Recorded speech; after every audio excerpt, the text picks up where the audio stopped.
Oh, you know what? Let me make sure we do. We have Irene Delgado as our court reporter, and she's on.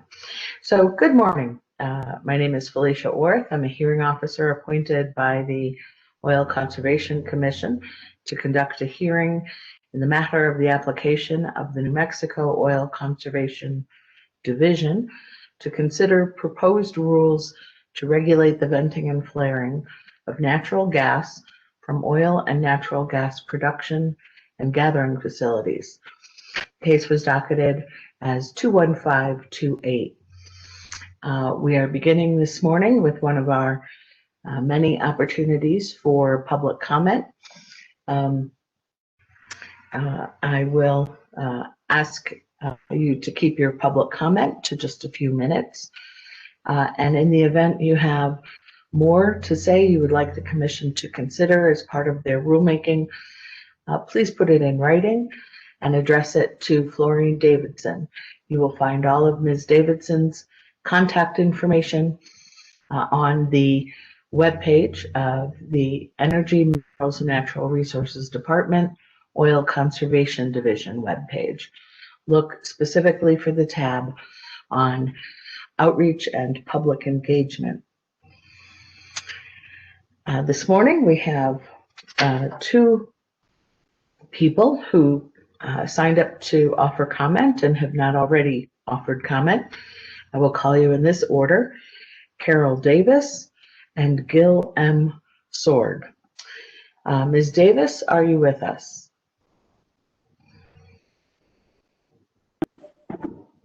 Oh, hello. Hi, yes, I'm here. Hello, if you would please go ahead. Okay, thank you. Good morning. My name is Carol Davis. I am with Diné Citizens Against Ruining Our Environment, and I am a member of the Counselor Health Committee. I have worked for 6 years with Navajo community members from across Northwest New Mexico on issues related to emissions from oil and gas development. During my time spent in Eastern Navajo Agency, working with communities affected by oil and gas development, I could smell a strong rotten egg-like odor, and after an hour I would feel nauseous and develop a headache. At a 3-day event hosted by our organization in January of 2018, many of us opted to camp near the Counselor Chapter House, which is off of 550. On the first night, I woke with an extreme sense of anxiety and claustrophobia. I rushed out of the tent because I had to gasp for air. I have never experienced anxiety like that before. My symptoms, nausea, headache, sore dry throat, and anxiety ended after I returned home some 230 miles away. There are many families and children and small children who live within a couple hundred yards of well sites in this region. We are subjected to these harmful gases daily. Many of these wells are decades old and have been found to consistently leak low levels of harmful gases. Methane is a powerful greenhouse gas that is responsible for about 25% of the climate change we're experiencing today. Oil and gas companies release more than 1.1 million tons of methane, which has the same climate impacts to us impacts as about 25 coal-fired power plants. To help restore the health of indigenous communities in Northwest New Mexico, the Oil Conservation Commission must strengthen the Oil Conservation Division's proposed methane waste rule to eliminate unnecessary waste and pollution by including the following recommendations. 1, ban routine venting and flaring unless necessary. 2, require oil and gas companies to capture 98% of methane emissions by 2026. 3, strengthen state reporting and public notice requirements mandating that operators immediately notify residents and communities at risk when methane releases threaten public health, safety, or the environment occur. 4, deny permits to drill new wells if operators are out of compliance with gas capture requirements. The adoption of a strong venting and flaring rule is a critical first step in addressing emissions, which disproportionately affect Navajo communities who are more likely to live within a half mile of an oil and gas well site and disproportionately bear the burden of poor policies. Finally, it's critical that the New Mexico Environment Department adopt a rule that holds polluters accountable and cuts emissions across the oil and gas industry. Thank you. Thank you, Ms. Davis. And I was remiss in not introducing the commissioners with us this morning. You see Madam Chair there, Adrienne Sandoval. We also have Commissioner Jordan Kessler. So the second person signed up to offer comment this morning, who did not speak yesterday, is Gil M. Sword. Are you with us? Gil M. Sword. No? All right, let me make a just one call. In the event you've joined us this morning, you are set up to offer public comment. You haven't offered it yet, and you'd like to offer it now, just in the event we have someone who rejoined us. No?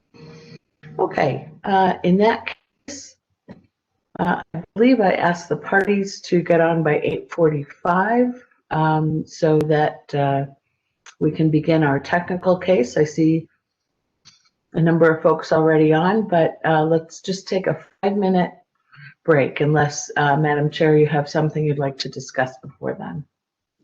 No, a 5-minute break is fine. Thank you. Thank you.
Hi, good morning.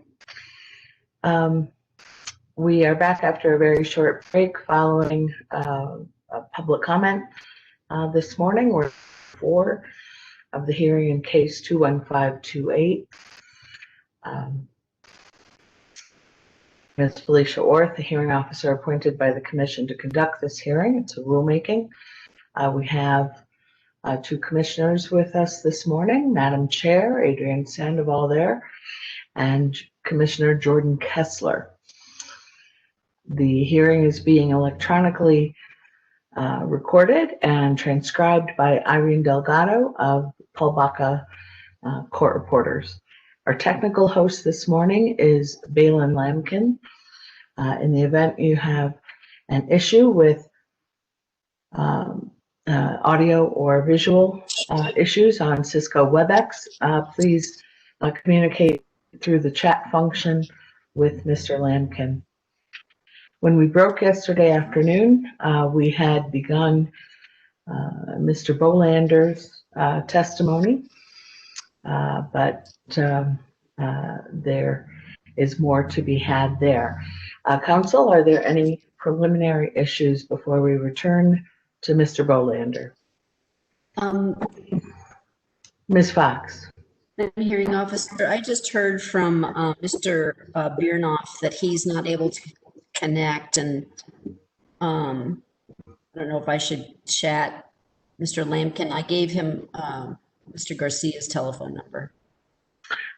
Yeah, the technical hosts are on rotation.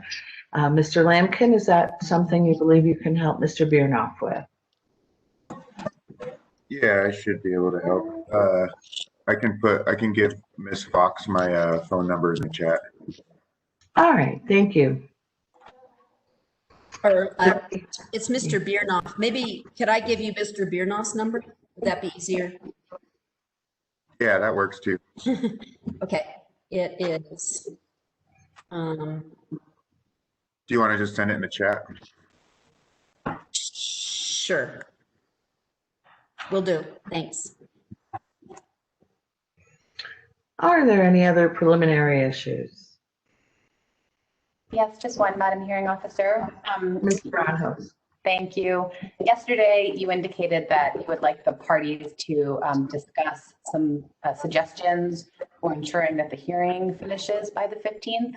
I was curious when today you were planning on having us discuss that.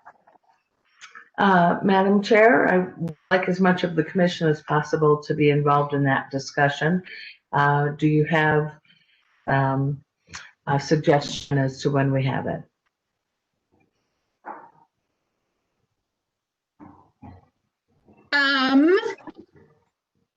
I can check and see when Dr. Engler may be able to participate today, and then we could try to have that, or if not today, tomorrow, if need be, and then try to have that discussion when he's on. Thank you for that. Ms. Pranos, there's your answer. Perfect. Thank you. Are there other preliminary matters we can discuss?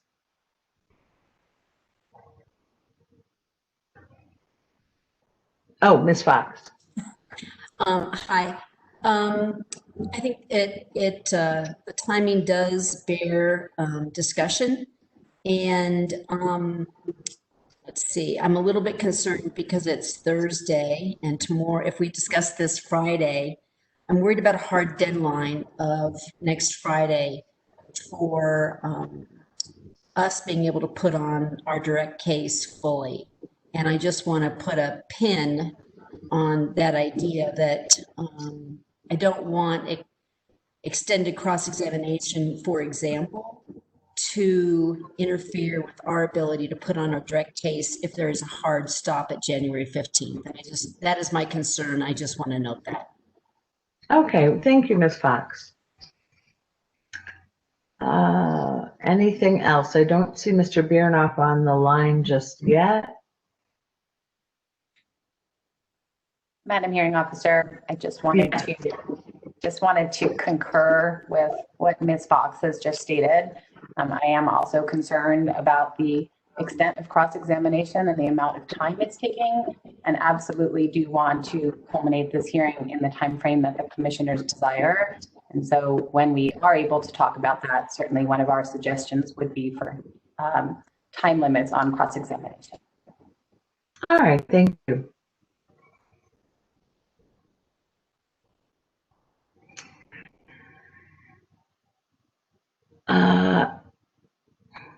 We may get to the point where we have to ask Mr. Biernoff to call in rather than come in on the computer. Mr. Lampkin, any progress? He said that he thinks it's an issue with an IT permission on his end. So he said that he will join as soon as he can, but he doesn't want the proceedings to be held up on his account. All right, thank you very much, Mr. Lampkin. We will proceed then. Mr. Ames, if you would please, and Mr. Bolander can turn on your video.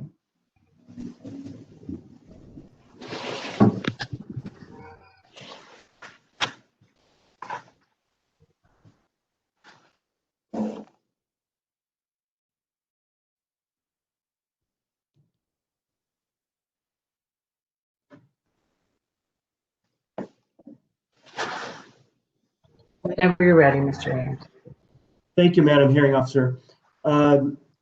Jim, when we stopped last night, I believe you were on slide 71. Is that correct? Yes, we had just finished definitions, and we would be moving to slide that introduced section 28.8, venting and flaring of natural gas. Okay, then just proceed then. Mr. Bolander, excuse me, this is Tiffany Pollock. Mr. Lampkin, can you please allow me to present, and I will share the screen, Mr. Bolander. Give me just one sec. Thank you.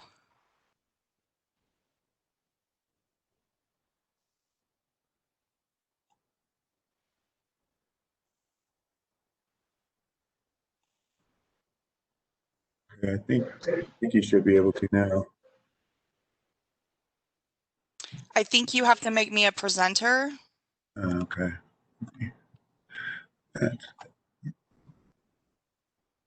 There we go. Okay. And then, Mr. Bolander, if you can just confirm I'm on the right slide you wanted. Yes, that is it. Okay, great. I will get out of your hair. All right. Yesterday evening, we finished up, kind of an overview of Part 28, as well as introduced some of the definitions, which is the first main section of the rule. The next section of the rule that I'd like to highlight is section 28.8a, which also is consistent with Part 27. As you can see, for both rules, it's the same language throughout. Yesterday, Matt highlighted all three sections of the rule, spending significant time on the first top two parts. I wanted to spend a little bit of time with the last sentence, and primarily the part that states the operator shall flare rather than vent, except when flaring is technically infeasible or would pose a safety risk. First, comment that I'd like to make, and this is in regard to, some of the discussion yesterday, is the words technically infeasible.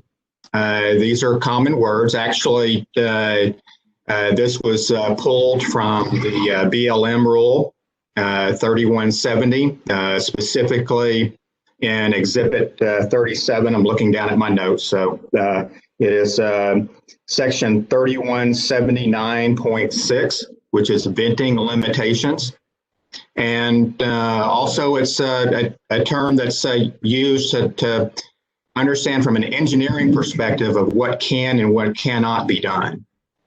And what I want to talk about here from a technical perspective is, when is flaring not, an operational recommendation? And, the first one that comes up is when gas rates and flowing pressures are too low to ignite and operate a flare. Second is when flowing conditions vary, such as slug flow, which we'll talk about in more detail, encountered an initial flowback stage that doesn't allow consistent flare operations. And third, when gas quality such as high nitrogen after hydraulic fracturing precludes ignition of the flare due to the high amount of nitrogen in the flow stream. A few examples of these, and I'll kind of hit on each area of the rule that we'll talk about. Drilling. In most cases, in our drilling operations, I'll go into more detail a little bit later. We drill to where the idea is for gas to not get into the wellbore. However, sometimes it does. It happens while you're drilling. It's actually the drilled porosity, and that gas is entrained in the mud system. But typically, it's too small to capture and flare. During completion, we have the initial completion, which is the initial flowback stage. And mentioned, a few seconds ago, talked about slug flow, where slug flow results in where you have different flow regimes, where you're producing 100% fluid at one point, then a combination of gas fluid and back and forth. So, operating a flare is rather difficult. And in production, we'll go into more detail, but you've got low volume pressure situations, gas quality issues, and in some cases, such as we'll talk about in more detail, liquid unloading, where you have large changes in volume in which the flares aren't capable from a design perspective from managing that range. And then, we talked about the safety issue. When it's safer to vent, would be, well-controlled conditions and drilling and such where, trying to, ignite a vent would cause a safety issue. Tiffany, next slide, please.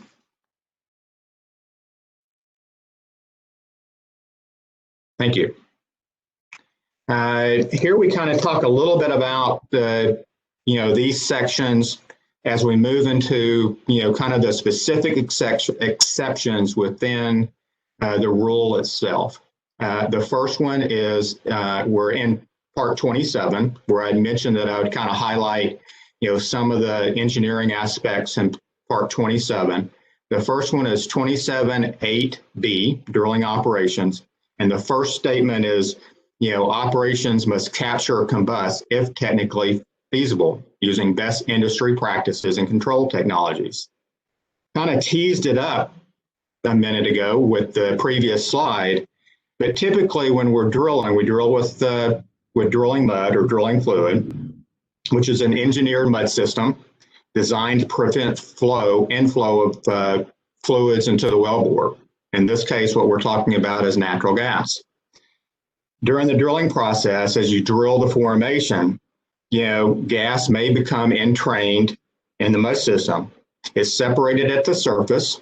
However, the volumes here are typically too small to measure and capture. The one case where, there would be that instance would be during a well control incident. And in that case, the gas is piped away from the wellbore, and at that point in time, it could be flared. But in most instances, day-to-day drilling operations, the volume is the ability to capture and flare is technically infeasible. As we move to the completion operations, which is 27.8C, which now we've added recompletion into that, the requirement here is described in 3 steps. And the first one is operators must route flowback to a separator as soon as technically feasible, which, by the way, is consistent with the definition of reduced emission completions in 40 CFR 60.5375 or 5375A, depending on the well type.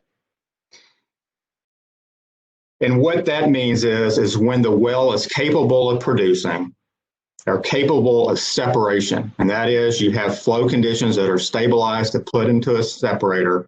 You do so as when it's technically feasible.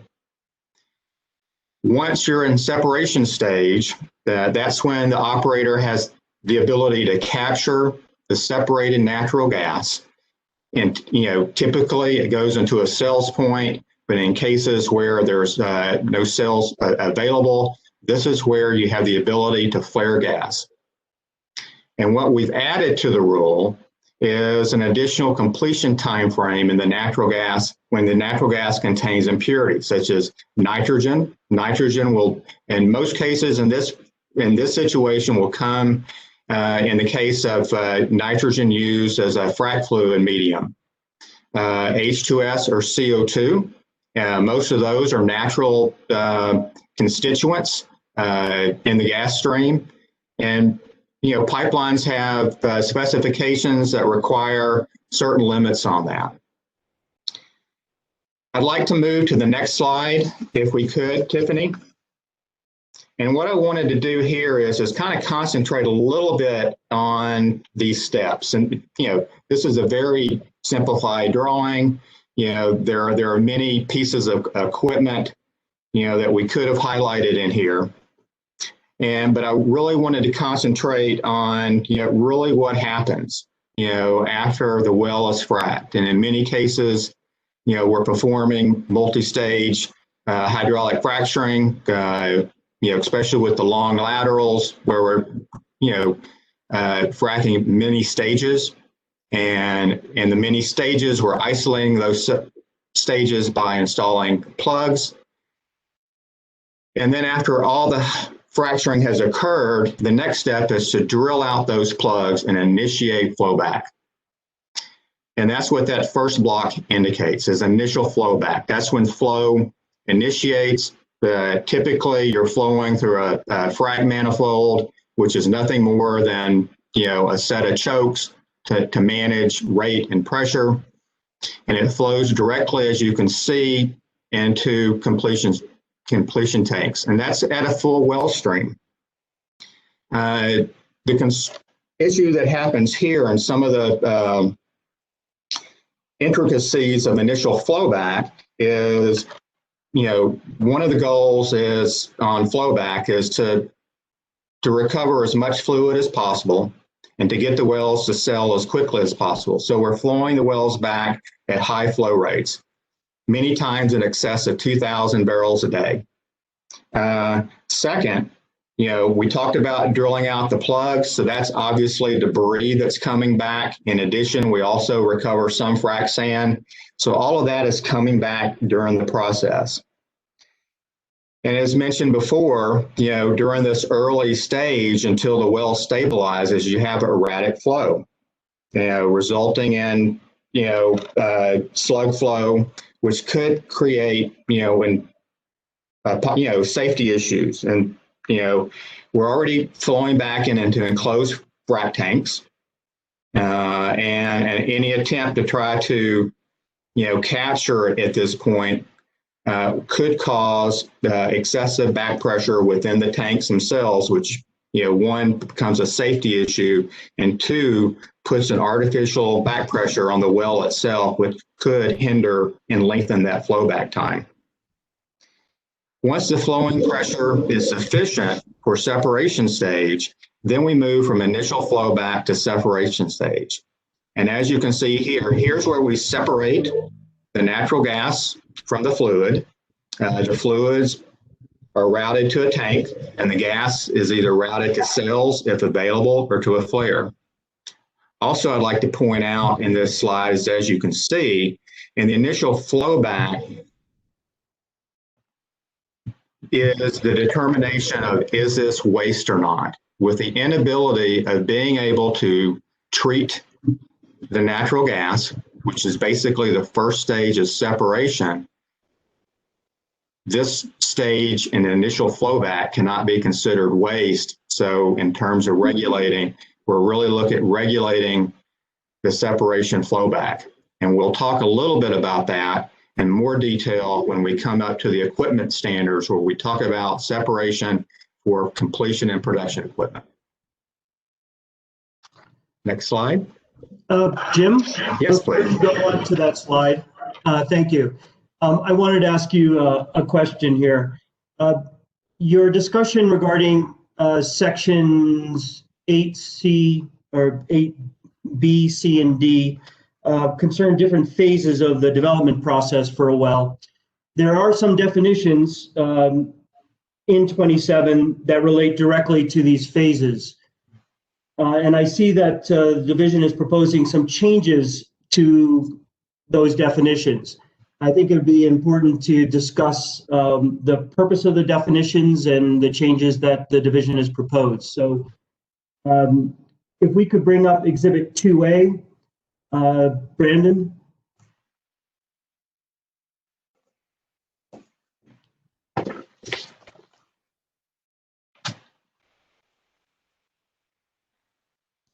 Brandon? I'm trying to get to it. When I Okay. first pulled it up, it didn't pull up everything. Thank you. Okay, I'm on 2A. Which part again? I'm sorry. In the definitions, section 7, you can curse up. You can just start right there for the moment. I'll just, let me frame the question for Jim. Jim, there are definitions in 7D for completion, 7O for production, and also 7K initial flowback and 7Q separation flowback. Start where you'd like, but if you could just discuss each of those phases, the reasons for the definition, the beginning and end point for those phases, and the proposed changes that the division is, the changes that the division has proposed here. Sure, Eric. I'd like to step back a minute, and even though you didn't mention this one, is highlight 7E, which is drilling operations, and really, if you want to talk about how the regulation is set forth in section 8B, 8C, and 8D, you really need to begin at the beginning. And drilling operations, as it states, this is not changed in the definition. Begins when the well spud and concludes after production casing has been cemented and tubing head installed. And, really the intent here is to provide that operational time frame, when there could be, natural gas, venting events that could be occurring. The next phase is completion operations, which is 7D. And here we begin with when a slight change in the definition, and really the change in the definition was meant to kind of clean things up. We had these time frames scattered throughout multiple definitions, and through recommendation from one of the stakeholders, of why do we need all these multiple dates. Let's set based on your definition, and if you're going to use a date, use it in one location. So in completion operations, begins with the initial perforation of the well and concludes at the end of separation flowback, which I just explained what that phase was. If you, Brandon, if you move down to page 2, and in that, thank you. In that completion phase, we have two components of that. The first one is initial flowback, which is the period that begins once flowback initiates and concludes when separation phase starts, which is when it's technically feasible for a separator to function. Then we move down to Q, which is separation flowback. Here's where we had a slight change. One was to delete when permanent production equipment is placed into service. One of the primary reasons we did this is a lot of operators today are installing their production equipment prior to completing the well and using that during this completion phase. So it was by putting that requirement in there really made completion phase kind of non-existent. So we had to really address that. It's a proper way to address the completion stage. And then we kind of modified the date a little bit and put in there no later than 30 days. And then if you move up a little bit, same definition, or the definition of production operations in O means the period that begins 31 days after the commencement of initial flowback and concludes when the well is plugged and abandoned. And as I described down in Q, we deleted the installation of production equipment. A couple of thoughts here that I'd kind of like to highlight within this from a timing perspective. If you look at, I think the original rule, Eric, is 1915-18, which is production operations.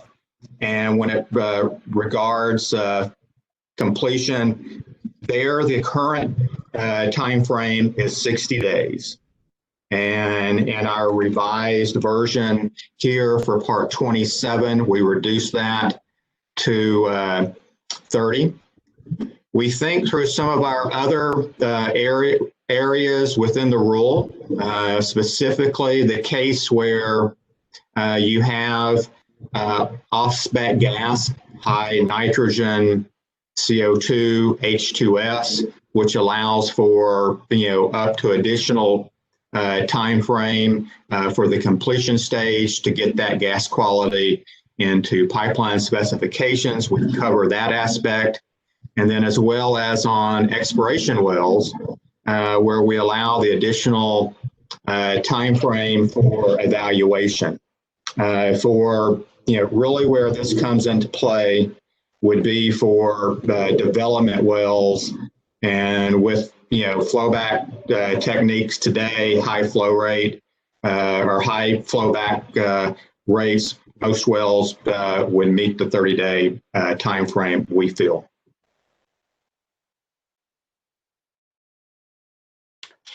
Thank you. Please continue with your presentation. All right, Tiffany, if you could bring back the presentation.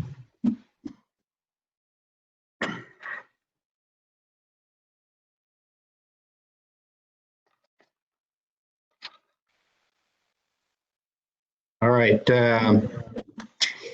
this next section is 27.8D, production operations. And I can see one error within our slide in my presentation relative to Matt's presentation, and Matt explained it in his, and that is the very first number 1 has been deleted currently. And therefore, I wanted to highlight that's an error in our slide presentation, and that it has been deleted from part 27 and I believe Exhibit 2A. I would like to here probably highlight just one instance, and that is number 3, to unload or clean up liquid holdup in a well subject to best management practices. When we talk about this, in our language, we highlight, like to kind of look at my notes here, get down to that. We highlight multiple categories regarding this. We talk about manual liquid unloading. And manual liquid unloading is when a well has been shut in, and then a well is brought back and sent to either a production tank or to a flowback tank to unload the liquids that are preventing that well from flowing. During manual unloading, our requirement in the rule is that an operator's representative be on location during this event. The primary reason for this is that all wells, even the same well, during this process may clean up at different times. Doesn't always happen where a well cleans up 4 hours every time you do it. So having the representative on location means that he's able under best management practices, put that well back into sales as soon as practical. Other areas within here that we highlight are unloading events using plunger lift and auto controllers. And these are considered, normal operations and mitigated events to keep the wells unloaded. Sorry, next slide. Oh, I'm sorry. Jim, Yes. Jim, before you go on, I'd like to ask you a question about an exception that appears in Part 27, specifically the exploratory well provision. Brandon, if you could bring up 2A again and go to page 3. And while Brandon does that, Jim, you may recall that yesterday Matt testified regarding this exception, but he said that you might have some more information to provide the commission based on your experience, an explanation of how this provision is intended to work, if you wouldn't mind. Okay. All right. Thank you, Brandon. There we go. What I wanted to highlight here specifically, in this provision, we're allowing operators, to extended flowback period for up to 12 months. And, it is in every operator's, best interest to evaluate this well as soon as possible and have the ability to put it to sales as soon as possible, primarily to begin generating revenue when possible. However, the way the language is written is, we allow for this to be, there's a time frame. Once the operator determines that the well is capable of producing and paying quantities, that is sufficient, not a 1 month time frame. When the operator has determined that he has a viable product, then it should file a Form C-129 and a new management plan and time frame to put this well into sales. The reason why we left this more, open-ended and add this section C is that, this is really reservoir and well dependent. For example, a gas well, that falls under an exploration category. As a gas well, your product is natural gas. So, doing an extended 12-month period means you wasted a lot of gas, and you're going to attempt to evaluate this well as quickly as possible and move on to the next stage. In addition to that, being a gas well, you have a much probably shorter time frame to evaluate this well, using either decline curve, rate transient analysis, or multiple engineering techniques to evaluate, the reserve component of this well and the ability to expand the reservoir. For oil wells, it's a little bit different, specifically in shale wells where we start out with extremely high rates and very steep declines before we even get a chance to see the well decline and turn over to a base decline.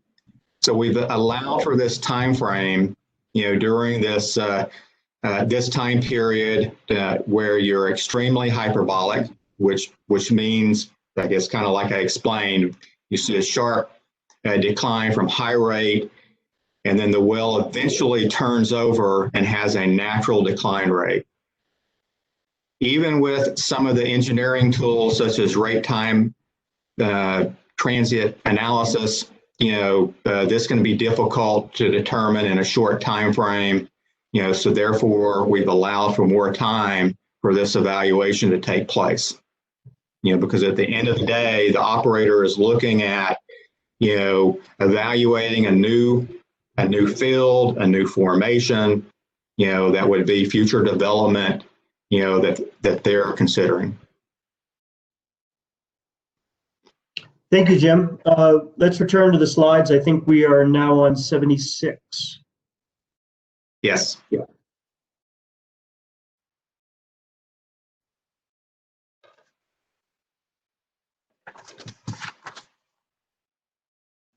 All right. Sorry, folks. We actually have it corrected here, and unfortunately forgot to correct it in the other one.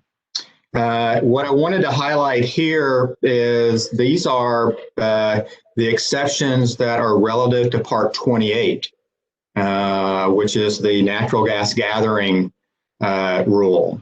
And here we only have one section. We don't have the multiple phases of operation. So for the midstream operations exceptions, they're held to 28.8b. As you can see, they are very similar, almost identical in most cases to the exceptions that are located in Part 27.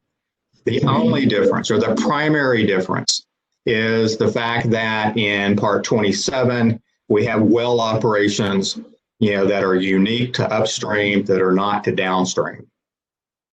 Yes, and so I wanted to cover that, kind of talk about the differences and why, the rule itself has a slight little bit of difference in it. Next slide, please. Thank you. Now we're back to Part 27. You're going to see this throughout my presentation. I'll try to make note of when I'm either talking about both rules or each rule separately, but I think it's key, with what trying to do here. And the very first one is completion and production equipment must be designed for maximum anticipated throughput and pressure. Matt highlighted this, and the very first comment is not properly designing your equipment can result in excessive volumes of waste. One, undersized equipment will result in longer venting and flaring events. An example here would be to step back and look at the completion phase and properly designing that separation stage and completion to be able to place that well into the separation stage and either into cells or to be able to flare sooner rather than later. Operators today are doing that. We've got, instances, but kind of as stepping back, from a personal experience, Southwestern Energy, we basically redesigned our production equipment to be able to handle volumes up to 2,000 barrels a day. We were able to reduce our initial flowback period that were days down to less than 24 hours, therefore recovering the natural gas. And in this case, it was a gas reservoir, so it made perfect sense for us. And in the case here, there's going to be cases where that's going to be the same as well. The other aspect of this, and we talked about this, and there was discussion yesterday about designing your equipment on the production side. And there was discussion yesterday about designing for maximum, trying to think, if you don't mind, I'd like to look at the language in Part 27 that was talked about in 8A, maximize the recovery of natural gas. And here, what I'd like to talk about in number one is maximize the recovery from the well. And, as a completion production engineer, that's what my focus is. And in this aspect, I want to talk about what is considered a best practice, which is to evaluate your reservoir, your hydrocarbons, based on a change of state or phase behavior, and the ability of maximizing your recovery through separation stage design by having the ability of designing your production equipment by taking an additional separation stage to stabilize your hydrocarbon, recovering more oil or condensate, minimizing the flashing that could occur in the tank, which is wasting natural gas, through better equipment design and engineering.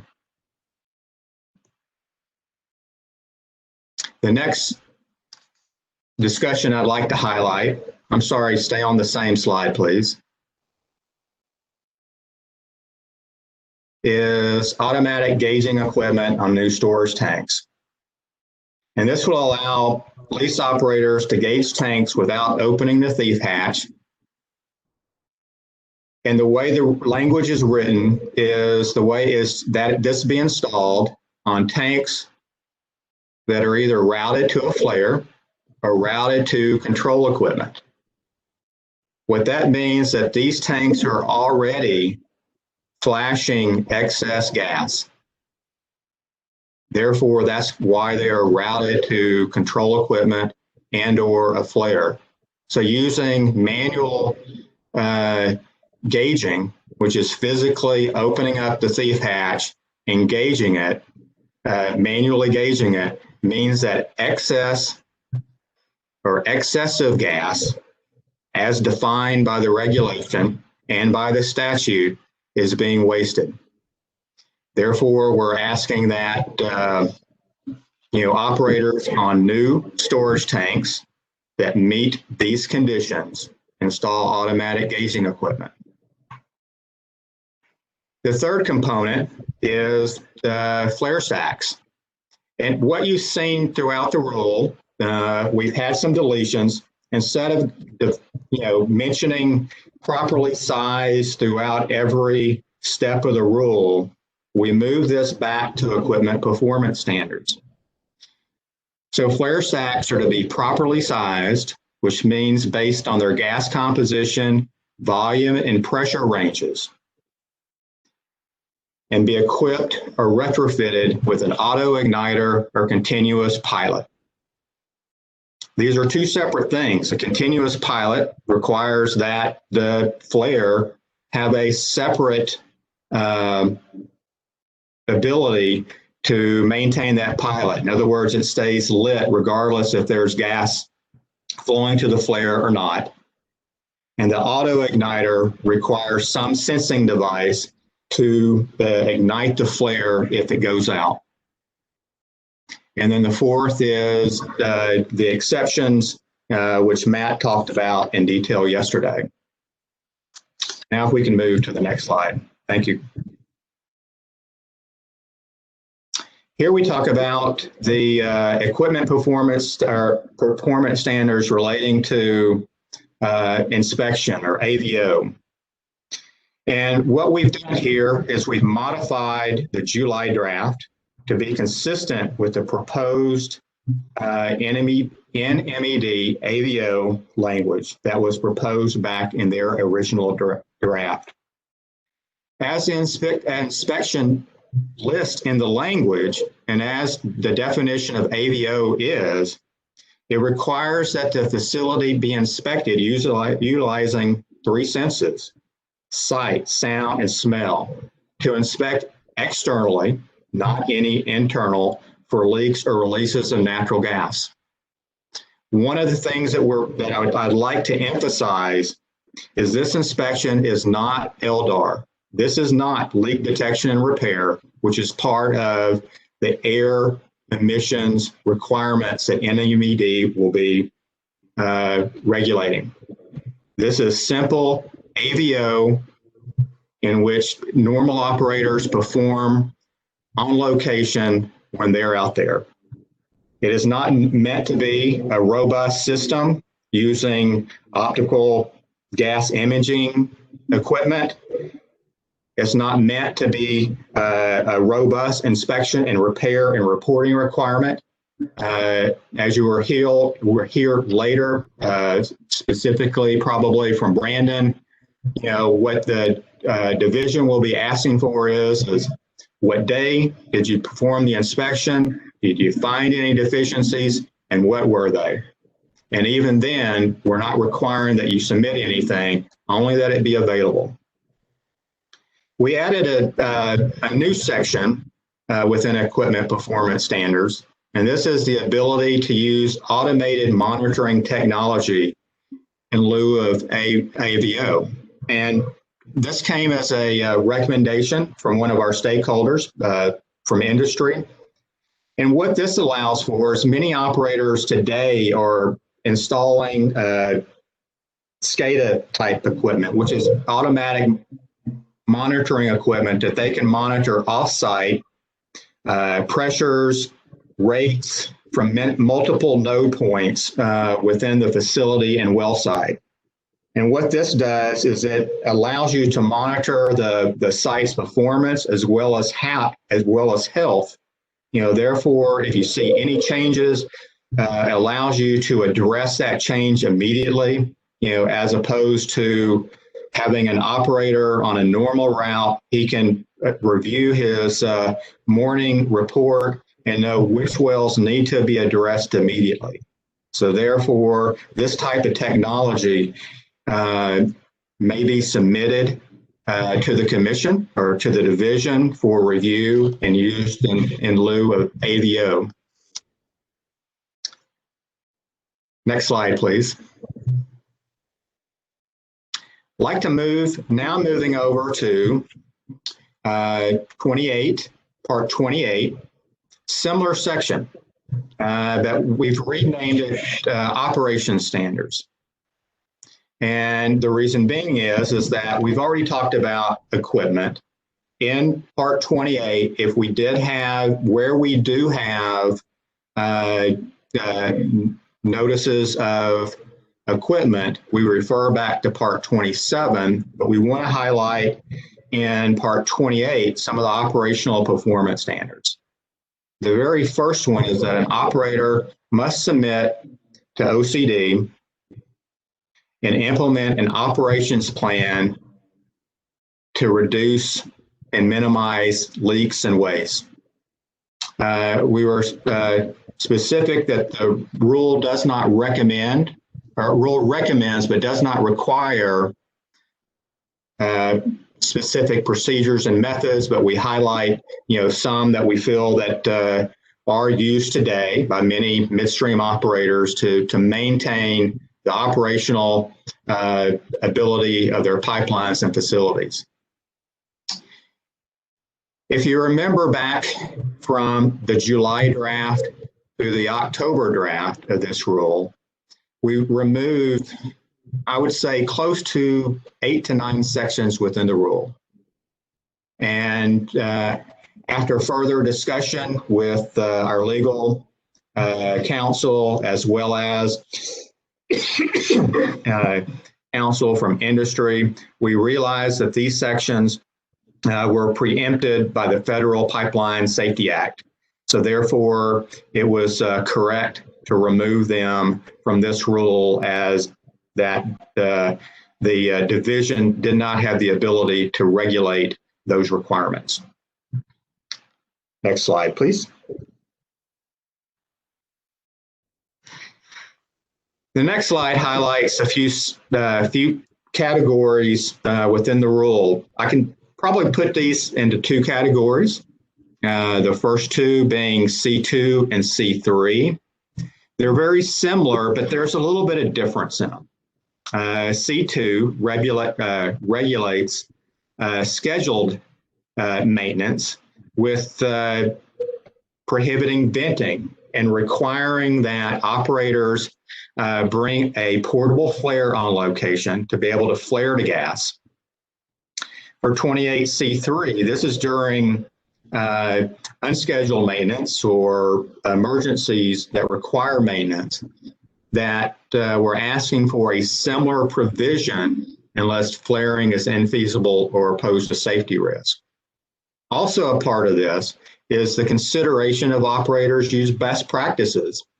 For example, during their blowdown, or to, perform operations, to reduce the line pressure prior to performing scheduled maintenance, therefore minimizing the amount of vented or flared natural gas. The next two categories are C4 and C5. C4 corresponds to the weekly AVO inspection that we've highlighted in Part 27. And this is specific to the associated facilities associated with midstream operations, specifically compressor stations, treatment facilities, and such. The last one is for pipelines specifically, and it's an annual monitoring of the entire length of the gathering system. This can either be done through AVO, for example, operators getting on an ATV and driving the length of the section. Could be performed by use of one of the approved alarm technologies, or other valid leak technology detection, such as smart pigging and such. So this gives the operators the ability to perform these inspections using various techniques. Tiffany? We highlighted, Matt mentioned it, I mentioned it in my overview, that we have a couple of new sections which are kind of unique to Part 28, and this is one of them. And this is a requirement for midstream operators to notify affected upstream operators in advance of maintenance, whether it's scheduled maintenance or unscheduled maintenance. And the reason for this is by making that notification, that allows the upstream operators to put plans in place to allow them to reduce their potential venting or flaring due to the shutdown or pressure increase that they may be experiencing. It allows them to put their plans in place to basically affect their operations. It's broken down into two categories. The first one is for scheduled maintenance and requires, midstream operators to notify upstream operators that are on their system within 14 days notice. The second is for emergencies, unscheduled maintenance, or for malfunctions. And this is for a 12-hour verbal notice and then a 24-hour written follow-up of the unplanned event. The second notice is probably the most critical, as these are the ones that, one, are unforeseen by the midstream side, as we talked about in the definition of emergency, and also has probably the greatest effect on upstream from a timing perspective to allow them to affect what they can do within the time period allotted for them in their definition of emergency. Next slide, please. Thank you. Now I'd like to highlight a little bit on, measurement. And, Matt kind of highlighted all the sections. What I want to kind of talk a little bit about here is what's required, requiring meters to measure volume of natural gas if practical. And we allow estimation of volumes of natural gas if it's not practical to be able to do so. A couple of changes, but this may be a good opportunity, Eric, for Brandon to pull up, I believe it is 27.8F, if you don't mind.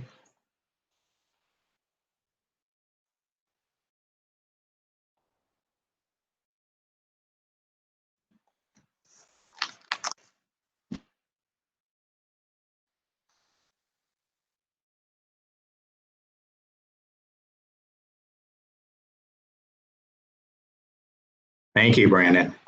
And the part I wanted to, highlight here are some changes that we made within the,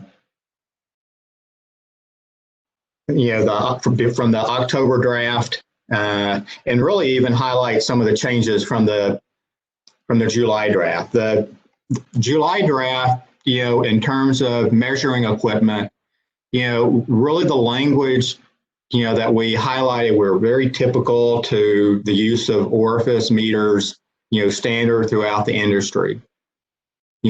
Comments we received from industry regarding that was that, point blank, orifice meters have a small range of accuracy, and that, they really need the ability to have to use additional types of emitters such as thermal mass or ultrasonic within that.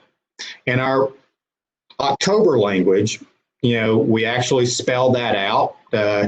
Didn't pull it up as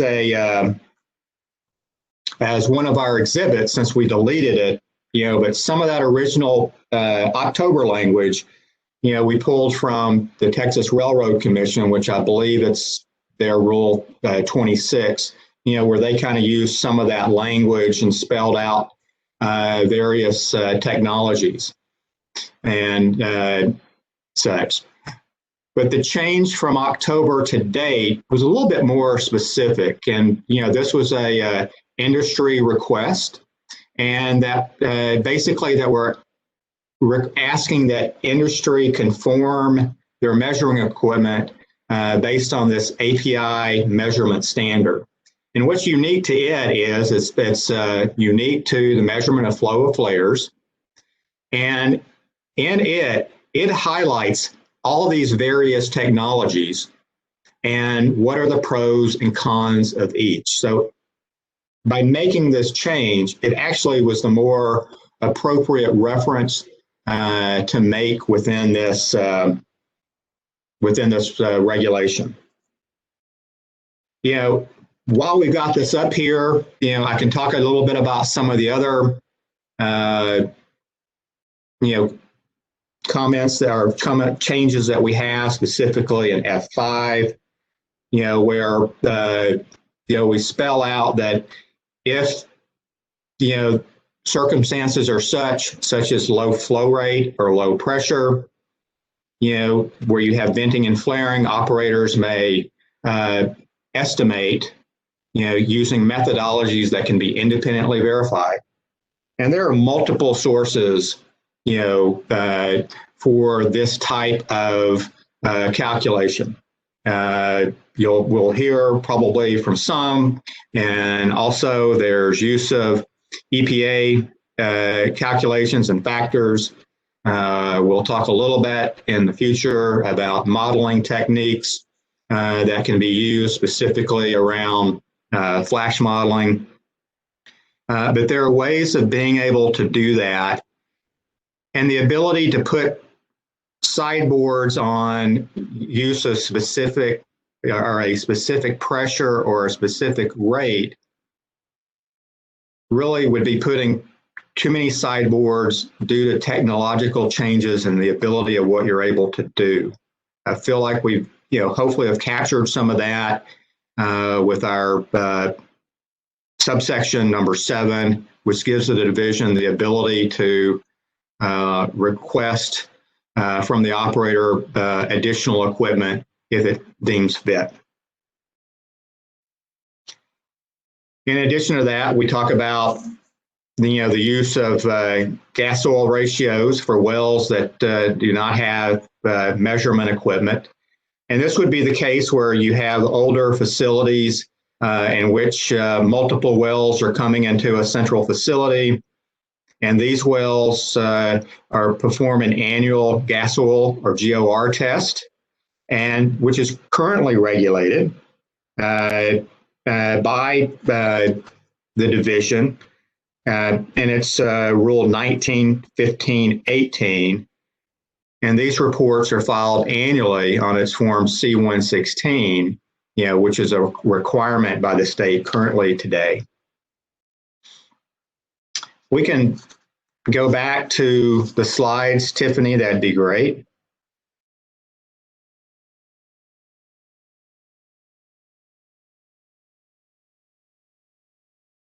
And next slide, thank you. You've seen this slide.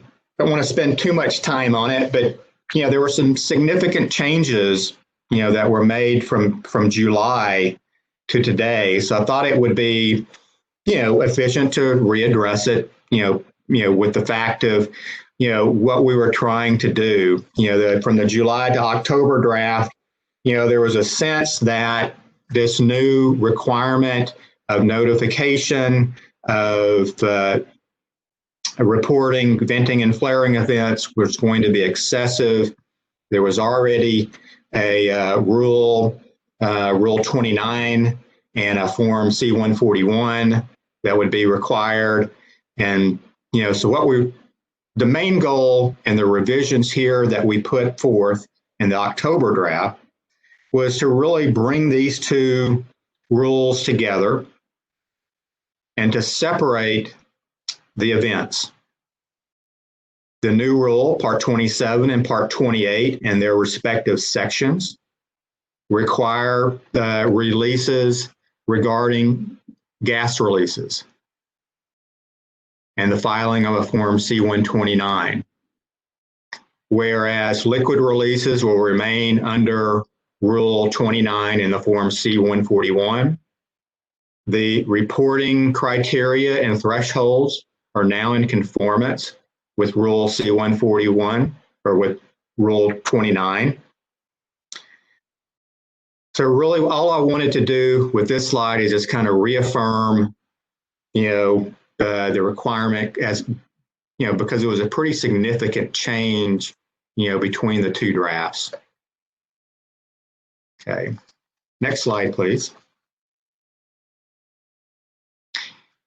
What I want to do here, and at some point, Eric, I may ask Brandon to bring up this particular section, but for right now, let's keep this up. Matt, in his testimony, talked about this report, about the reporting of categories, which in Part 27 is 27.8 G2. He talked about the fact that we, remove certain sections, and in one case we added a section which was exploration wells, and we did so, for the ability of making sure that we're capturing the right level of detail, for the division to be able to evaluate the efficacy of the data that they're getting, and that the reporting of venting and flare data is accurate. You heard from Tiffany in her presentation, you heard from Matt, his presentation, and I'll reiterate it, and we can pull up the same pages from the MAP report as well, where reporting and accuracy was one of the key issues. What we've done here is talked about some of the deletions and revisions that we made. Kind of put this in a couple of categories, and I'll probably want to highlight each of these, but I'll talk about a couple. The first one is non-scheduled maintenance and equipment malfunctions. This was an area that we felt that we can combine these events and put them under one category, thus eliminating reporting of two categories. The next two categories, drilling operations and completion operations. The first one, drilling operations, we talked about that a little bit. One, with the way drilling operations are reported, we want to make sure that we're capturing one, venting and flaring events that are considered waste, and two, what are the potential volumes and under drilling operations in a normal drilling operations, where your mud system is such that there is no inflow, all you're getting is entrained gas from the mud system. These volumes are much too small to be able to capture and or measure. For the completion operations, what we've done is we've deleted the volumes prior to separation for a couple of reasons. One is the safety aspect of being able to capture and separate. And the other, I do mention too small to measure. In some cases, that will be the case, especially early. However, there will be some cases where the volumes right before separation are such that are sufficient. However, the methodologies of trying to estimate are inadequate at best. During this stage, you're looking at choke flow. And choke flow, if it was a single phase, and what I mean by single phase, gas only, can be estimated accurately. However, prior to separation, we've got multiple phases of fluid. And when I mean fluid, it means gas, water, oil. And trying to calculate a gas volume in multi-phase flow is highly inaccurate.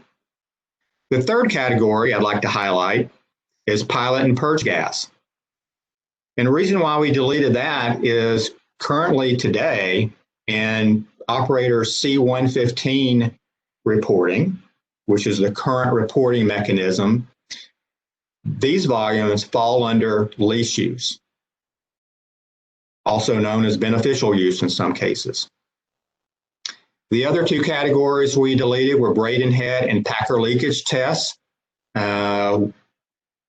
Similar to drilling operations, these operations do not constitute waste. And also these tests are extremely short and volumes are typically too small to measure due to pressure and volume. I would like to highlight exploration wells. Reason why we added this in is because we've given the exception in section 8D, as well as in mass presentation in the accounting section. And without adding this category, this section would have fallen under the category of producing due to lack of sales line or contract or what have you. But adding this category allows for operators to report this about volume for wells that have been approved as exploration wells to be able to account in their accounting methodology.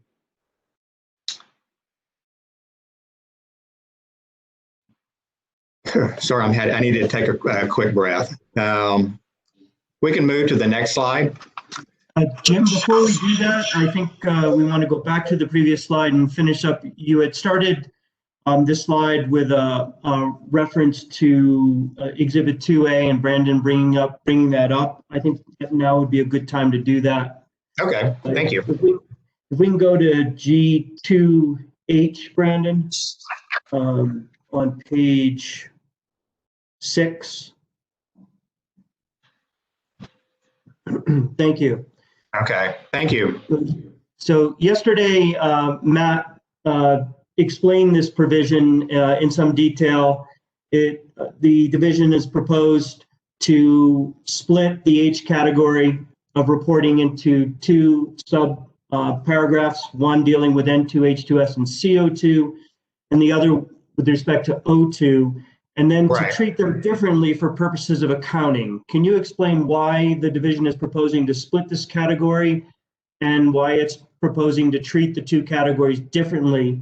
In particular, the first category, H1, would not be waste, but H2 would be.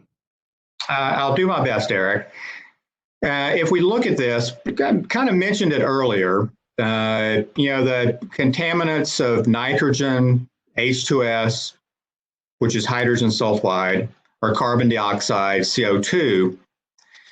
Two of these are typically naturally occurring, CO2 or H2S.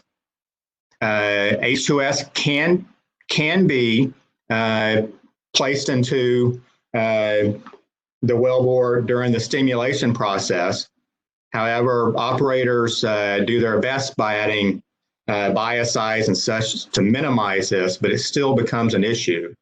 And then nitrogen is a known use as a hydraulic fracturing fluid used as a foam, specifically in areas probably in New Mexico, predominantly in the Northeast, in the gas reservoirs. Nitrogen is used either in low pressure situations because it's pumped as a liquid, but it flows back as a gas, so it aids in liquid recovery, and or where the formations are sensitive. Oxygen is another category. It was mentioned yesterday by Mr. Felderwerk that it's introduced in various, operations practices. I think we've, in our section in 8D, where we've added commissioning of facilities, I feel comfortable that we have addressed the purging of facilities of oxygen and that wells be placed as soon as possible once that purging has occurred to eliminate that purging as being reported here under HI2.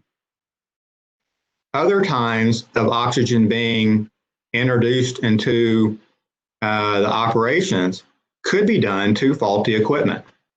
So therefore, there is for lack of a better way of putting it, of equipment monitoring, equipment performance, where this could become an issue. There are operational activities that occur. For example, when we're jetting a well in with coiled tubing, using nitrogen, air's going to get in the system. Also, we'll use instead of foaming with nitrogen, we may foam with air, to clean out. However, in these situations, we're not introducing the air into the reservoir. So therefore, when we're finished with these operations and we've had the ability to resume flow, and the ability to resume flow to put back into a pipeline, in my experience, the flowing conditions that allow me to now get into the line pressure or through my equipment and into the line pressure in which the well has the ability to flow, the oxygen has already cleared the system. So therefore, yes, there are cases where oxygen does get into the system, but we're feeling like from a pipeline quality specification, where a transporter is going to call me and tell me I've got too much oxygen in the system, is going to be, an extremely rare event. And more than likely, it would occur due to equipment issues as opposed to any operational concerns based on my prior experience. Does that help out? Mr. Ames, if you would please identify a natural point for a break sometime soon. It doesn't have to be now, but sometime soon. We are nearly done with Jim's presentation, so if we could continue for 10 more minutes or so, we'll see where we are. Certainly, thank you. Thank you. Back to you, Jim. Yes, Tiffany, if you could put the slides back up, please. Thank you.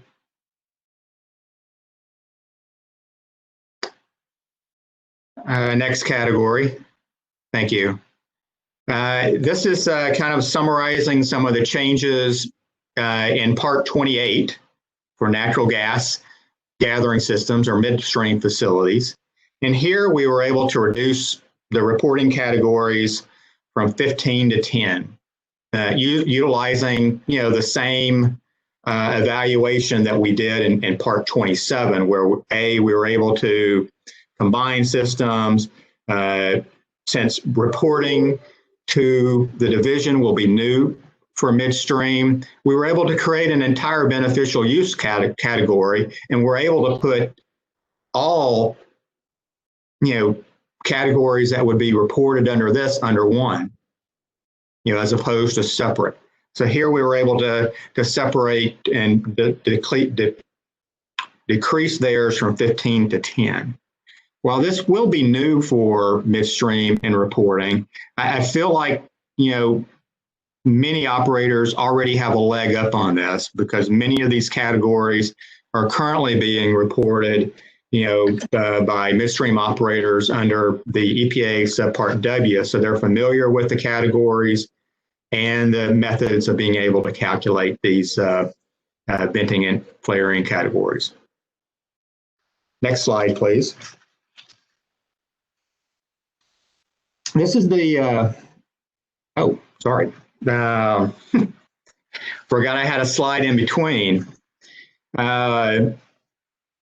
Unique to 28F, and we highlighted it in Matt's discussion. I wanted to go a little bit more detail here because it is a departure with how we're asking midstream operators to report their lost gas in both a volumetric and percentage basis.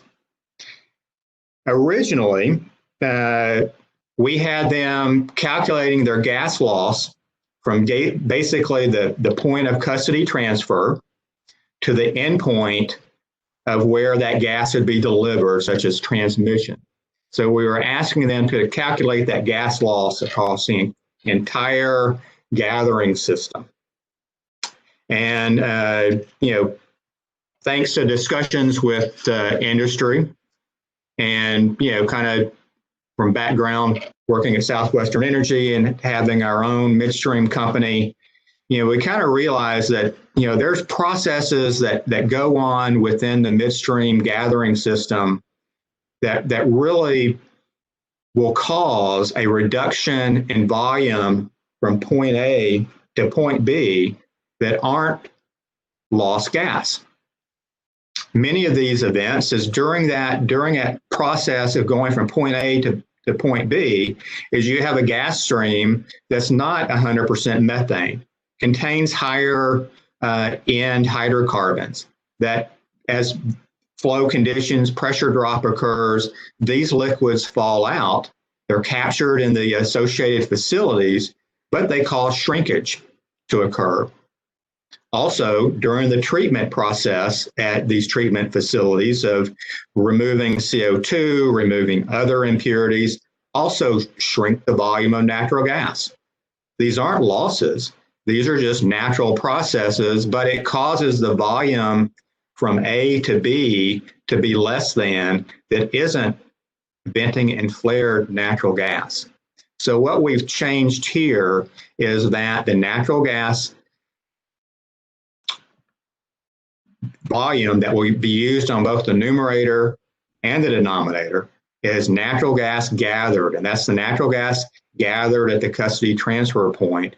And then based on the reporting categories that we've talked about, those will be the volumes that will be used to subtract and or exclude, if there's an exception, in the calculation of lost natural gas. Thank you. Next slide. Thank you. Jumped ahead of myself, even in my notes. We talked about two sections that we added to Part 28. We talked about the reporting to affected operators, and the second one is a location requirement, and how unique it is to Part 28, and that is the requirement of natural gas gathering system operators to file a a GIS digitally formatted as-built map of their new and existing systems to the division. I think it's important. I want to actually read the objectives here because I think it's important to really understand why this requirement we're asking for. You know, we feel like it's a fundamental requirement for OCD to know where these gathering lines are located, who owns and who operates them. 2, to allow OCD to track leaks and identify gathering pipelines that have repeated incidents. And 3, it improves OCD's ability to respond to leaks and assist response by local emergency management agencies if warranted. Now let's go into the details, which is the next slide. There are several requirements within the rule itself. The first is that operators are required to submit their GIS maps for new and existing gathering lines by timeframes based on, you know, if they're new or existing and such. And you can see within the slide what those timeframes are. Second is a requirement that on the map to give OCD an understanding is, you know, what size is that pipeline? Is it 4-inch? Is it 8-inch? What is it constructed of? Is it steel or is it poly? Also, a section of this is an update maps annually that will include the location and volume of vented and flared gas for releases reported under section 28F1, which is, if you remember, that is the reporting of emergencies and releases that are filed under the form C-129. And as we know that many of these pipelines, you know, are large, carry, you know, large volumes of fluid and natural gas, since that's what we're talking about. You know, we want to make sure that the division acknowledges the potential for confidential information and allows operators to assert confidentiality pursuant to existing laws. Now that concludes all of my slides, but I want to highlight a couple of things. You know, you'll see that I didn't really comment about the natural gas or the statewide natural gas capture requirement, mainly because Matt did an excellent job of explaining it. Also mainly because, and for natural gas gathering systems, it can includes the same components. It requires meeting a 98% capture rate in 2 distinct areas. It has, you know, ability to work with operators and acquiring when they acquire midstream facilities. And there's an accounting system that mimics Part 27, including the alarm technology and credits. What it doesn't include is the natural gas management plan, as you know, for midstream facilities. You know, it didn't fit with what we're trying to accomplish with minimizing waste within the state. So, in hindsight, or summary, I guess would be the right word, I feel like, you know, what we've talked about in Part 28, you know, the components of the rule are designed to where they should meet the main objectives of reducing waste, improving measurement and reporting, and meeting a gas capture requirement of 98% for midstream operations. And I'm finished. Yes. Excuse me.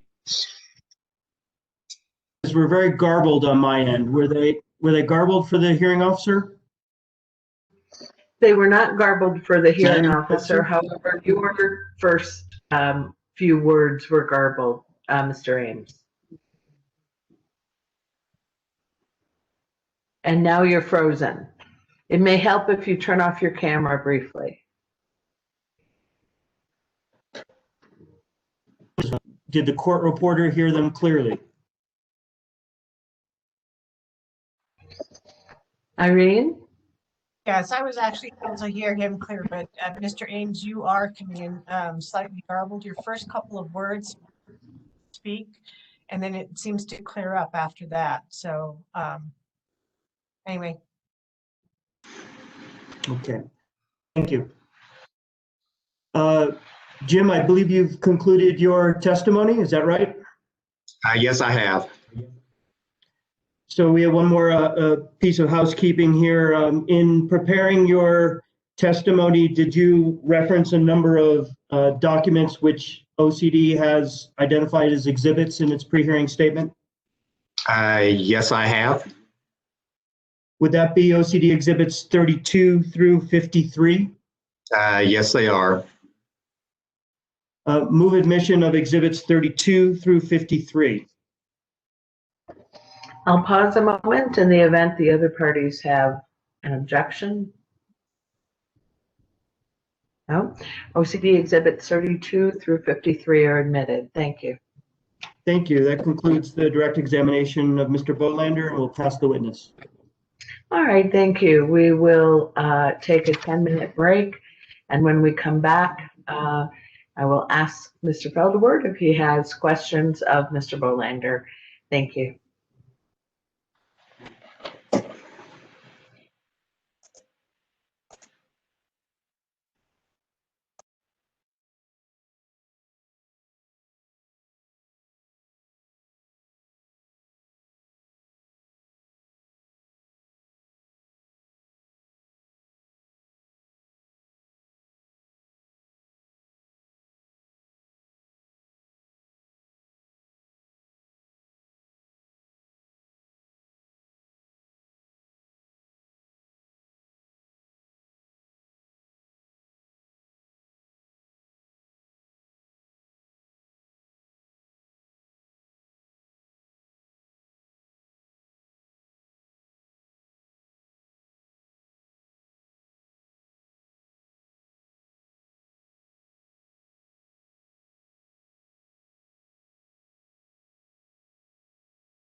Hey, Ms. Orth.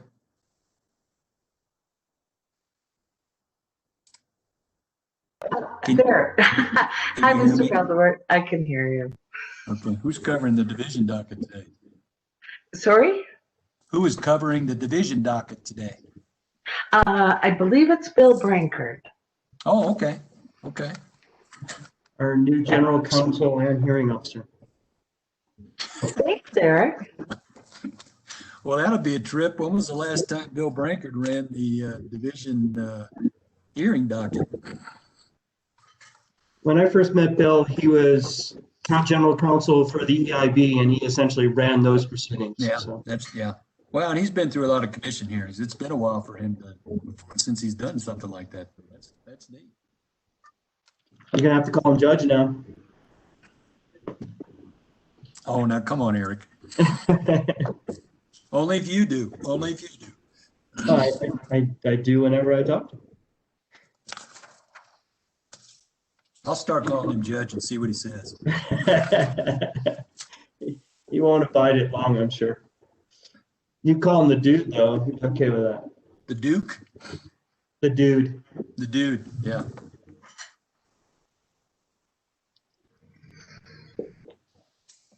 Let's see. We are back after a 10-minute break. Irene, are things okay with you? All ready to go. Thank you. Do we have Mr. Bolander? Can I get a witness? Yes, you do. Okay. There, thank you. And of course, we have the Commission Chair and Commissioner Kessler on as well. So if you would, Mr. Feldwart, do you have questions of Mr. Bolander? Ms. Orth, before we start real quick, Dr. Inkler is expecting to be able to be on this afternoon at some point. So whenever he is, he didn't have an exact time, but that it sounds like we should be able to discuss the schedule this afternoon. Terrific. Thank you, Madam Chair. Madam Hearing Officer, you might, maybe you don't see me waving my hand. Just one procedural point, if I could, before we start with this witness for tomorrow morning. As you know, council has agreed and the hearing officer has agreed to allow Ms. Adela Begay to testify tomorrow morning because of her schedule. And I was wondering if it would be all right with council and you to schedule a specific time for her convenience. And I'm suggesting that she begin first thing in the morning at 8:45, if that's acceptable to everybody. I would propose the same thing, actually. At the moment, we have just one or two public commenters, so we might even slide that back toward 8:30 because each of the public commenters can only take 2 minutes. And if at the moment, I think we have just one. So I would say immediately following public comment. Okay. I think that's fine. All right. Are there any objections to that from anyone else? No objection, Ms. Orth. All right. Thank you. Thank you. So if there's nothing else, we'll turn to Mr. Feldwart's questions for Mr. Bolander. Thank you. Good morning, Mr. Bolander. Can you hear me okay? Yes, good morning to you as well. I'm going to attempt to share here. Can I share content? Yes. Here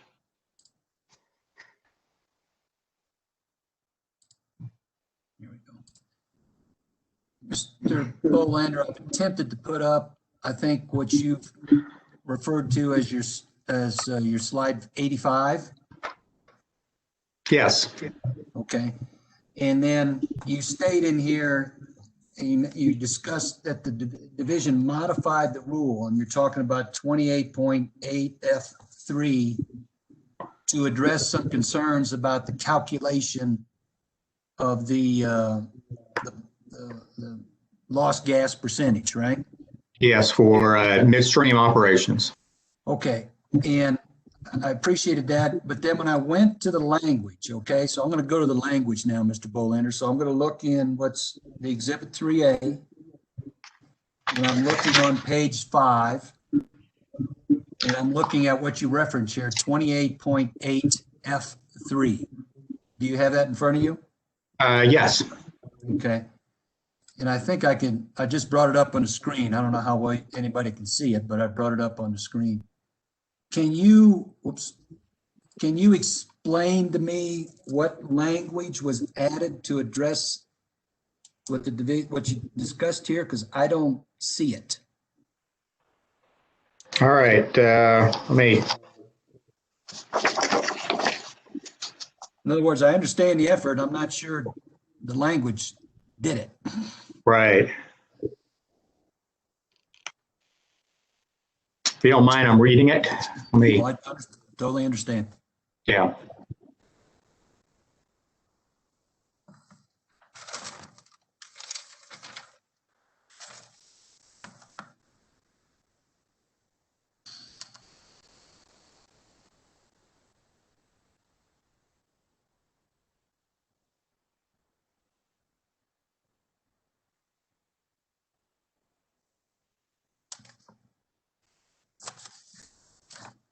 Okay, and had to read all the way through this 3, if you don't mind. In 3A is calculating the lost natural gas on a volumetric basis. So what that is it's totaling up the categories reported on the C-115B form that will be created with the ability to deduct use of beneficial use, emergency from that volume. The alarm credits, because they will be infrequent, we deleted from here and move them specifically to the accounting category in the statewide gas capture requirement accounting section.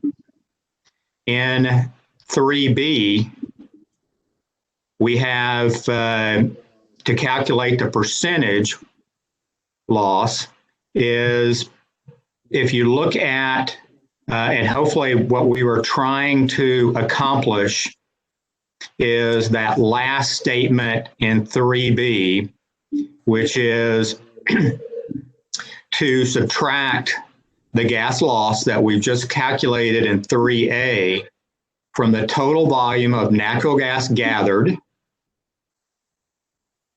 and then divide that by the total volume of natural gas gathered. So as mentioned, natural gas gathered will be in both the numerator and the denominator. But in the numerator, you're subtracting gas lost. So therefore, that will give you your gas capture percentage. And the main change was to prevent going through the entire system. So what language change occurred that accomplished that goal of I think you testified, taking into account shrinkage, things of that nature? Right. See a language change that did that.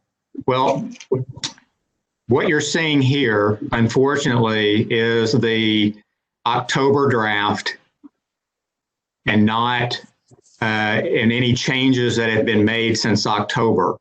You're not seeing the red line from July, in which that's the difference, is looking at the July, where in July you had the entire system was evaluated.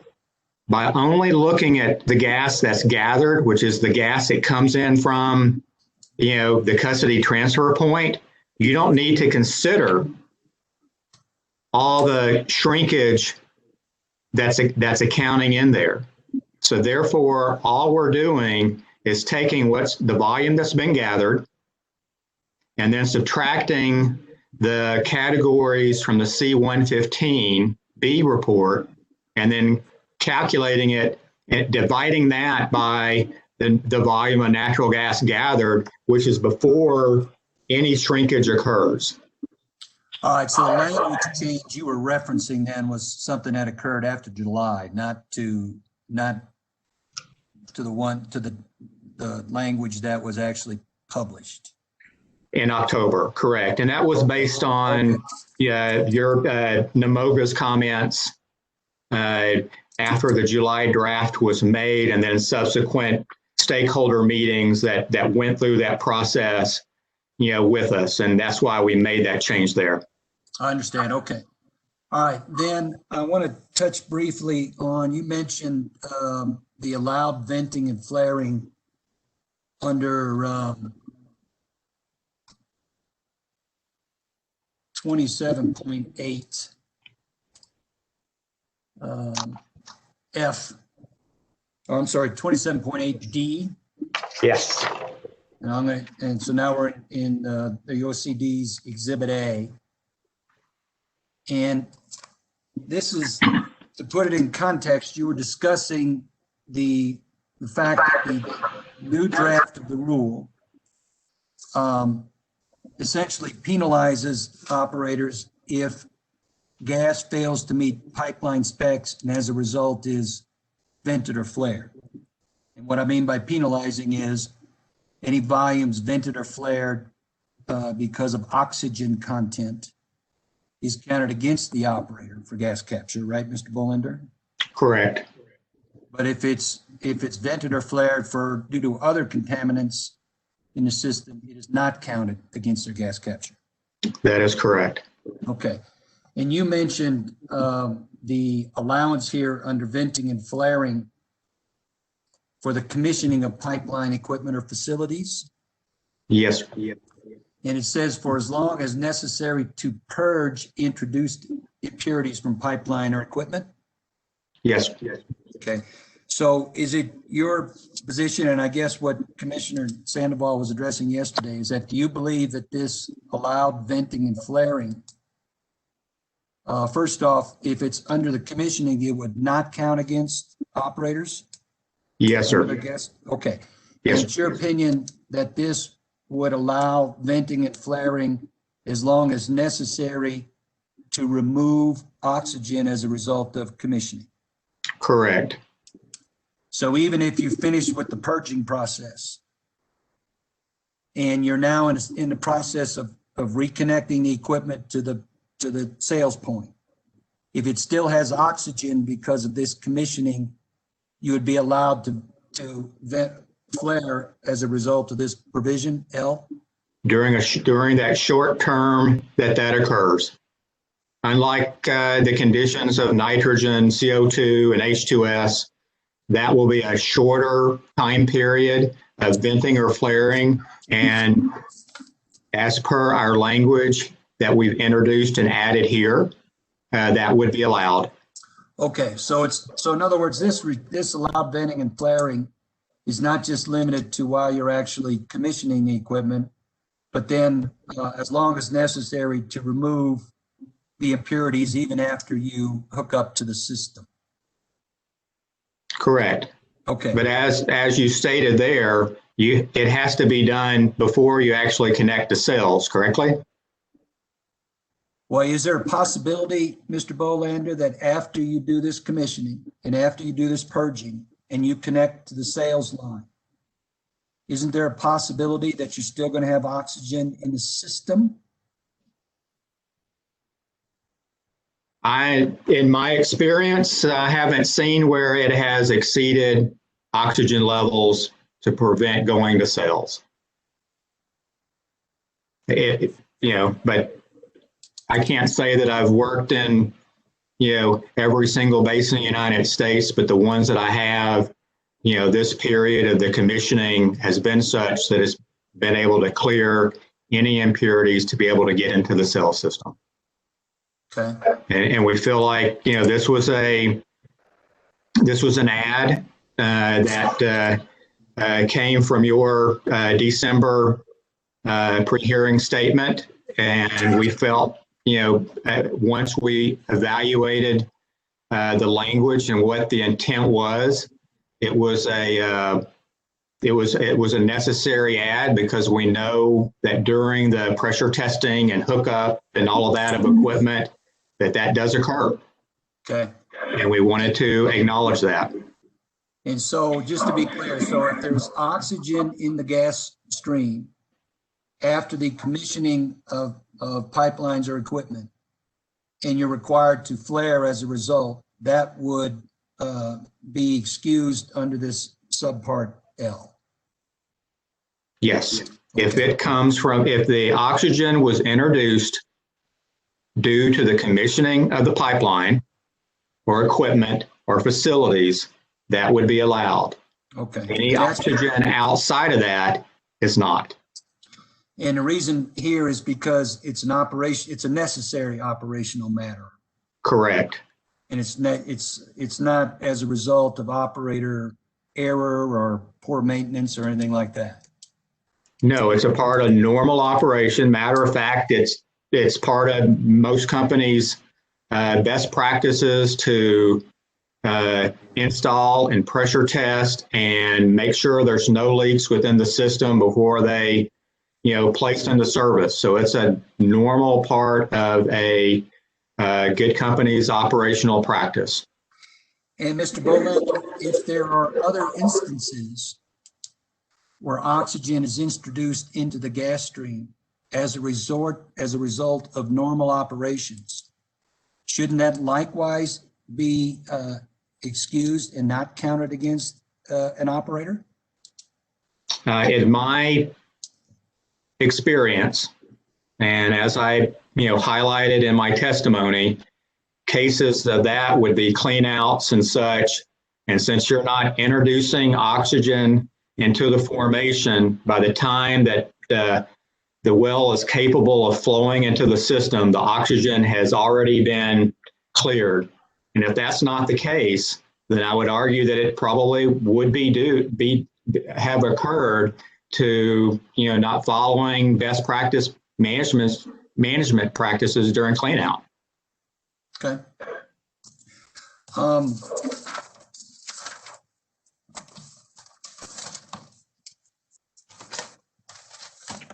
want to ask you about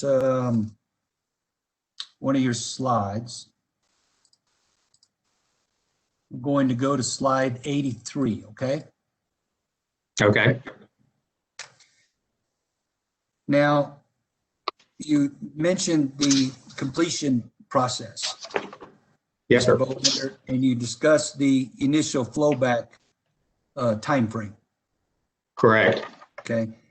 And if I understand it from your slide here on completion operations, the division recognizes that during initial flowback, there's going to be potentially some venting of gas, correct? Yes, sir. And that, is it also true that venting is usually for a short period of time until you can get a separator in place?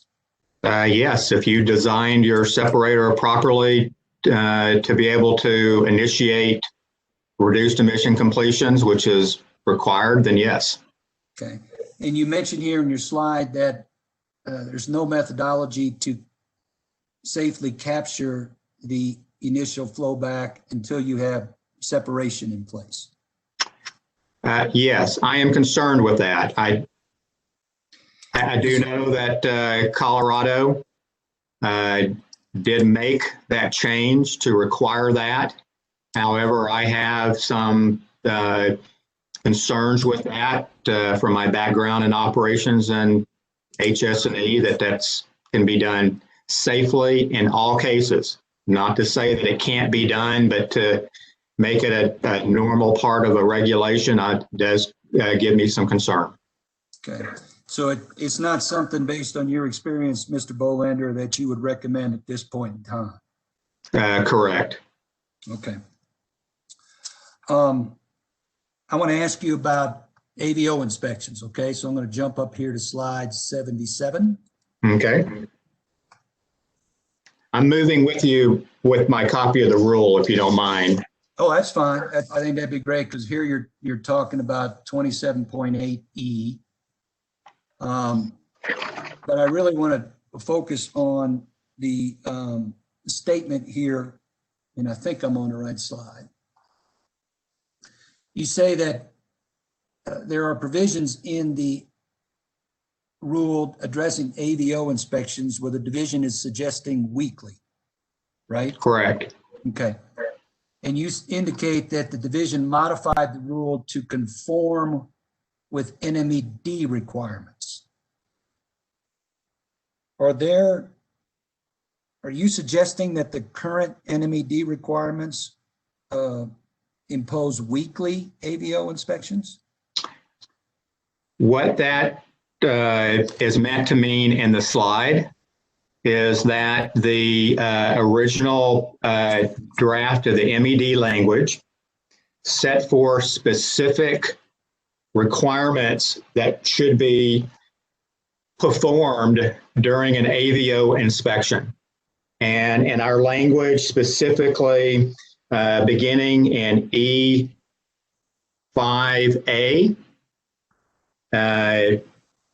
all the way through 5A little 3, all of those, that language, we've, in our collaboration with NMED, pulled that language from their draft to be specific.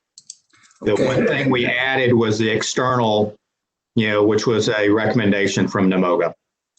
So my question at your slide here, the suggestion that the NMED currently requires weekly AVO inspections, is that correct? They don't currently require weekly AVO inspections, do they? I'm not sure what they require. Okay. We wanted to conform with the specific language on, what that inspection entailed, not the timing of it. So I guess my question to you is, are you aware of any current AVO inspection requirements that are weekly? Any regulatory requirements that are weekly? And not AVO inspections. Not any regulatory, no. However, I would say that most companies, lease operators, every time they're on location, probably perform one. The only thing that we're asking is that, if the well or facility conditions meet, that they just check a box to say that they performed one, and they found any issues, make note of it. As I mentioned, we did not want, because we know that we're dealing with waste and not air. Hopefully in my testimony, it came across that this was not a leak detection and repair program, because we know that's out of our lane.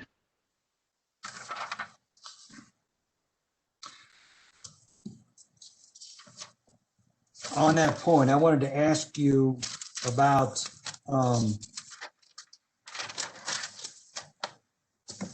another slide. Slide 78. Okay, so I'm going to, slide 78, the next one. Yes. And you're referencing the current requirement in the rule under 28.8C1, which is labeled, I believe, performance standards. Correct. And that the operator, this would be a gathering operator, right, is to submit to OCD and implement an operations plan? Yes, sir. And if I go to the language,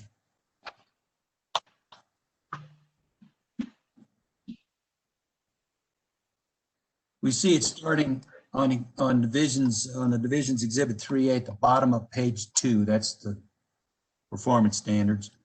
And it goes over in here into C1, right, Mr. Bolander? Yes, sir. Okay. Now you mentioned that this is a particular area that is governed by other state and federal agencies. All the sections that were removed, yes. Okay. Would you agree with me that issues such as cathodic protection, corrosion control, I'm looking at the language here, liquids management, integrity management, that those are areas that are governed by other state and federal agencies? In a robust safety plan, yes. However, if you read our language, we're not requiring those. We're suggesting those as guidance. I would, if you don't mind me characterizing this section. Well, let me ask a couple questions first, and then please do. Because in light of the fact that this is an area governed by other state and federal agencies, what does the division plan to do with the plan once it's submitted? One, they'll have it on file. They'll be able to review, with the sections that we have on reporting of emergencies, the reporting of location requirements. If there are excessive leaks and events, they can refer back to this plan to see if the operator, in fact, has an adequate plan to manage their system. I would look at this as nothing more than, if we look at it on an upstream area, the division requires certain requirements of upstream operators to meet certain criteria to drill and complete a well. Since this is the first, regulatory section for OCD to regulate pipelines, to me, this is a pretty simple requirement to have a plan in place to show that they are managing their operations to minimize leaks. Okay. Also, let me interrupt you. Sure. So do you anticipate that the division, for example, is going to question or make suggestions on cathodic protection or corrosion control or integrity management, or things or other matters that are listed in here? They may ask for records of your routine maintenance to make sure that you're, managing your equipment. On your cathodic protection, do you have, your test to show that your system is actually working? And, to also put this in place, I know we're headed towards, a fine line between, what a state can do versus what a regulated entity can do. But I'd like to point you to Colorado. Unfortunately, it was in one of our early exhibits. Let me stop you right there. Objection. We are Madam Hearing Officer, can Mr. Felderwart allow Mr. Bolander to finish his sentence at least? Well, my question was, Madam Hearing Officer, can the witness be allowed to finish his statement? Sorry, I needed to unmute myself. So one of the issues is we're hearing noise from Mr. Ames, from Mr. Felderwart, and from Mr. Bolander. And so some of what's been said, if you don't wait for the last person to finish their sentence, is garbled. Now, Mr. Bolander is giving expansive answers to Mr. Felderwart's questions. Mr. Felderwart, if you could try to break in perhaps between sentences, we won't have some of this garble.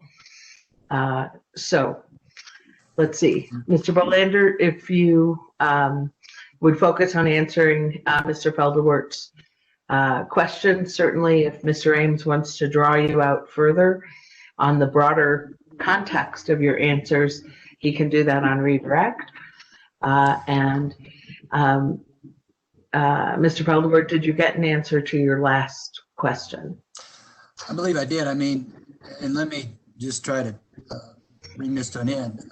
Mr. Bolander, this provision is not designed for the division to regulate such things as cathodic protection or corrosion control or integrity management, correct? Correct. Okay. And the division is proposing that this type of plan should be submitted to them for by all gathering operators, Correct. even those that are meeting their gas capture requirements? Yes, sir. Okay.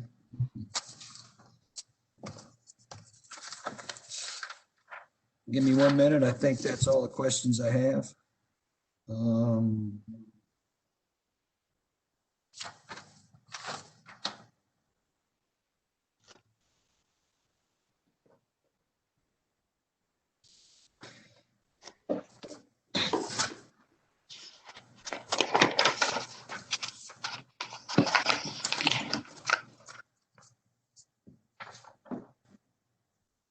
And Mr. Bolander, someone has asked me to clarify, okay? And I believe we can do it here. If oxygen is introduced into the system as part of the commissioning activity, okay? Is it then not counted against the operator on its gas capture percentage? For commissioning facilities, yes. Okay. That's why the allowance is put in there to allow for, once it's cleared, that's the time period that's allowed. Okay, and that's under that subpart L that you. I believe so. I believe that's the right citation. Great. Okay. Thank you, Mr. Bolander. That's all the questions I have. Thank you. Thank you, Mr. Veldewert. Mr. Biernoff. And by the way, for the record, Mr. Biernoff did join us just a few moments after we were reporting on his difficulties this morning. Mr. Biernoff, do you have questions of Mr. Bolander?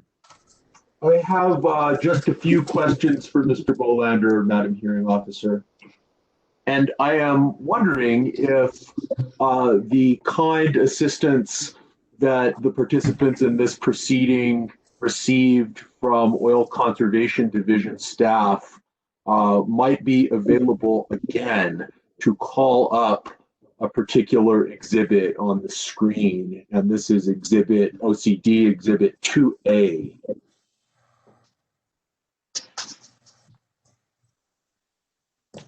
I could pull that up.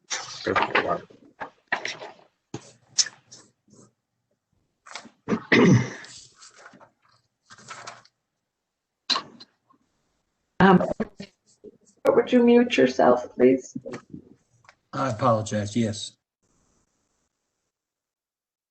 And Mr. Powell, thank you. If that's who's called up the exhibit on the screen, thank you for the assistance with this exhibit. And could we turn to what I think is page 5 of the document?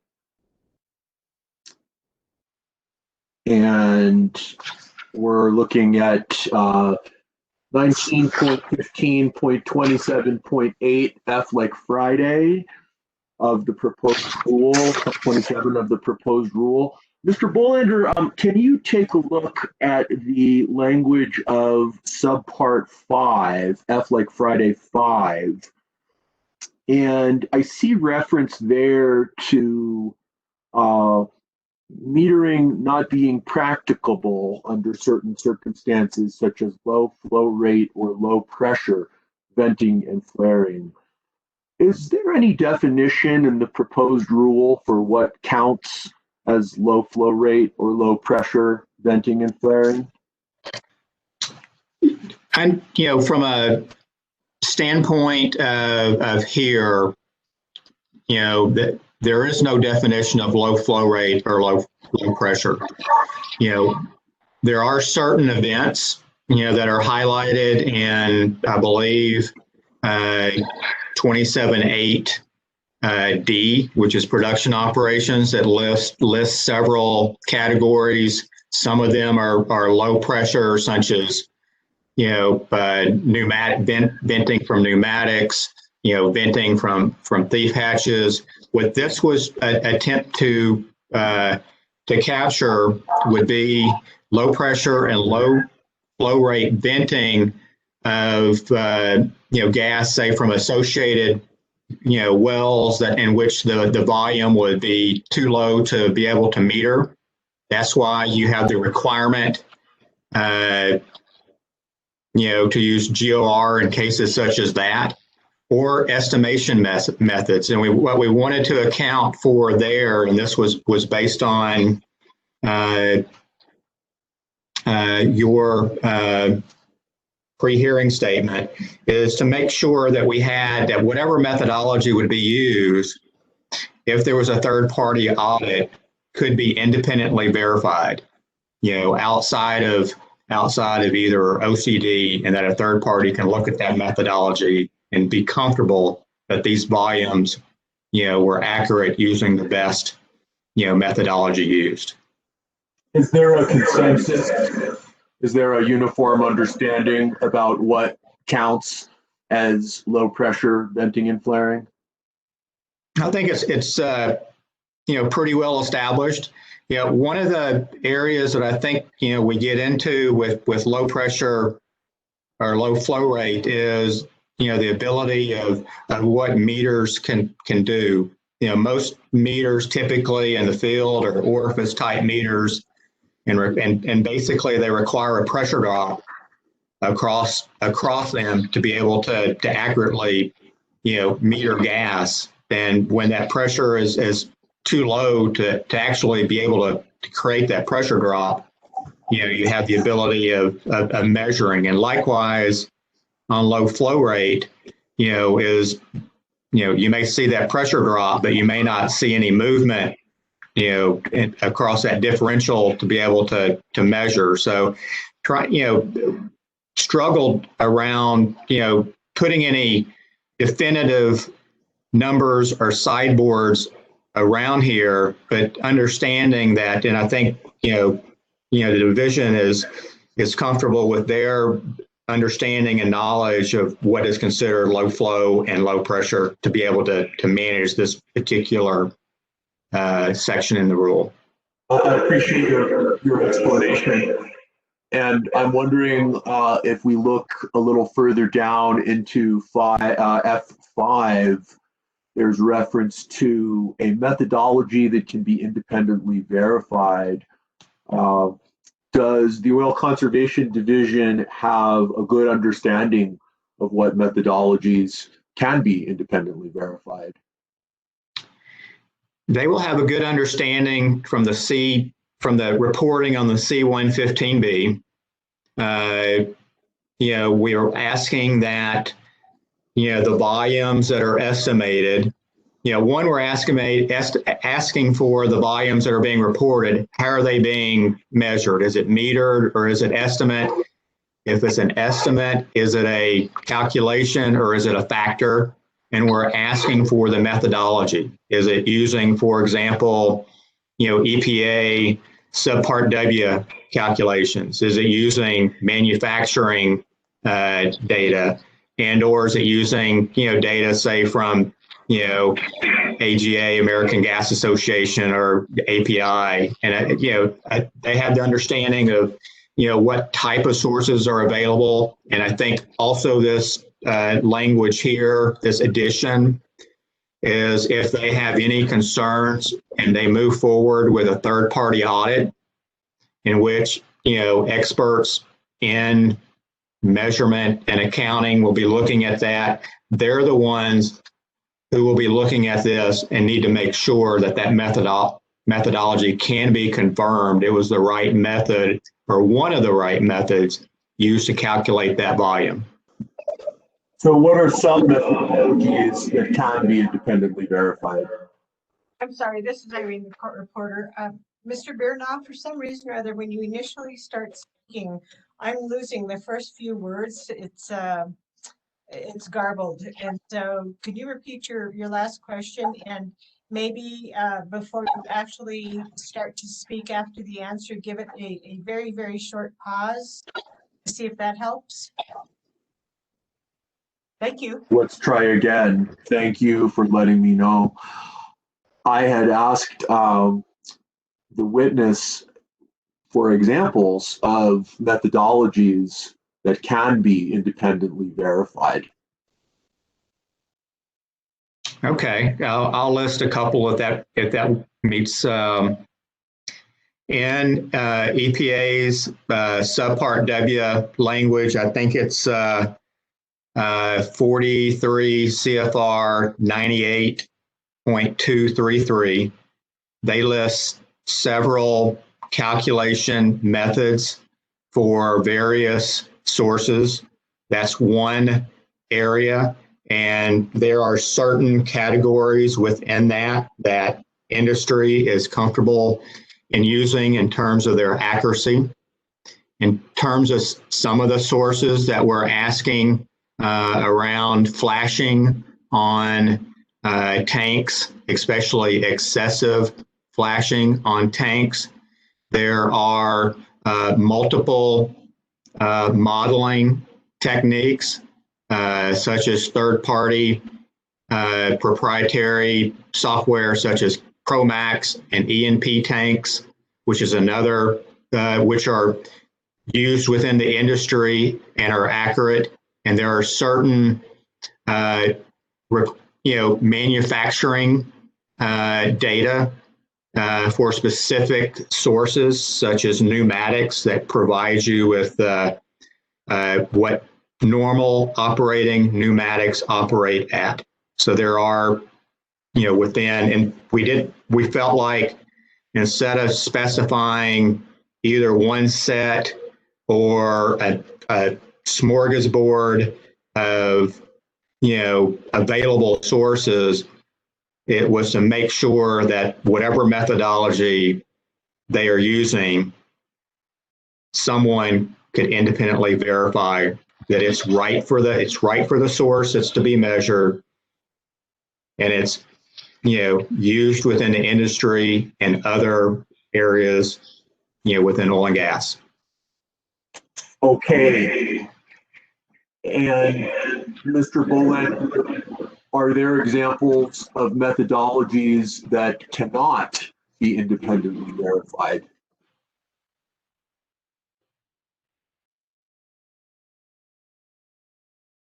I'm trying to think to be offhand. I think from our listing and the requirements in C-115B on what we're asking to be reported, most of those going through that list that's remaining are categories that can be verified. In my testimony, I talked about categories that were deleted, and the reason being that they were deleted is that there was no accurate methodology to report in most of those cases.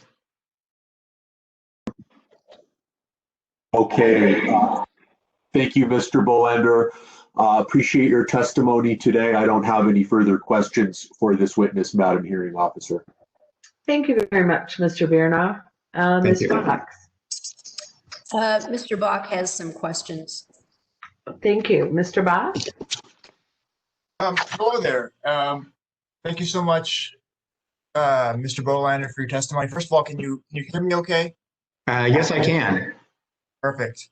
Again, really appreciate the testimony and the hard work that has gone into this rule. I just had a few questions about initial flowback during completions. And I was wondering if we could pull up slide 73 from the presentation you gave.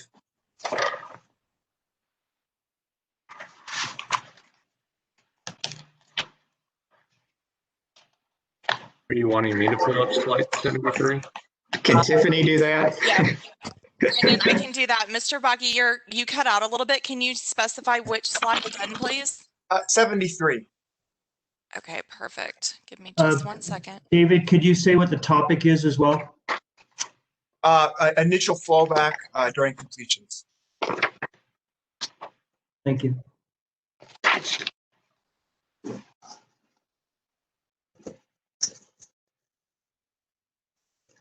Okay, give me 1 second here. Mr. Bolander, make sure I'm on the right slide because our slide numbers are off. I'm saying 76. Need to go backwards. Correct. However, unfortunately, This one, There we go. Say 78, 68. It's, okay, well, that's the one I wanted. So thank you for helping, Tiffany. So I wanted to ask you about this bubble here that says the point in the process at which venting or flaring natural gas can be considered waste, and it's indicates that is that separation flowback, and that prior to that it would not be considered waste. I wanted to ask you a little bit about that. Yesterday, Mr. Lepore made a comment that I thought was really interesting and helpful, which is that the idea of waste depends on technological context, and that something that might have been considered beneficial use 10 years ago, like the use of high-speed pneumatics, today would be considered wasteful because there are technological alternatives. Do you agree that that's an appropriate way to think about waste? Yes. Very helpful. So would you agree that if there are technologies that can reliably eliminate the need to vent gas during initial flowback, then maybe venting at that stage would be appropriately considered waste?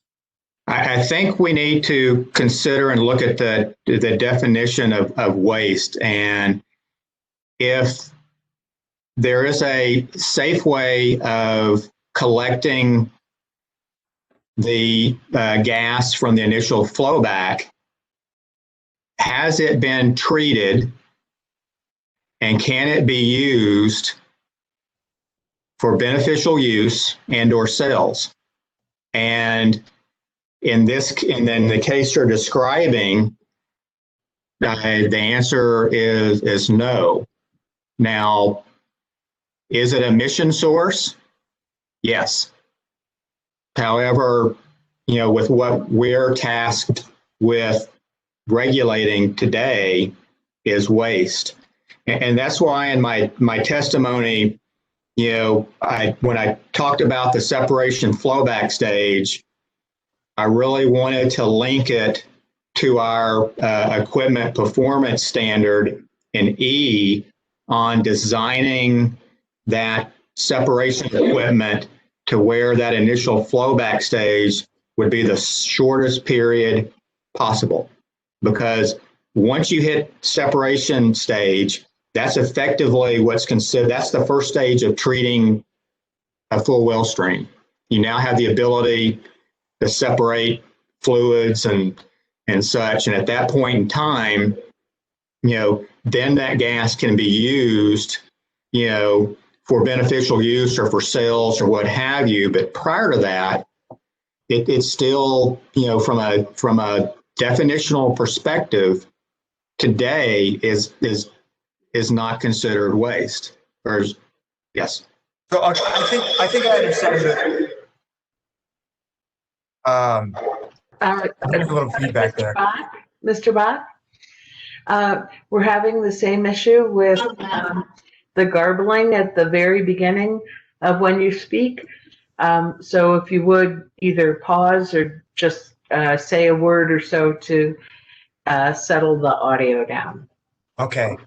Thank you. Thank you, Mr. Bolander. I think I understand where you're coming from on that point, and that this is not set in stone, as it were, but this is sort of your understanding based on, what can be put to a beneficial use at this point, and others may present evidence that suggests that where that point begins could be different. Could we go to slide? Objection. Counsel's making a statement about his intended testimony, Right. asking the witness a question. Right. That objection is sustained. Please carry on, Mr. Bach. Okay. Could we go to slide 83?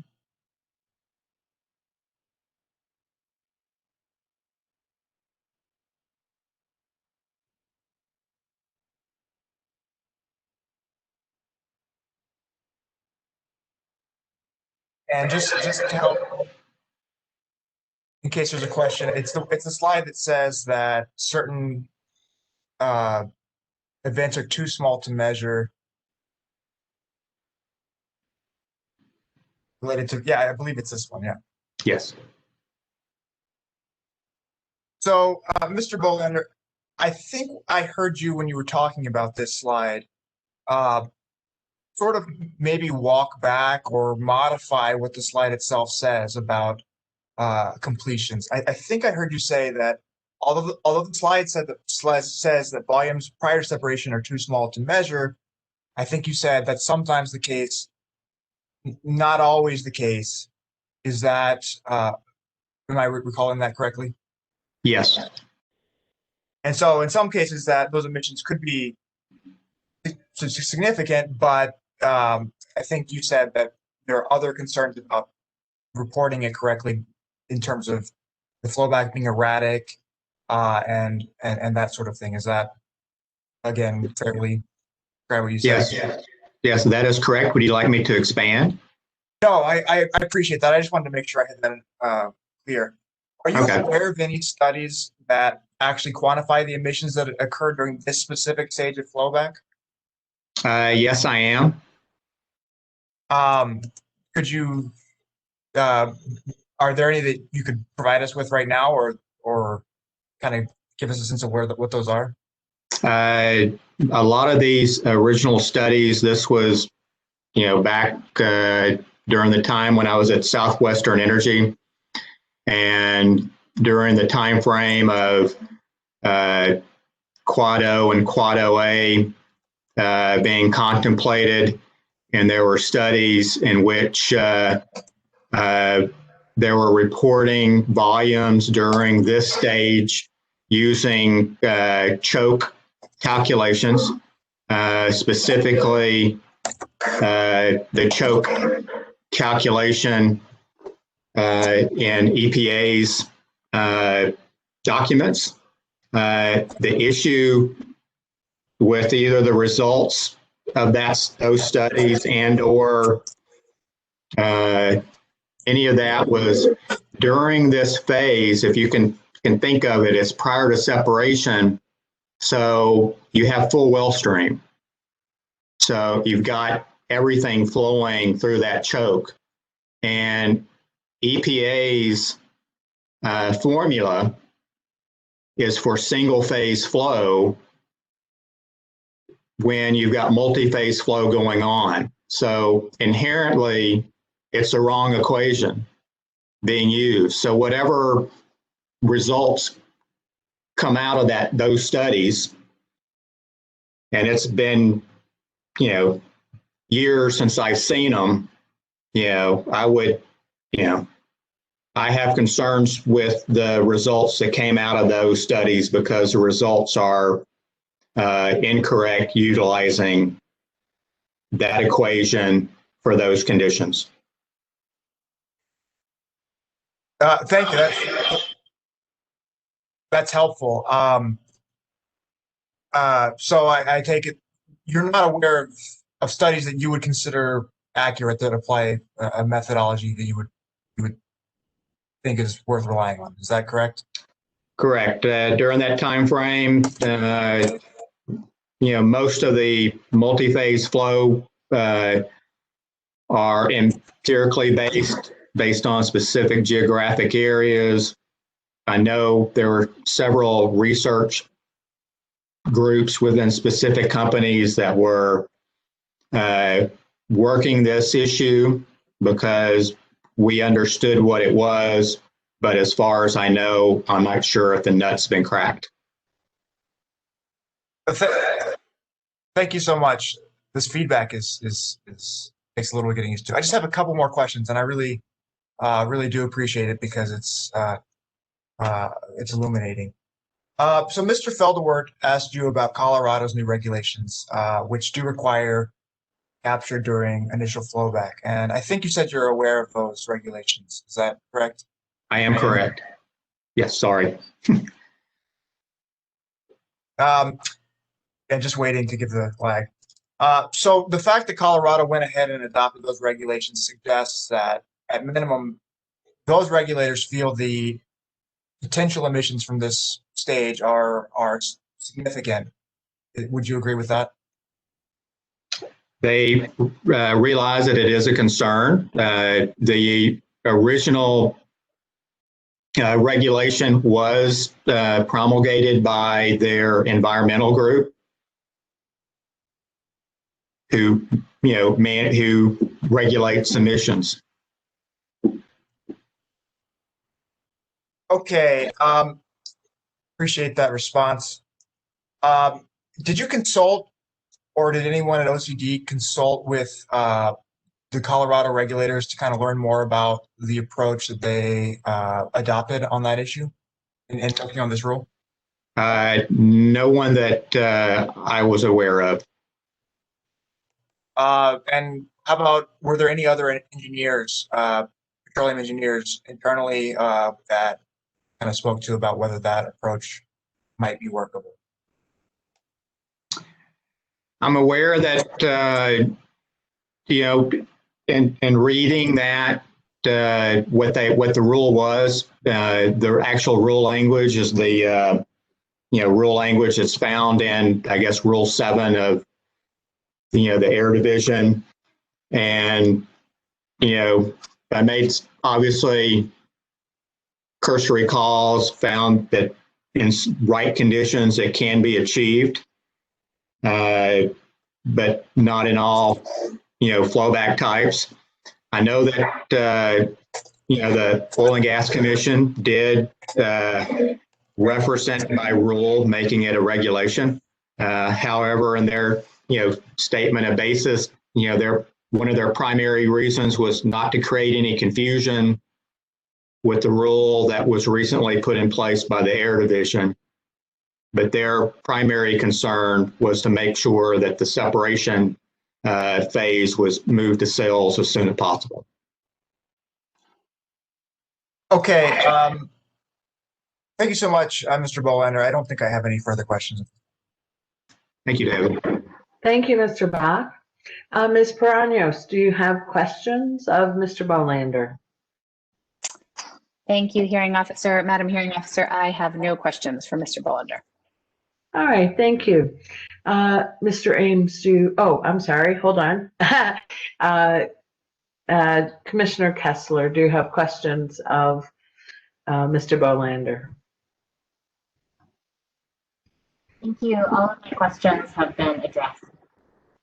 Thank you. And Madam Chair. I do have some questions. And just bear with me again as I wade through my notes here. Can you hear me okay? Or are you getting that feedback from me? I can hear you fine. Okay. All right, I'll start with the same questions as I have with some others before. Do you support this regulation? Yes, I do. Do you feel like this has been, from your experience, past, present, future, well, not future, past, present, a collaborative process? Yes, I do. I'll re-echo what Matt said. To see the changes since July means that we've listened and put forth a good rule. Thank you. All right, where to start here? I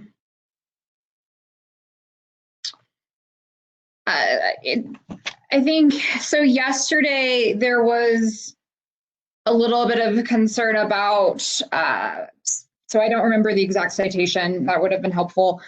Basically, where our production operators have 4 hours to shut in their wells if there's some sort of midstream upset.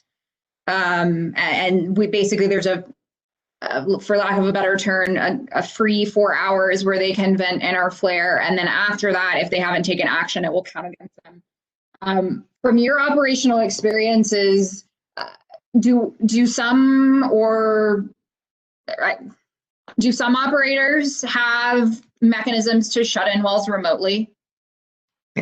In some particular cases, yes, but not all.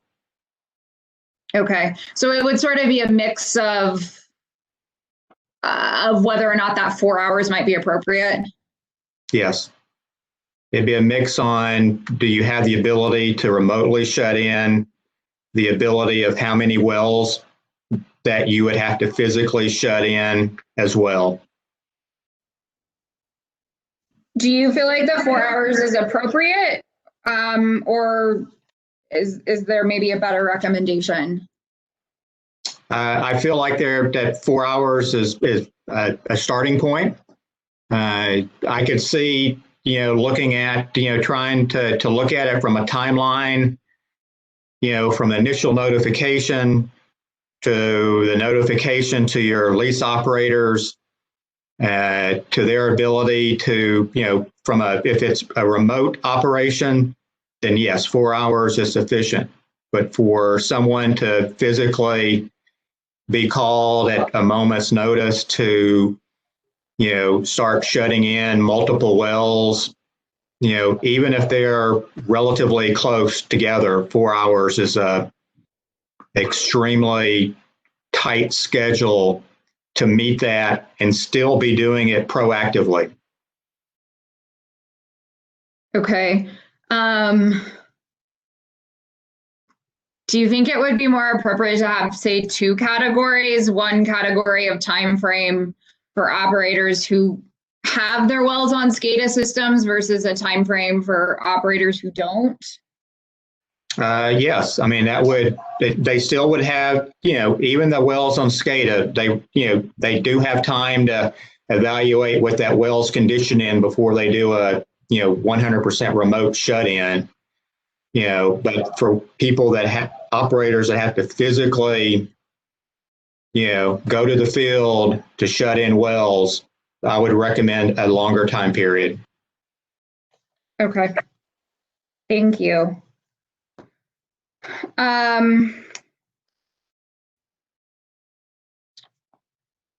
Maybe let's wade through some of the measurement questions, which I think is in F in the rules. All right, F2.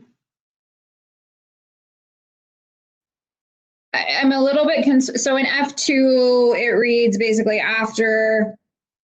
Oh, actually, I'm probably looking at maybe a slightly older version. I think there's an errata. But I do think the errata said the same thing. It says basically, or something similar. The operator shall install equipment to measure the volume of natural gas vented or flared. What's the feasibility to install measurement equipment for vented gas? I guess I'm thinking of situations like a PRV, and I can't recall in any of my operational experiences seeing a meter on a PRV or something of the like. Do you have any experience or insight you could share on that? On the language, we put in, Adrian, I'm sorry, Madam Chair, we tried to be consistent with using vented and flared. And I agree with you, what we're dealing with F2 is predominantly flared volumes. And, that's why we were, we stepped back in F3 and, changed our citation to be more consistent with flared gas. However, I will say where you may see some metered volumes, it wouldn't be a vented gas, but in large facilities with lots of fired equipment, you may be measuring some of your lease use with metered equipment. But as far as the vented gas, I agree with you. Vented gas is typically not metered. Okay.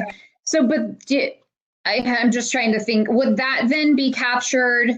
So say the language was kept as vented or flared to keep it consistent. Would then that operational infeasibility be captured in 5, where it says if metering is not practicable due to circumstances such as low flow rate or low pressure venting and flaring, do you think those infeasibilities would be captured then under 5? That was the intent of creating 5. Okay. Now, sort of on 5, I guess my concern, or do you have any concerns here that 5 could be taken advantage of in any sort of way by operators? In my experience, no. Because we're looking at volumes. When I kind of go through a facility, from separator on, one of the main volumes we want them to measure specifically on new facilities is associated gas coming off the separator or heater treaters, or depending on the volume and if it's capable, something coming off of a vapor recovery unit. But outside of that, all the other volumes, going throughout the system that would be considered low pressure venting events, would fall under 5 as being, required for calculation purposes. Okay. And you didn't directly testify about this, so if you're not the one to address this, just let me know. I don't know if you've seen, I think the proposals from EDF and the climate advocates, they, in both accounts, I'm trying to pull it up now, seem to want to eliminate the GOR options. So I think, hold on, I got like 18 binders here. Yeah, so eliminate 6, I believe, in the draft. That says, for a well that does not require measuring equipment, the operator shall estimate the volume of vented and flared natural gas based on the result of an annual GOR test for that well reported on Form C-116 to allow the division to independently verify the volume rate and heating value of the flared natural gas. And, I don't know the logic here, but I guess I was hoping you could sort of illustrate why you think leaving that language in there is appropriate, leaving that GOR option in. For one, this type of methodology of calculating, the gas volume from oil wells, that produce associated gas has been performed in the industry in all regulatory basins for years. So it's for one, it's an operation that is, the industry is comfortably aware of. They have processes in places. And, what that means is that either on location, would be the case where you have, multiple wells coming into a facility in which one separator, as an example, is used on a day-to-day basis, and they may have a separate second separator on location that they can isolate individual wells to perform the GOR test, where they measure, the gas volume coming from that well that they're testing, and then file the form. For companies that don't have the ability to have a test separator on location, then they roll out a rental or a test separator that they may have that they move around the field. So it's a way of doing it. It's a practice of doing it. It's understanding the gas oil ratio is, from a reservoir perspective, is a way of understanding how my reservoir is reacting. Is that GOR changing? At some point in time during the decline of that well, that GOR will remain stable. without any changes. So this is a valid, methodology of determining gas volume from, normally low GOR type wells. Okay, so you feel like leaving those in is important, is an important option? Yes, I do. Okay, thank you. Let's see if I have any more measurement questions.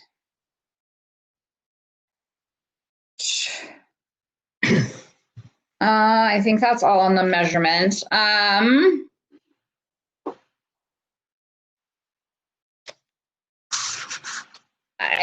So it looks like, I can't remember again where it was, but we have seemed to excluded the language about the NMED authorization or their permit or something of the sort. I know it was explained. I guess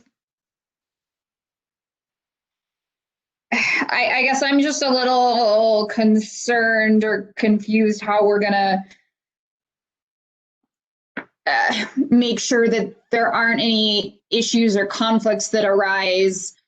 Can you just elaborate a little bit more on that for me, please? I may not be the right person to explain that aspect. This was kind of a change late in the process post, the December 17th submittal. How it arose, we originally had the language in there. Other stakeholders had recommended that language be expanded somewhat to include other regulatory bodies. We resubmitted that language to NMED, for their review. And, my understanding from not being intricately involved was they read the language, not just the new language, but even the original language, and didn't see a need for it. So, I'd have to say, Madam Chair, this is beyond my technical explanation on this one. Okay, would Mr. Powell be appropriate maybe to ask questions about that? Yes, Mr. Powell may be the person to ask. Okay, I will reserve those for him. Sort of while we're on the NMED train of thought here. So I think Mr. Feldewert asked some questions about NMED's current rules. Maybe the question that should be asked is, was the intent to try to match NMED's proposed updated rules on the AVO timeframe? Yes. Yeah. Okay. We wanted to match the language and through our collaborative effort, the timeframes.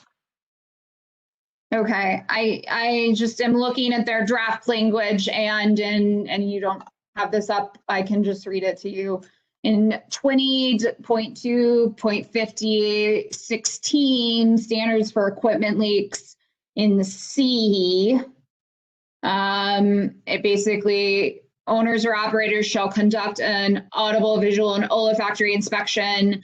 It lists a handful of equipment at least weekly is what it says. So you're saying that their proposal and the time frame here matches and was tried to make consistent? Yes. Okay. And I don't know, you alluded earlier, maybe Mr. Powell might be more appropriate for this, but I guess, was it envisioned in drafting this that you wouldn't actually have to go out there and do AVO twice in 1 week? Like the same AVO that is checking the box for the division is also checking the box for NMED? Yes. The intent was to streamline the process. And that there was not like a specific OCD form that had to be filled out? For example, if NMED had a form that would count likely for OCD's requirements? That was the discussion we had within our work group. Okay, so that it would not be duplicative. Correct. Okay. Based on your operational experience, does a week or maybe how often are operators out on site? Would the week time frame force them to go out there more than normal? For wells that meet that category, where we have our crossover point of 60 MCF a day, those wells will be visited more frequently than wells that fall below that. In my experience, weekly is an achievable time frame, and for higher rate wells, I would say that many of those are, if not visited daily, are visited 3 to 4 times a week. Okay, so that doesn't seem to force operators to go out there when they're not already. It would just conform sort of with their normal schedule. Yes. Okay. What about for the wells that are on the monthly frequency? Does that seem appropriate? Those are the lower flow wells. I think the stripper wells, those are required to be visited monthly for AVO. Does that time frame seem appropriate to you? I think it's very appropriate for producing wells to visit it at least monthly if you're a prudent operator. Okay. Thank you.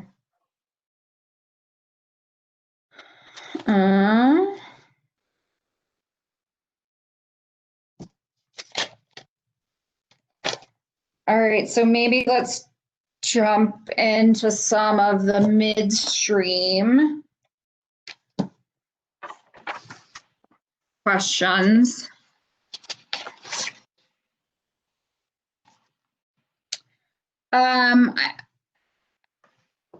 Just going to read something to you. Are you, I think, so well, actually, let me step back. I think actually you said something yesterday in your kind of initial testimony that OCD doesn't currently regulate midstream operations. Or have you read all of OCD's rules?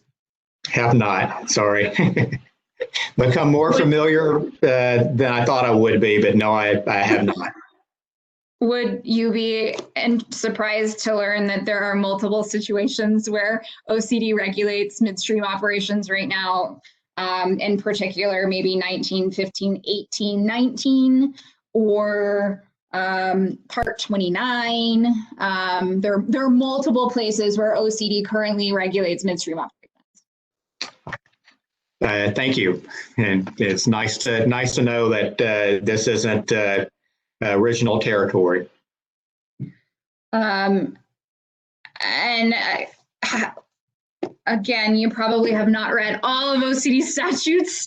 I have a very large binder that's very chunky. Are you familiar in particular with 70-2-12A4, which states basically, I won't read the whole thing. It gives OCD the authority to examine, check, test, gauge oil and gas wells, tanks, plants, refineries, and all means and modes of transportation and equipment. Were you aware of that statute? I was not. In your experience for oil and gas operations, is one mean or mode of transportation a pipeline?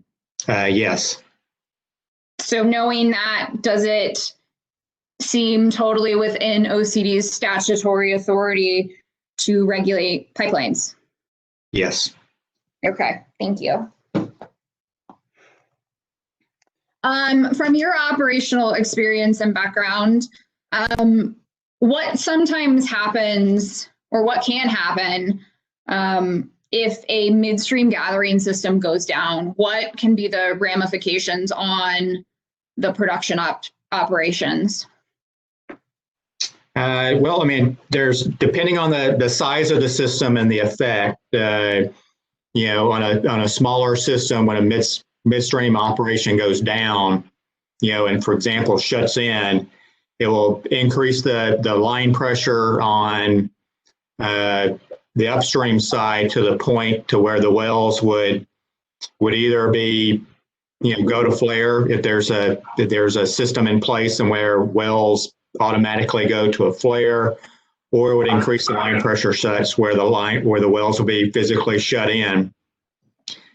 For larger gathering systems, it will be felt differently throughout the upstream side.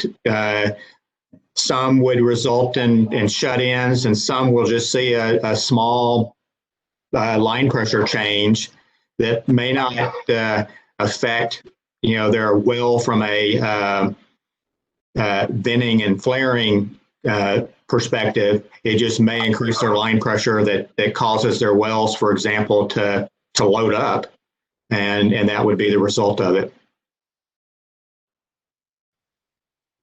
So, the feedback just happened. Is everybody else getting that, or just me? It was just a moment at the beginning. Now you're fine. Okay. So what I'm hearing is if there are issues on the midstream side, it can force the production operations sometimes to have to flare all of that gas because there's nowhere else for it to go. Correct. Unless they shut in a well. Correct. So, okay. So do you believe it's an important part of managing venting and flaring in the state to also manage those midstream operations because they can have broader ramifications? Yes, I do. I thought it was key that we added the section on reporting of any of their events to affect the upstream side positively instead of negatively. Okay, thank you. Sorry, I'm just wading through my notes here.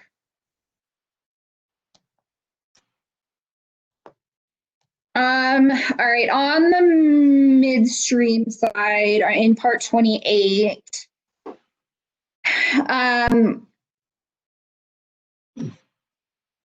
where did it go?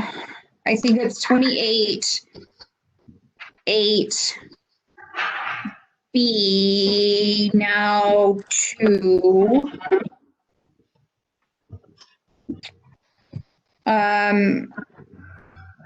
So for example, 2C, so 8B2C, basically it is, and this sounds like maybe it was, sorry, let me form my thought here. So 2C basically gives an exception. You can vent or flare during normal operations of a dehydration unit or amine unit. Is that, just can you clarify for me, is that still counted against, for example, your gas capture percentage? Like you would still have to calculate how much was vented or flared or measure or whatever that appropriate mechanism is. And that venting and flaring would still say count against the gas capture percentage? Is that how that works? What this was to address was, you know, the normal, you know, venting, you know, that occurs from, say, a dehydration unit.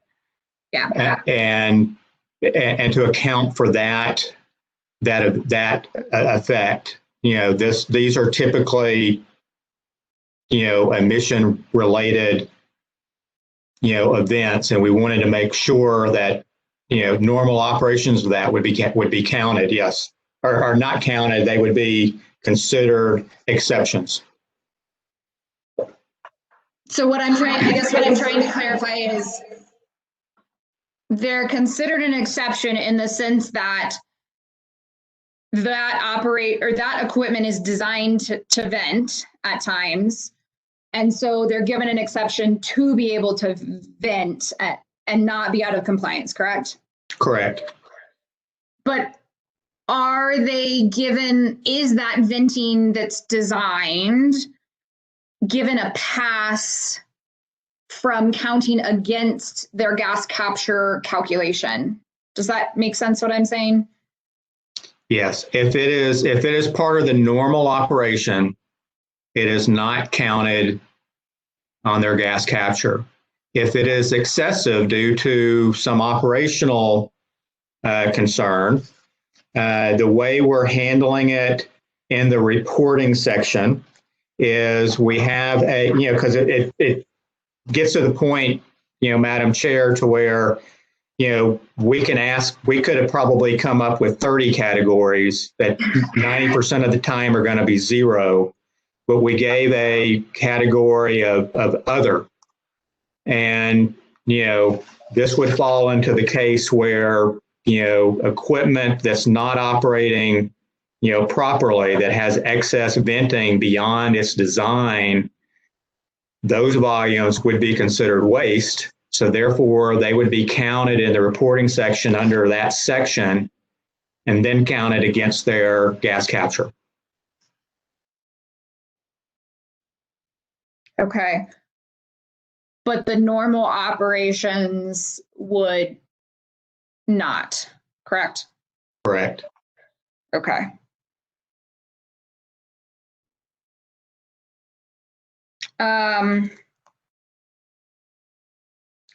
I think you've mentioned one of the categories that was deleted was on pilot and purge gas because it should be beneficial. Because that's considered a beneficial use. Is that now getting wrapped up? Is there another category that now gets wrapped up in?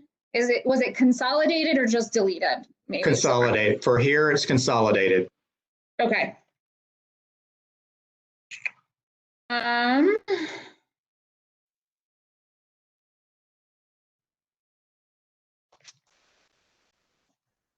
I think that may be my last question. Thank you, Mr. Bolander. Thank you, Madam Chair. Thank you, Madam Chair.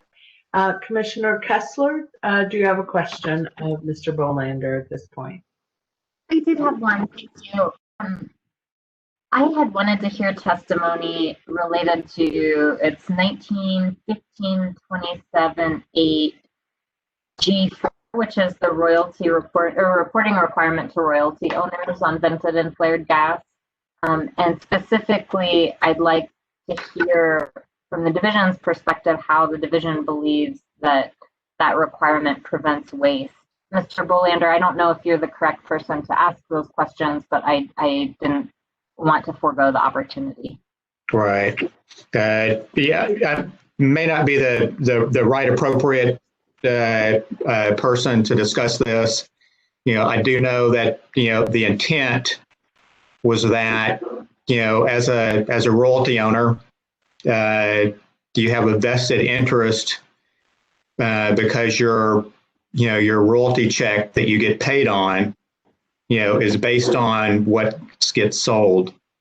And if there is gas that is wasted that you don't have the opportunity to obtain a value on, then the intent was that gives that royalty owner the understanding that he's missing out, or that person is missing out on an opportunity for additional revenue.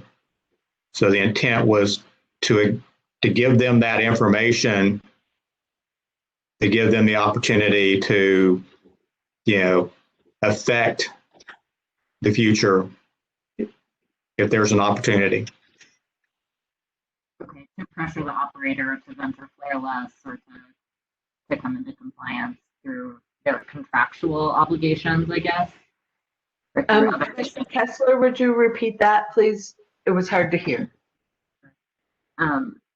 Is the assumption, Mr. Bolander, that the royalty owner would be able to exert contractual pressure through their agreements with the operator to be able to obtain more gas or less venting and flaring?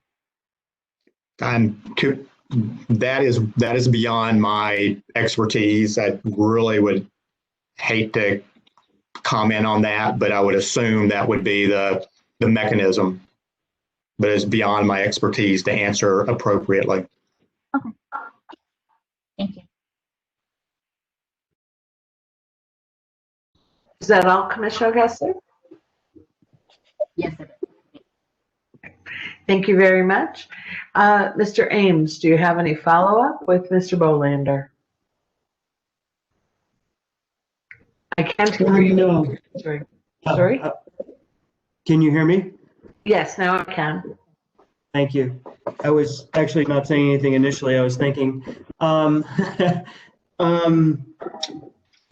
I don't think I have any redirect for Mr. Bolander. I'd ask that the witness be excused. All right.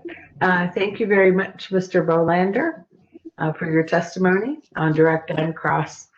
You're excused. Thank you, Madam Hearing Examiner. Thank you. So, Mr. Ames, if you would, I know that we are now just several minutes from noon and have been going not quite 90 minutes, I guess about 90 minutes since our last break. So I think a lunch break would be appropriate. I know that you have one more witness, Mr. Powell, right? That's right. All right. Now, do you have any guidance for us on how long a lunch break we would need to take? Any chance we could shorten it a little today?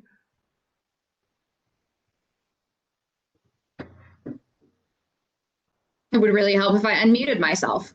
I do not have limitations today that I had yesterday and could do a shorter break. Maybe 30 or 45 minutes instead. Commissioner Kessler, do you have any limitations? I don't have any limitations. All right, come back at 12:45. Can squeeze a little bit more out of noon. All right, thank you all. Let's come back at 12:45. Thanks.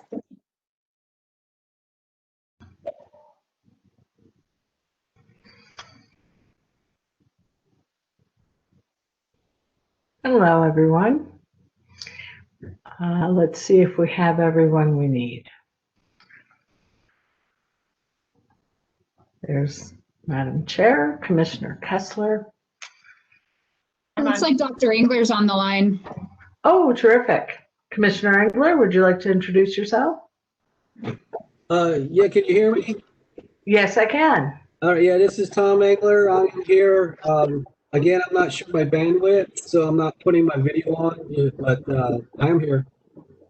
All right, thank you very much. When we broke for lunch at noon, we had just finished the direct and cross-examination of the division's third witness. And so now we're going to move on to their fourth witness, Mr. Powell. Should we discuss schedule maybe, since Dr. Engler's here? Oh, okay, sure. We can do that before we hear from Mr. Powell. Madam Chair, do you have some guidance for us?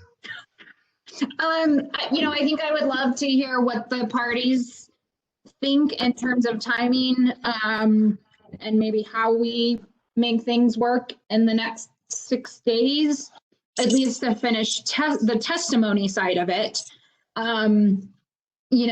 Session does start the week after, but I think we want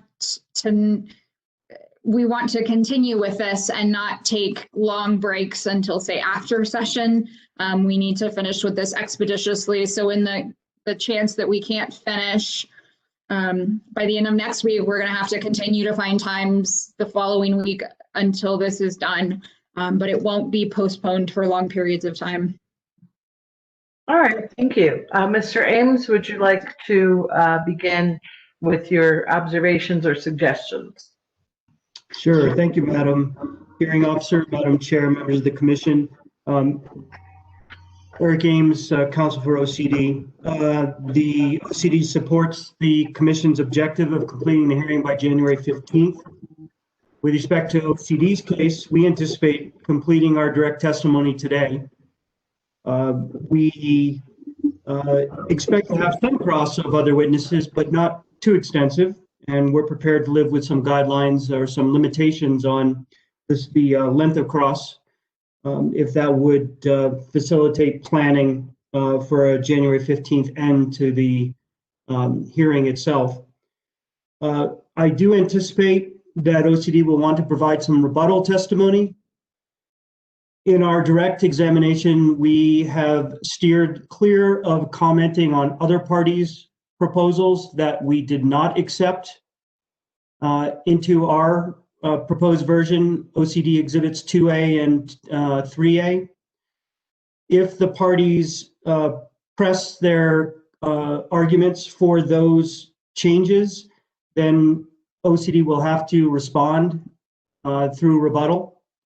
But at this point, it is not possible to estimate with any precision how much rebuttal we'll need to do, because it depends on what the other parties choose to present. Thank you. All right, thank you, Mr. Ames. Mr. Felderwart, would you like to weigh in?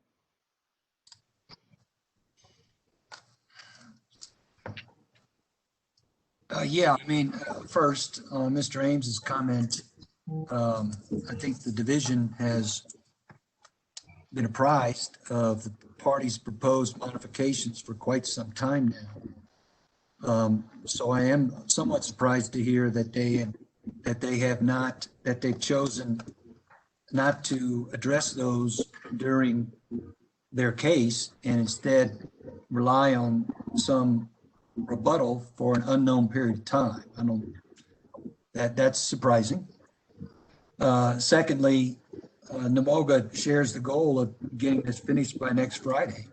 And although I think we all recognized that trying to get this many witnesses in a 2-week period was going to be difficult.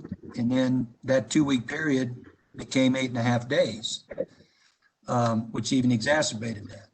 But we're willing to do whatever the commission thinks is appropriate to try to get this accomplished. If that means working Saturday, Sunday, we're willing to do it. If that means starting earlier in the morning and going later at night, we're willing to do that. Okay, thank you, Mr. Felderwart. Mr. Biernoff, oh, I do see Ms. Fox. Let me see if Mr. Biernoff, oh no, you know what? I think he said that someone else from the office would be covering the first part of this afternoon. So let's go to Ms. Fox.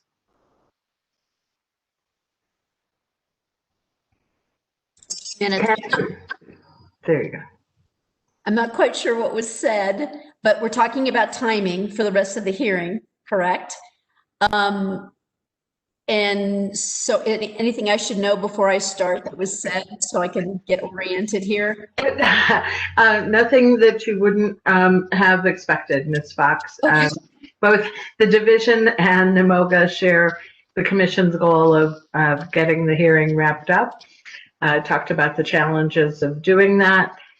Mr. Ames apparently believes he may have some rebuttal. Yeah, and NMOGA is clearly willing to have longer days. Okay. Let's see, a couple of things. One, our main concern is not having our direct case cut short. We had estimated in our pre-hearing statement almost 9 hours of direct. I think we overestimated on that. We were trying to not underestimate. I think it'll be closer to 7.5 or 8 on direct. We have 11 witnesses. I have not communicated with my witnesses, a number of whom have small children, a number of whom are on the East Coast, about going late. That could be a problem for my witnesses. We would prefer not to take our witnesses out of order. We prefer to be able to present our direct case sort of with the facility that OCD has been able to without inconveniencing our people who have, like I say, young children who are, I think, inconvenienced enough right now through COVID. So those are our concerns. I personally don't mind going late for, say, NMOGA witnesses in the evening. I can do that, but I'm a little bit worried about asking our witnesses to do so, but I would do so if that's what the commission wants. Thank you for that. Ms. Baranjos, anything to add? Thank you, Madam Hearing Officer, Commissioners. EDF also does support getting the testimony done by the end of by the 15th.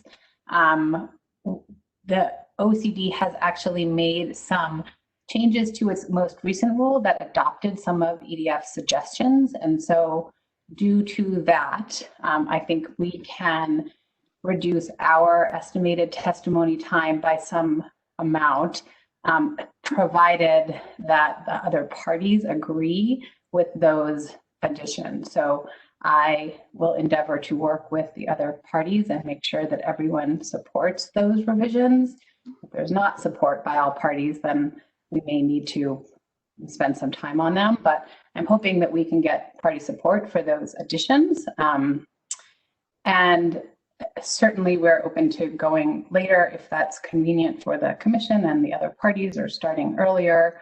I also have a witness on the East Coast as well as in Central Time. So obviously working with everyone's schedules can be challenging, but happy to do whatever we can to get this thing done on time.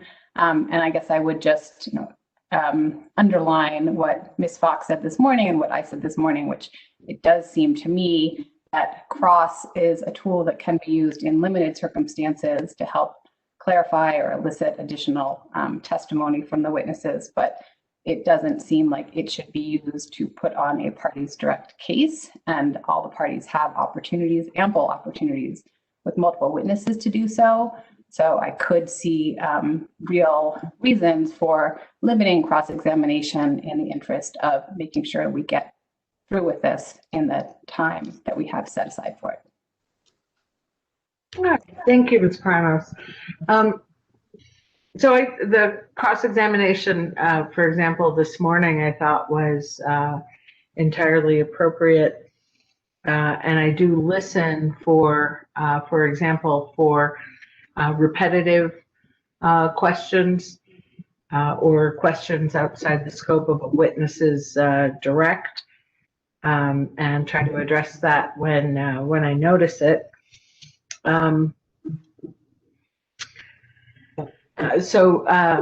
This Commissioner Kessler, I'm sorry? I'm sorry, this is Tom Engler. I ask a question. Yes. I guess my question to Madam Chair, are you worried about what or when are we going to deliberate?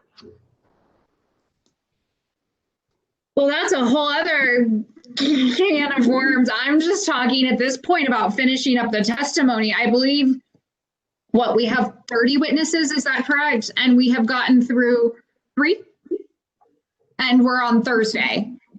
So I think right now, I mean, yeah, we're gonna have to deliberate at some point, but that's even in addition to what we're talking about now. I think at this point, I'd even just love to get through testimony by the end of next week.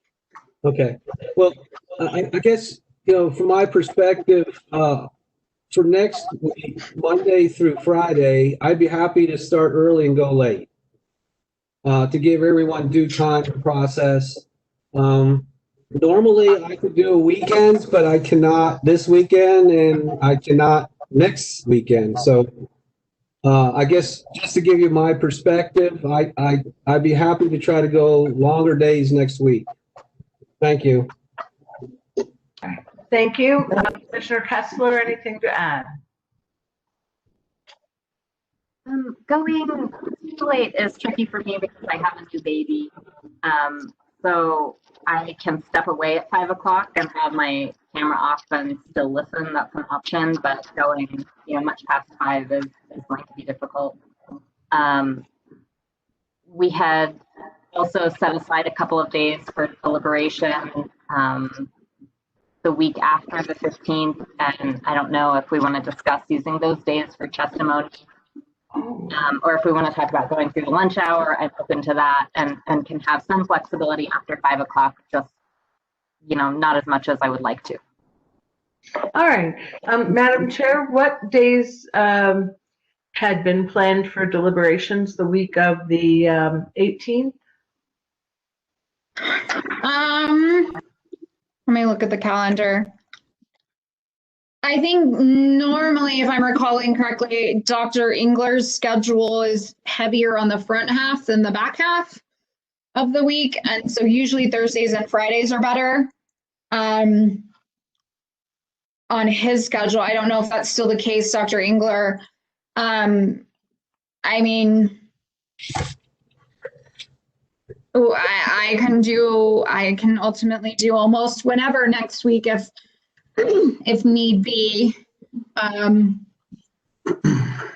If we have to go into the next week, I just would have loved to have finished at least the testimony, because again, we're still going to have deliberations, which I expect to take days. Madam Chair, if I may interject, in order to deliberate, you will need the transcript for the proceeding, the entire proceeding, since one or more commissioners has or will miss portions of the testimony. Yeah. So there will be a delay, a necessary delay for that as well. Yeah, I think we expected that. So I think we understand that as opposed to normal, where the commission finishes one day or finishes at 4 o'clock on one day and starts deliberations at 4:01, it may be different this time, where there's a longer gap. And because this is so complex, we may look at other options after testimony concludes before we go into deliberations. I don't think we know yet until we get to that point.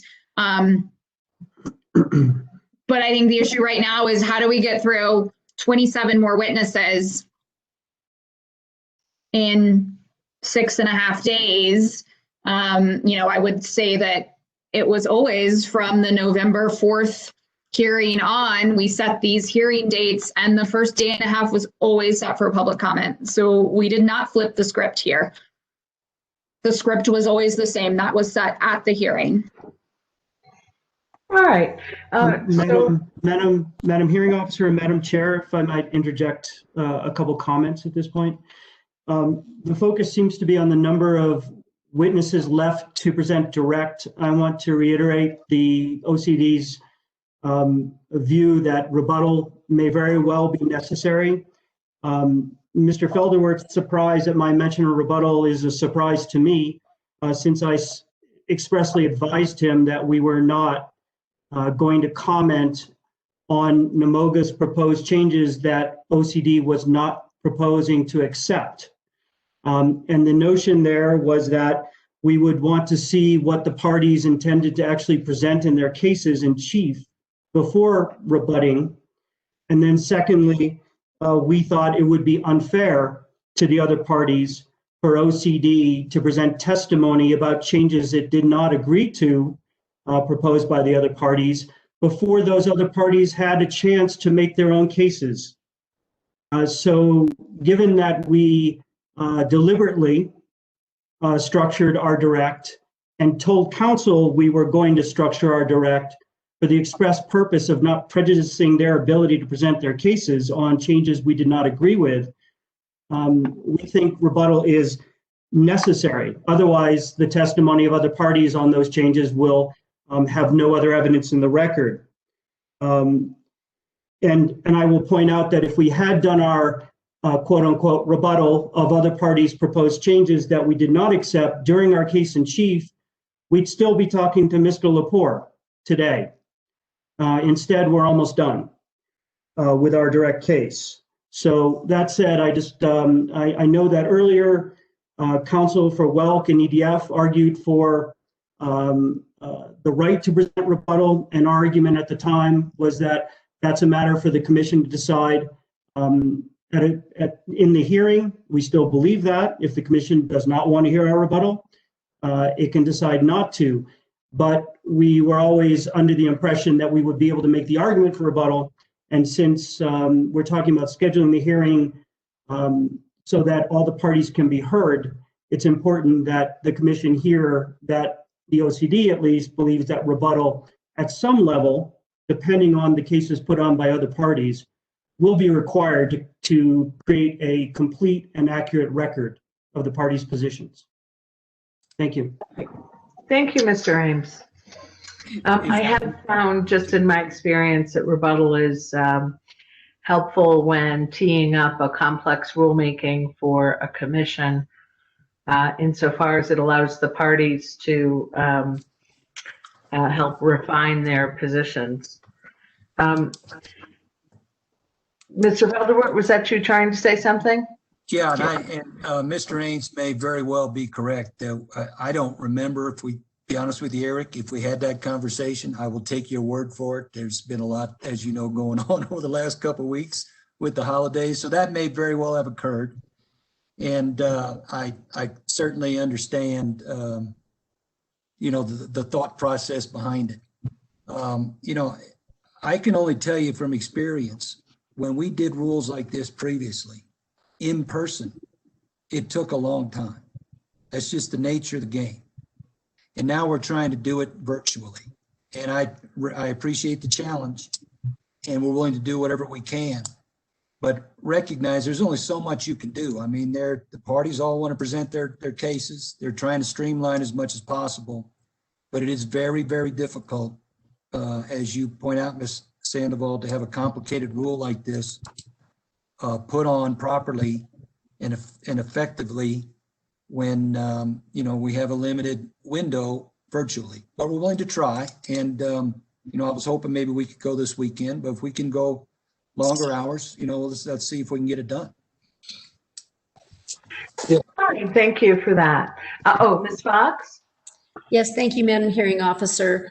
I guess I'd like to echo what Mr. Ames said in terms of what his representations were to council and what the discussion was about rebuttal. I do remember that conversation with Mr. Ames, and also echo Mr. Felderwert's sentiment that the nature of these rulemakings is that it takes a long time, and maybe we were too ambitious to think that it could be done in 8.5 days. I remain concerned about our side being able to go in order with our direct case and schedule all our witnesses, again, who have young children, who and also who we have a couple of people on the East Coast. So I am concerned about the imposition on us going late hours while that did not happen this week. Like I say, I personally can go late hours and I can go weekends, but I don't know about our 11 witnesses.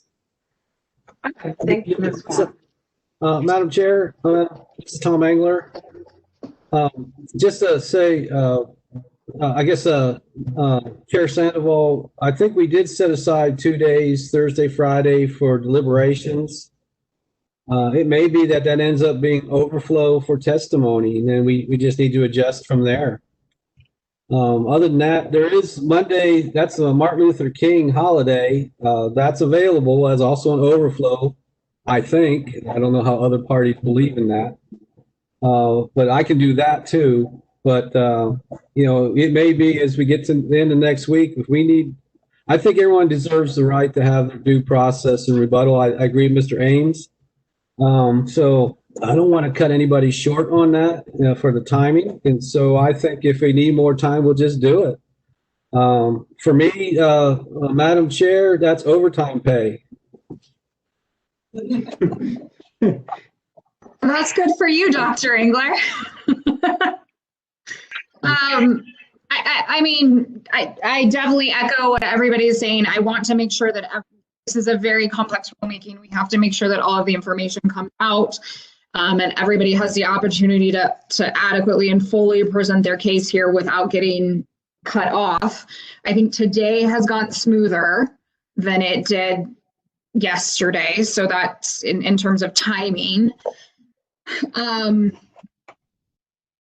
It sounds like, what is the option to start earlier? I think Commissioner Kessler, you have a limit on going later. Is that limitation in the earlier as well? So for me, I mean, I'll just be able to be here and be listening, but with the video off, because I may or may not have kids either with me or in the house. And I'm also open, as Dr. Engler pointed out, I'm open on Martin Luther King Day and then also the days that we've reserved for deliberation. This is Chris Moander, who I've successfully avoided not interjecting thus far. Just a few things to keep in mind. I think that the commissioners know this as well as anybody, but and not that it impacts on my schedule or any real importance here. The general session starts the day after MLK Day. Is that? I think that's right. Looking at my calendar, it does. So it definitely does. Yeah, that is an issue that I think hangs a bit over the continuation. I don't know how. I mean, I know that I will have, my office has a role of doing some bill work, and we tend to stay pretty busy.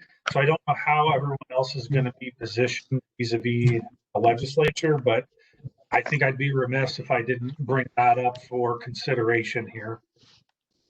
Oh yes, I think I am very aware. There are quite a few things that could impact us during the session that we need to stay on top of. But you know, we also have this, which is very important. So let's use the time we have now. Maybe we cut lunch, where we can, like we did today. I ask that everybody be as, prepared and ready for your turns as possible. But if we have to go Martin Luther King Day, that sounds like that's an option for everybody. And then maybe the 21st and 22nd will be the continuation of the testimony.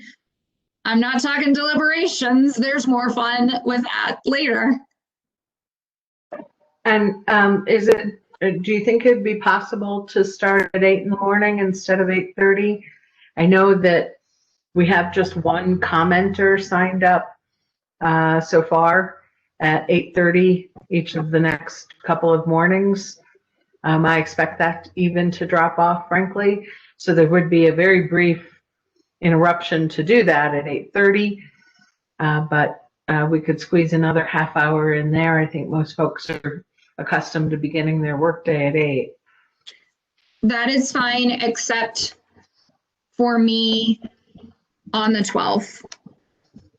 I had already scheduled that time for some of my, daytime work or now nighttime work. So that's something I cannot move at this point. So with the exception of the 12th, that would work. Okay, well, can we just plan to do it tomorrow morning then, and the 11th, and then we'll talk on the 12th to see if it's necessary going forward? And you know what, even on the 12th, if need be, you guys can start and I can review the transcripts when I get back. I think that's an option as well.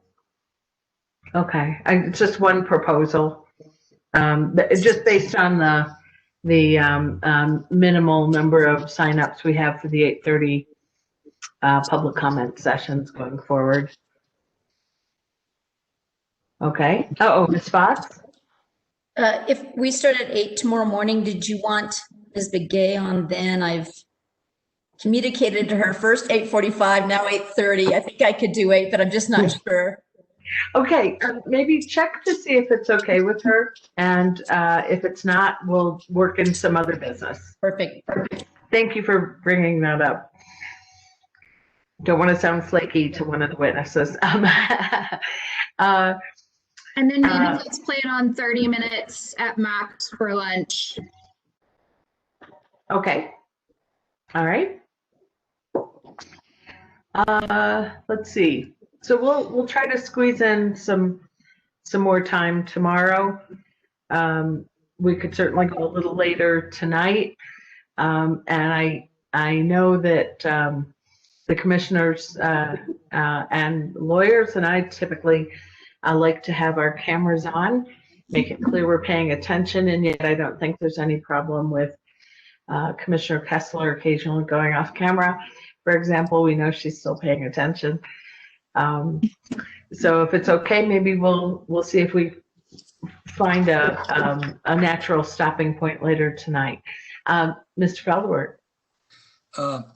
Madam Hearing Officer, I don't know this for certain, but I am told that sometimes if you have WebEx scheduled for a certain period of time, that there are steps you have to take to go beyond that. I'll leave that. So well, let's ask our expert, Mr. Lamkin. I couldn't say for certain, but I think that it'll at the very least give you a warning before it kicks you off.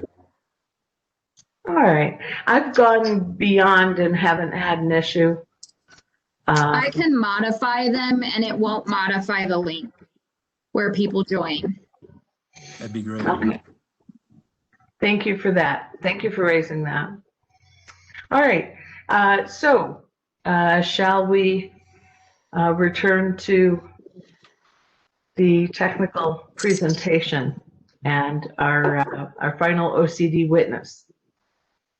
Yes? Thank you, Ms. Orth. OCD calls Brandon Powell.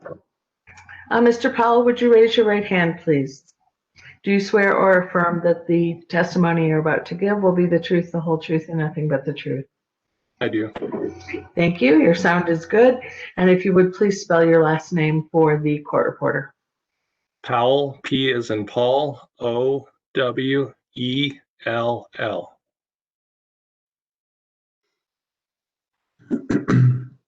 Whenever you're ready, James. Great. Thank you, Madam Hearing Officer. Good afternoon, Brandon. Good afternoon. Could you please state your full name for the record? Brandon Powell, And where do you work, Brandon? the New Mexico Oil Conservation Division. And what do you do there? I am the Engineering Bureau Chief. How long have you been the Engineering Bureau Chief? Since November, it's fairly new. But you've been with OCD for a number of years now. Correct. I've been with the OCD for almost 15 years now. It's quite a long time. Can you give us a sketch of the various positions you've held with OCD, and as you go along, explain what you did and learned in that position? Certainly, and I'll try to be brief considering the time. I started with the OCD in 2006 as the environmental specialist.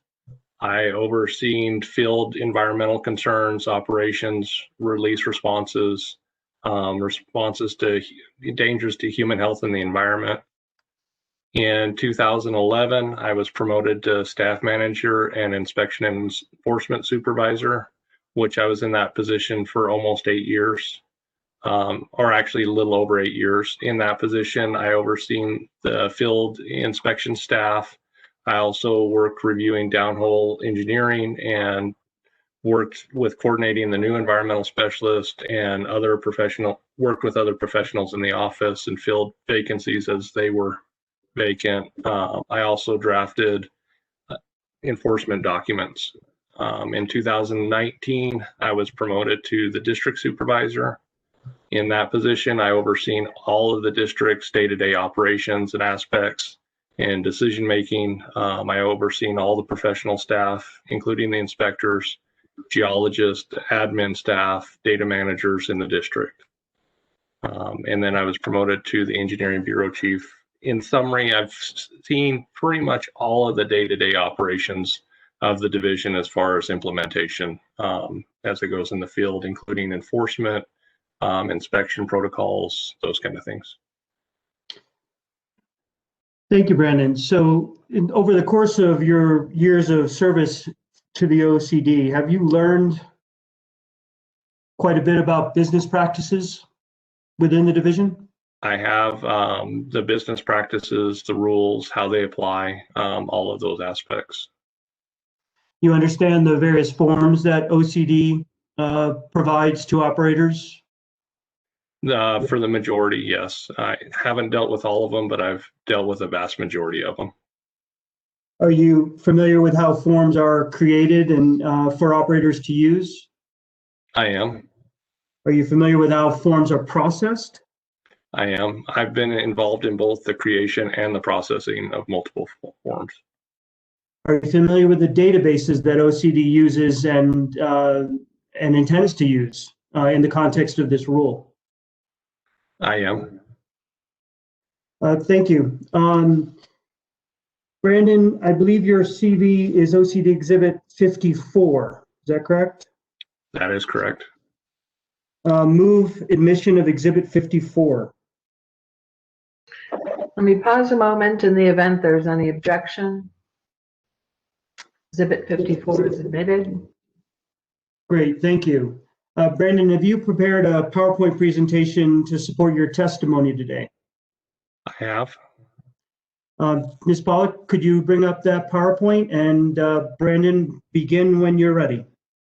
Thank you. Thank you.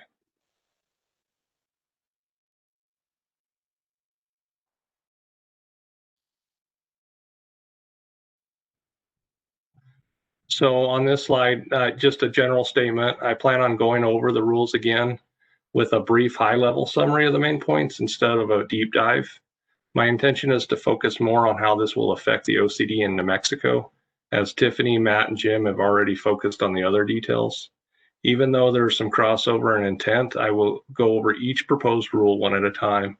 But once I get to part 28, I will just note the similarities instead of reading through their entirety to help streamline my testimony by not being duplicative.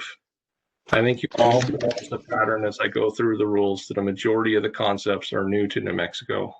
However, they track with the OCD's regulatory intents dating back clear to 1970. Next slide, please. So we start on part 27 again. This is an entirely new regulation to regulate the upstream operations in New Mexico. As such, we are setting new concepts and regulations to reduce the waste of natural gas from venting and flaring. Next slide. We start with I'm going to start with 1915-27-8 and MAC. This section really sets up the intent of authorized venting and flaring in New Mexico and clarifies that venting and flaring outside of this scope is considered waste. It also provides that it is the operator's general obligation to maximize the recovery of natural gas in New Mexico. This provides operators in the state with a general explanation of the expectations in New Mexico around venting and flaring, and our commitment in requiring operators to reduce the waste of natural gas to the greatest extent possible. Next slide. Now we move on to subsection B. This section describes the OCD's expectations regarding the operator's obligations for venting and flaring during drilling and requires the gas be flared instead of vented where possible. These implementations, again, are new in New Mexico. As such, we hope they will reduce the potential impacts to human health or the environment during the drilling process.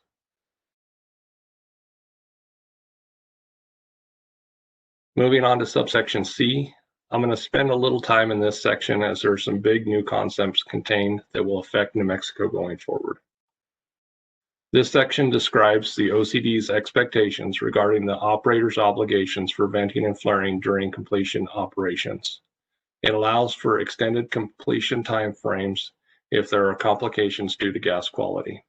It also separates completion into two phases, as Jim had previously mentioned, the non-separation and separation phases.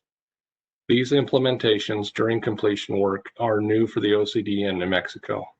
Currently, venting and flaring during completion work is totally exempted from any of the regulations for the first 60 days. As proposed in the separation phase, there is language in place to provide operators our expectations to capture as much natural gas as possible. Because of this language, our intent is to capture gas that has historically been flared or vented. We also understand that not all gas during completions is sellable due to its quality. So in this section, we have provisions which allow operators to address gas contamination issues that could create safety issues such as nitrogen or H2S.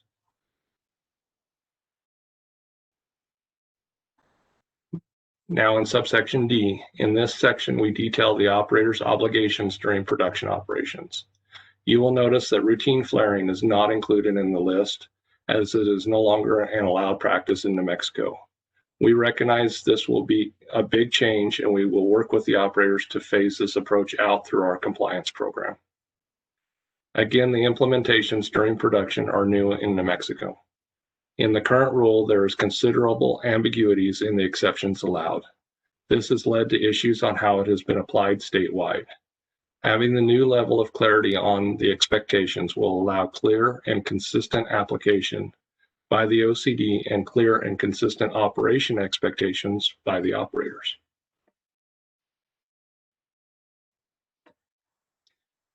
Subsection E, in this section, we provide new standards in New Mexico. Brandon, I'm sorry, I was on mute. I was trying to cut in there. Can you pause a second? Certainly. Thank you. I wanted to, before we left the discussion about exceptions under subsection D, I wanted to give you an opportunity to expand on the division's reasons for deleting the exception in 8D1 regarding federally enforceable air quality permits. During Mr. Bolander's testimony, he suggested that you would be able to expand on that, and the chair asked for additional information as to the division's reason or reasoning for deleting that provision. Could you expand on that? Certainly. So that provision was originally adopted by the OCD into our draft to ensure there wasn't conflicts with the NMED's rules or in the NMED's permits. As we worked through the rule, we included additional items and made some slight tweaks to that, but we left it mostly the same. Prior to coming to hearing, there was some suggested language for some changes to that provision. We looked at those suggestions. We were looking at potential alternatives. We contacted the NMED, discussed that language and those alternatives with them. They re-reviewed what we had put together and determined that everything that they felt was needed was incorporated in other provisions of our rule. So we again asked them to re-review it just to ensure that that was the case. They had their legal counsel review it. They also had management review it. And then they came back and said that it was no longer needed. Because of that, we looked at it again just to ensure that we didn't need it. And after re-reviewing it, and because NMED didn't have it, we were concerned if we left it in there that it could create some loopholes because of the different permits that were applicable. That if, say, a facility had an NMED emissions permit, then all of a sudden it could create a loophole for routine flaring because it was a permitted facility. So we had opted to go ahead and take that out. Thank you.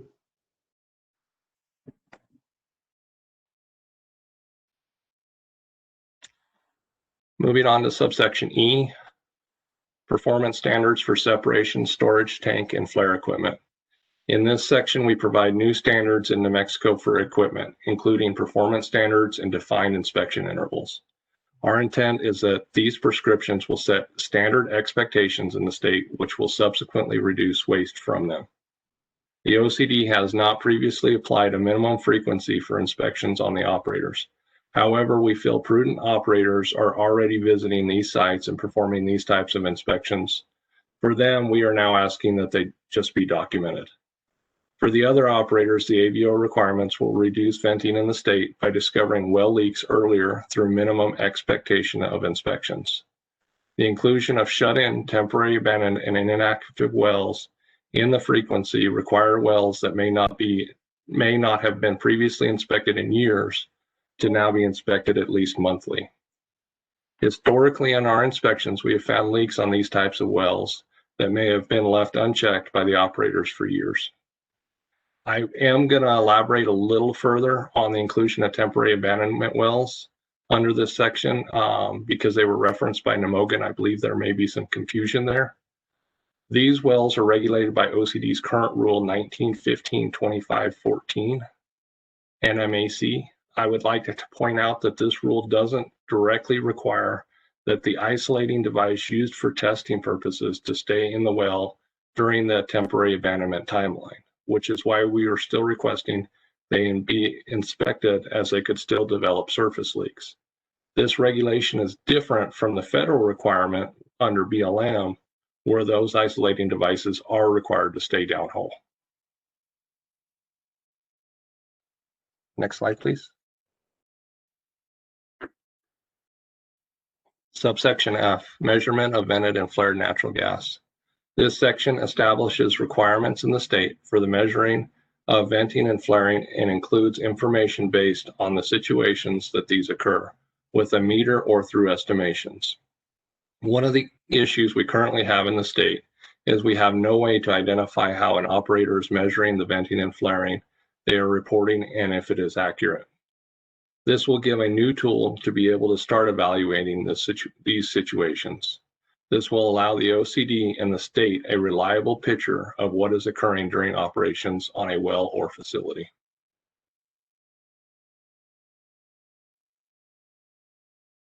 Moving on to reporting of vented or flared gas. Excuse me. This section details requirements for reporting venting and flaring in New Mexico. The other big change in this section is from the current rule is changing the intent of the C-129 from an authorization form to a reporting form. During this process, we identified the current system in New Mexico was very generalized and the information we were receiving was not reliable. Because of this, we had difficulties being able to fully understand where the venting and flaring is occurring in New Mexico and at what frequency. The proposed section addresses these issues by providing the OCD and the state a holistic view of the venting and flaring and where it is occurring at a granular level. As part of the outreach we conducted, it was identified there was considerable overlap between the newly proposed 129 and the C-141. To account for this overlap, we are now proposing to use the C-129 in lieu of the C-141 when reporting a gas-only release. Brandon, I have a couple questions for you here. Sure.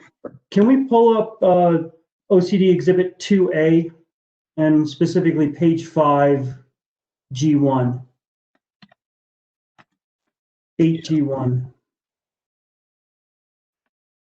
Certainly. Can I be, there we go.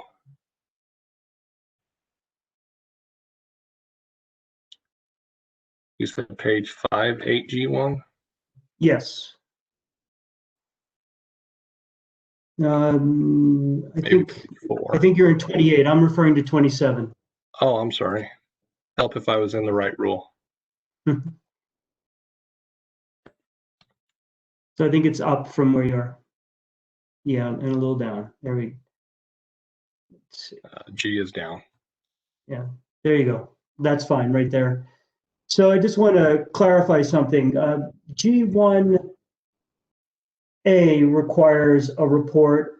G1A little I requires a report, and then G1A little, then 2 and 3 both refer to C-129s. Is this a more than one form? Is more than one form being filed? So that is all the same form. It's just different events that classify what category of response or what category that form fits in. Those categories are reflective under 1915-29 as well. And that language is adopted into this one specifically so that 129 could be used in lieu of the 141 as needed. Okay, then what is the purpose of G1A little 3? G1A little 3 is to give us notification when that venting or flaring has terminated. So they would file one when it starts, and then they would file one at termination. So you're saying operators file an initial form and then update it in the final form? Yes. Go ahead, I'm sorry. I was going to say, so when they file the initial form, they may have the information of why it started, where it started, but they wouldn't have the total volumes of how much was vented or flared during the process. So the final form is to complete all the gaps in that information that they may not have up front. Okay. Do you recall Mr. Feldwart asking some questions, I believe of Mr. Lepore, about how operators would be able to report accurately on a monthly basis under G2 if they don't have some data at that time? Let's see. So under G2? Yes. So so the question I think is, if an operator doesn't have some information at the time it's required to file its monthly report under G2, would it have an opportunity to provide that information to correct its initial submission? Yes. Although the system hasn't been created yet, the C115B would work similar to the current C115 process, where if they filed information and then previously gained additional information, they could amend that form so it would be appropriate. So if I understand you correctly, you're saying that under G1, operators file an initial form and a final form to update the information, and OCD already has a similar process in place for C115s. Is that right? That is correct. And you're saying OCD would do the same for C115Bs, right? That would be correct. One thing to note that I think was maybe missing from the previous testimony, where they were talking timeframes and those kind of things, the C115B report doesn't come until roughly 45 days after the production has already taken place. So during that time, if there's clarifications that need to be made, as Madam Chair represented, acts of God, if they're waiting for that classification for us to say that it was beyond their control, they have that 45-day window to get that determination as well. And that determination arises in the context of what is or is not an emergency. Is that correct? That is correct. Okay, thank you. One more question. If you can go down to G4. I'm sorry, G3. So in G3, the division proposed a change here from the operator reporting on a volumetric and percentage basis the volume of lost natural gas to the division compiling and publishing it. Can you explain why the division made this change? So we made this change because we felt that it's purely an accounting change that can be made in the system that's going to be designed for this. It's something that can be auto-calculated and published. So it's entirely in the system to do those calculations, because we're requiring the operators to submit on a well basis or a facility basis. So this could auto-compile this into a general overall number that we could then publish or have available to the public. Okay, thank you. So operators are reporting the data on a well basis, and the division will compile and publish the operator's overall compliance with the gas capture requirement. Is that correct? That is the intent, yes. Okay. And then finally, let's go to G4 now, the royalty owner reporting requirement. And I believe you had a couple of points you wanted to make in response to some of the questions that the chair asked. Let me look at it again. I think there's some overall points I'd like to make, and then I can dive further down into it. I think there was some confusion over the information that we previously referenced that we're going to compile in 3. And 3, it's an overall operator's perspective as far as the operator as a whole. The information we're looking for in 4 is not an operator's perspective as a holistic operator. It would be the reports on what affected that an individual royalty owner. So the operator we're asking the operator to report to that royalty owner the volumes that directly affect that royalty owner during that monthly time frame. Those royalty owners are directly affected by their reduced royalties from waste, if it truly is waste. So by being affected by that waste, we feel that one, they need to be informed. And two, once they're informed, if they have contractual obligations to reduce waste during the production of those minerals, then they can take whatever action appropriate to work with the operator to reduce that waste, which is why we're including this provision, as we feel that once the royalty owners are notified of that waste, they can work with the operators to try to reduce that waste. Are there other places in OCD's rules where royalty owners are given information, or where operators are required to give information to royalty owners? So I'm not aware of any other places where royalty owners specifically are required to receive notification. We do have some other rules where surface owners are required to get information off of a similar scheme, and maybe I shouldn't use scheme, but on a similar process where surface owners are being affected by an operator's process. We require the operators to give them notice of those processes. Specifically, our pit rule, which is 1915-17 NMAC, and our release rule, which is 1915-29 NMAC. Both have notifications to notify a surface owner of a specific issue. And it's really kind of similar in what we're looking at is the operators doing something that could directly affect the royalty owner. So that's why we're providing that information. Thank you, Brandon. I think we can return to your PowerPoint presentation. I think we're on slide 97, statewide natural gas capture requirements. Okay, let me punch.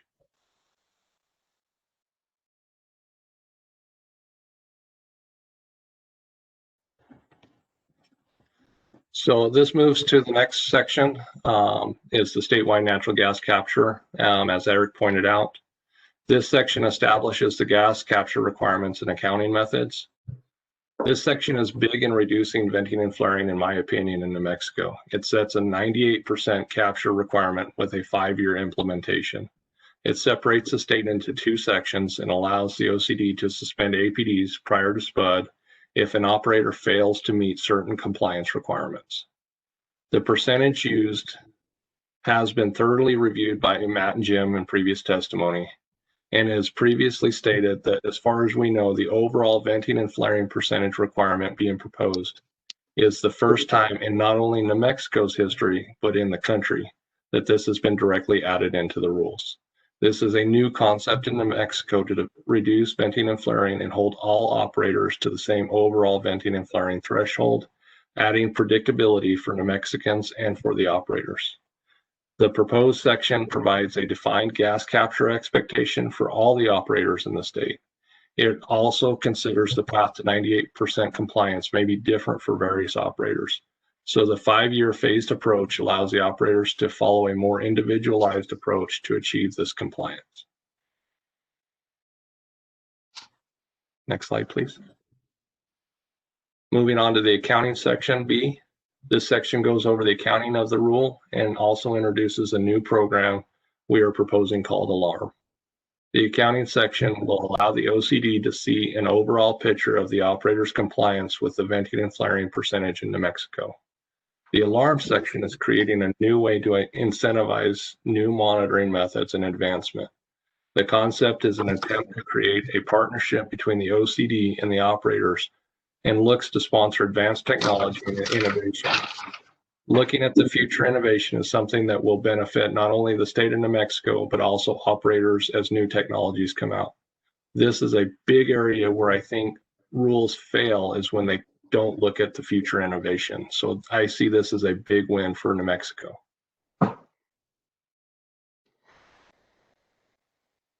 Moving on to subsection C, which is third-party verification. The proposed section allows the OCD the ability to have measurement measurement methods verified independently if there are major concerns over an operator's measurement process. This is a new concept in New Mexico, and we hope to use it as a collaborative effort between the OCD and the operators to ensure reporting methods if there are major concerns without proceeding with more formal action, which could include penalties.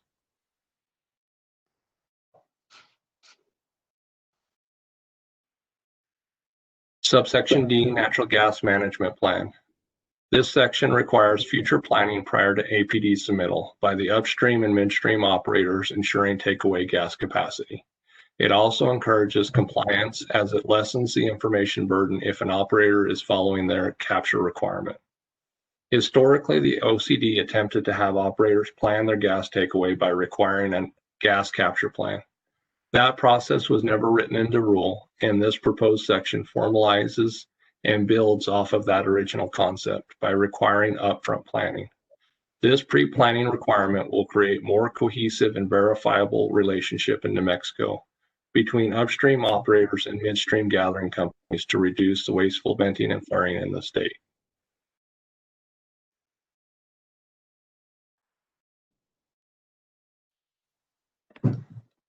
We now move on to Part 28. This section regulates venting and flaring on the midstream side. This is a very new concept for the OCD in New Mexico, as current midstream regulations are very limited in this aspect.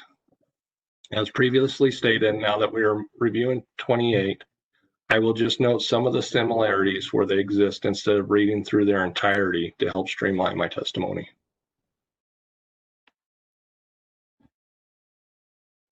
The first part up is 28.8, venting and flaring of natural gas. This section generally prohibits venting and flaring, but identifies a limited number of situations when venting and flaring is allowed, establishes equipment and measurement standards.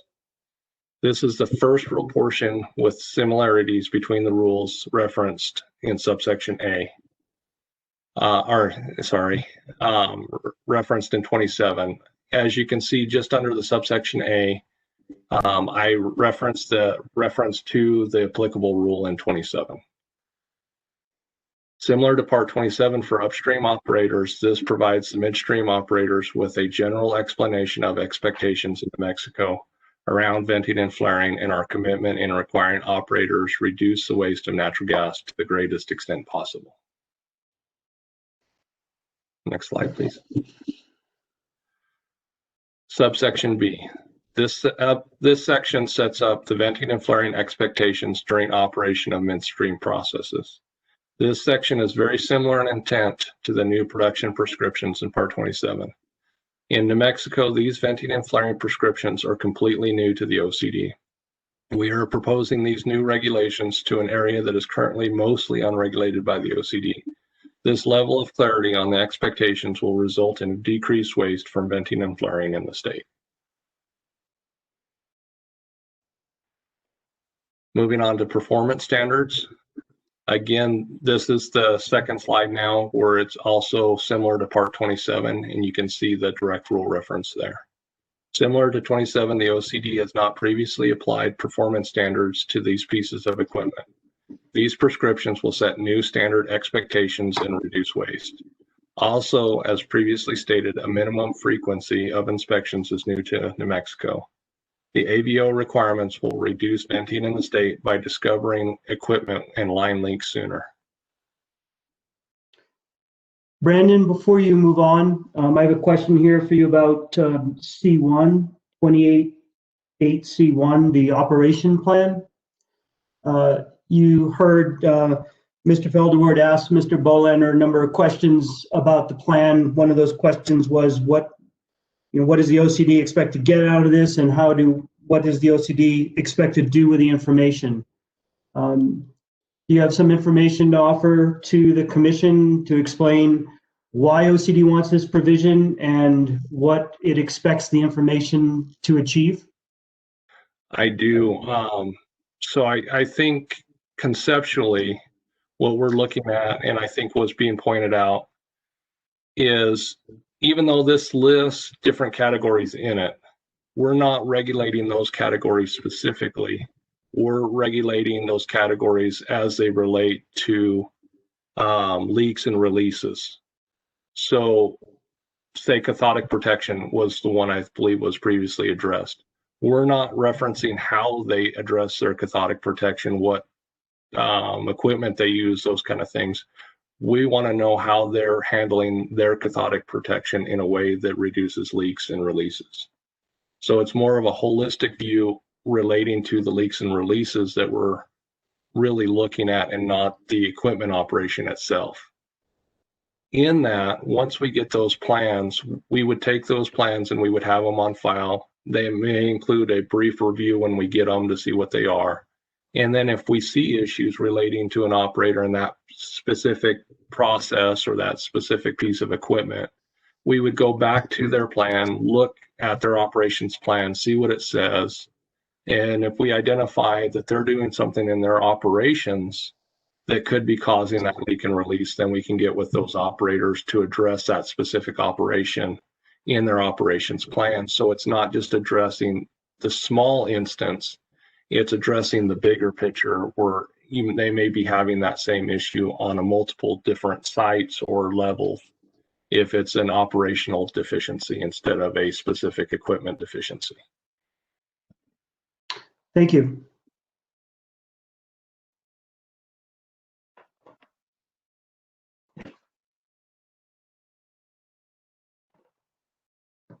Moving on to subsection D, reporting to affected upstream operators.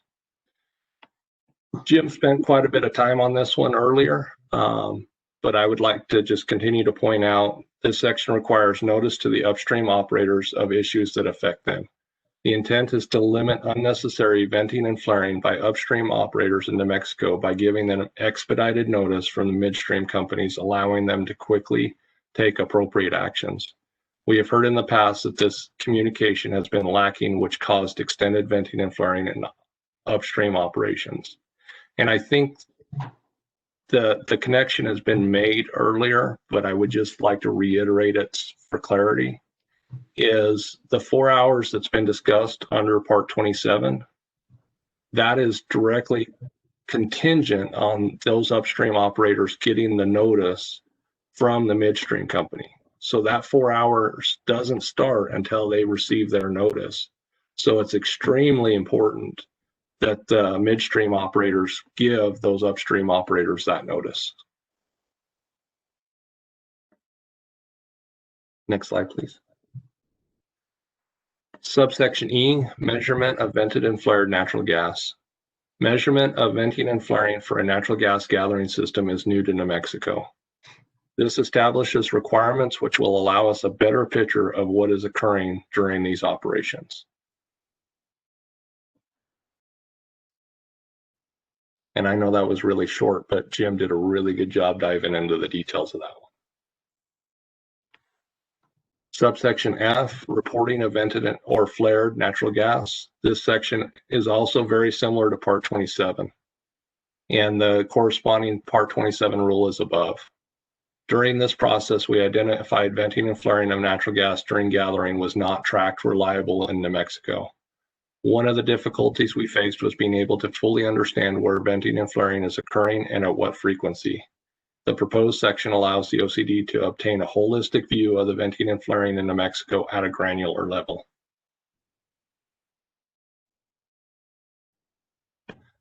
Now we move on to subsection 9, which is location requirements. This was another area that Jim went through extensively, but I feel it is very important, so I plan on going through it quite a bit as well. We feel the information required by this section is very important addition to the OCD's rules and to the safety of human health and the environment in New Mexico. Historically in New Mexico, the OCD has struggled at times to locate responsible operators during an emergency or a release originating from a pipeline. This information will allow the OCD to contact the proper operator the first time and reduce the amount of time it takes to identify the responsible operators.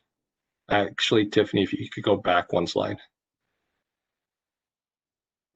The annual updates will ensure that the OCD is working with up-to-date, data and operators. This has been difficult in the past as we have abandoned lines marked with prior operators causing issues, and it is difficult to track down the current operator. The GIS layer showing the emergencies and malfunctions on specific lines will allow operators in New Mexico to identify and address problem areas, greatly reducing ongoing venting and flaring in those identified areas. Currently, it is difficult to map these issues and tie them to a pipeline. Even in a close area, there could be multiple pipelines in a single easement. So what that means is, yes, we're getting all the 141s currently. We plan on getting all the 129s, and all of those are going to have a location requirement aspect to those forms showing where that happened. But that may not provide us enough data to truly see what's going on, because there are times where you could have multiple pipelines in a single easement, so you don't know which pipeline that is actually relating to. Or you could have a single pipeline that's having multiple issues that could be hundreds, if not thousands of feet apart, but all related to the same issue.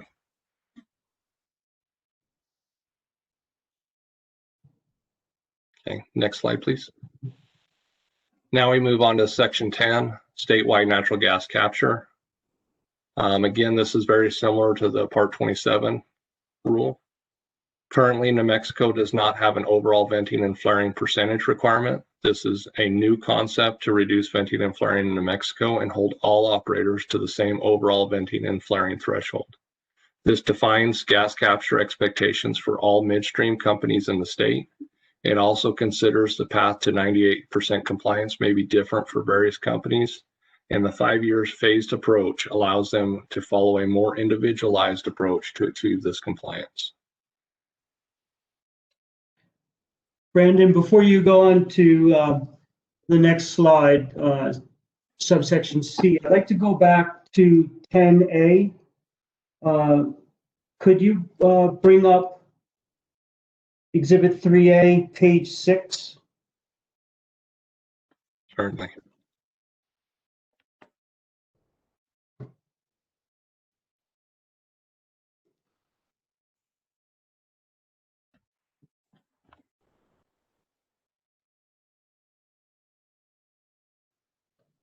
So it occurs down to 3 and A, 3 and 4.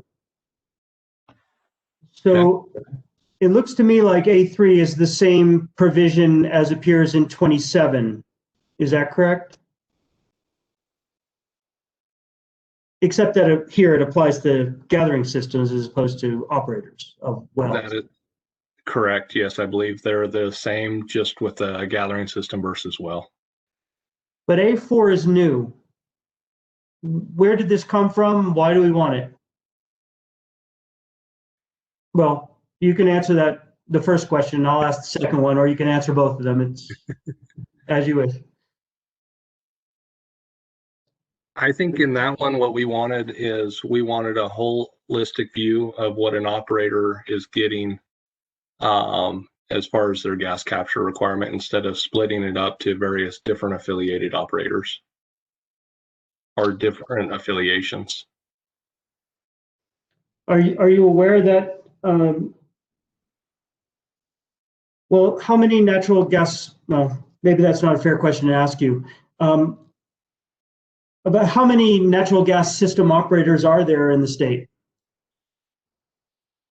I don't know that, and I wouldn't even know to venture a guess. Okay. All right. I'll save my questions for Namoga then. Thank you. You can go back.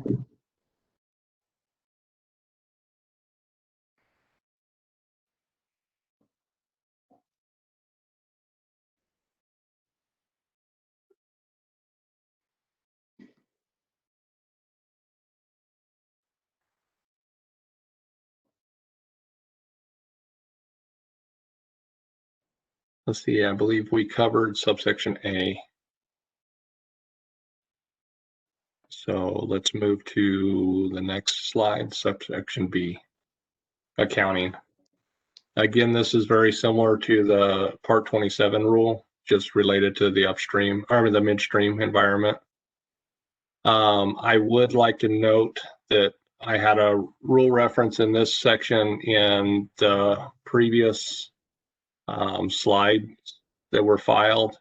The part 27.9B is the correct reference. Similar to part 27, this will allow the OCD to see an overall picture of an operator's compliance with the venting and flaring percentage in New Mexico. As previously stated, the alarm section is creating a new way to incentivize new monitoring methods and advancement. The concept is an attempt to create a partnership between the OCD and the operators and looks to sponsor advanced technology and innovation. Looking at future innovation as something that will benefit not only the state of New Mexico, but also the operators as new technologies come out.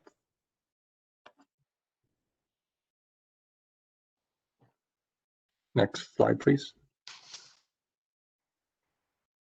Third-party verification, again, another noted reference to 27. The proposed section provides a collaborative tool in New Mexico for OCD and operators to review concerns without having to file an enforcement action, which could include penalties.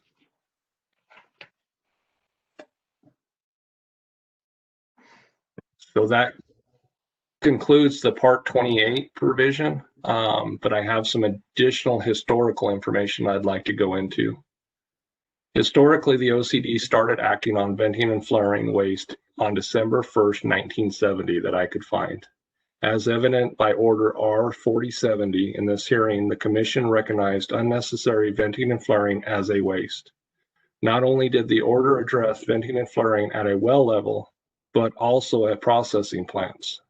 It will be evident when reviewing this information that the Commission was reviewing very similar issues that exist today. So moving forward, here are some of the findings and orders lifted directly from them. So we'll start with R-4070 orders and findings. First, we'll look at the findings. I'm going to read finding number 2, that substantial amounts of casing head gas produced from oil wells in the state of New Mexico are presently being flared or vented to the atmosphere. Note it references casing head gas. I found in some of our old rules that's how natural gas used to be referenced. As evident by this finding, the Commission was reviewing actions to be taken due to substantial gas being vented and flared in New Mexico. This mirrors the current issues we have today.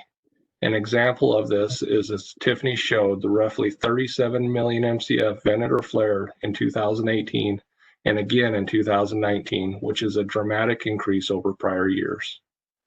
Now I'm going to read finding number 4, that in order to prevent the unnecessary or excessive surface loss of a valuable natural resource, the wasteful flaring or venting of casing head gas should be prohibited.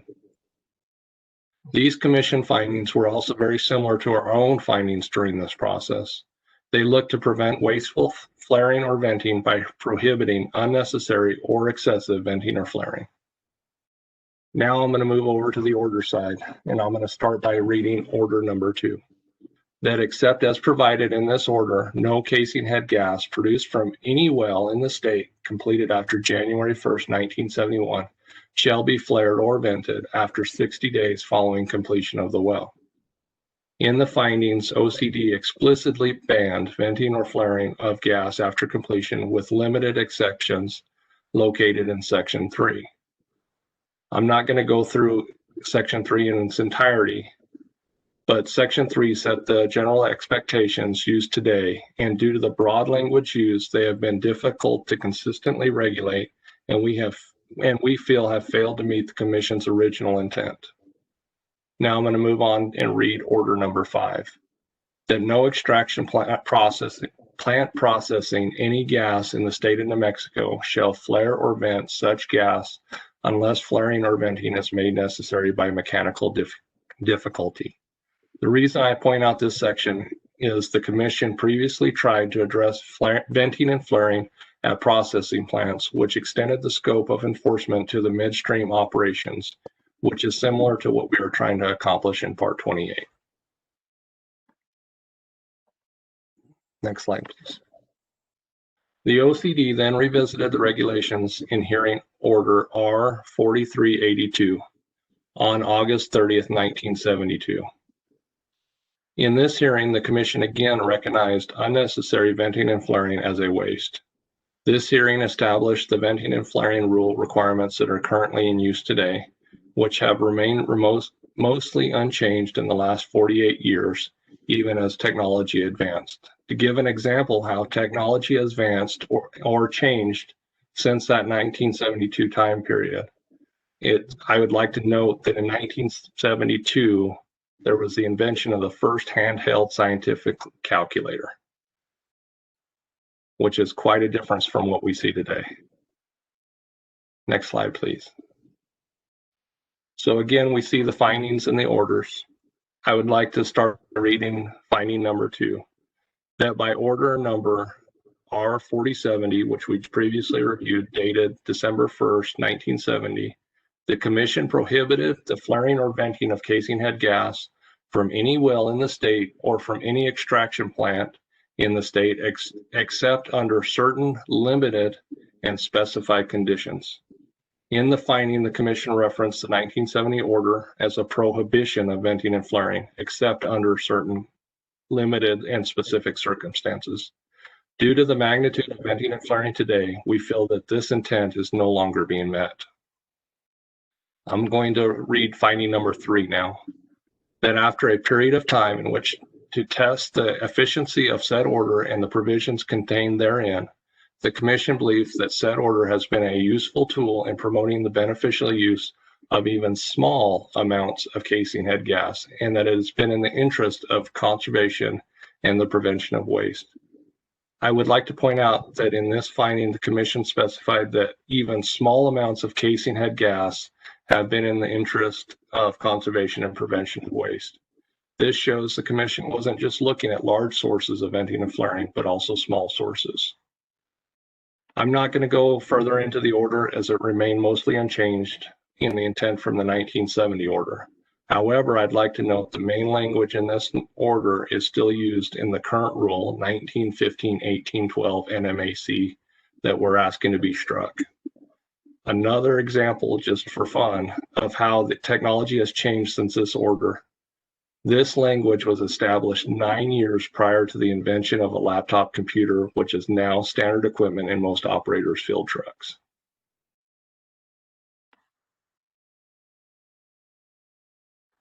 So I'll move on to summarize parts 27 and 28. These rules update the OCD's expectations regarding waste from venting and flaring based on current technology. This level of change in waste regulations in New Mexico has not been substantially undertaken or seen in the last 48 years.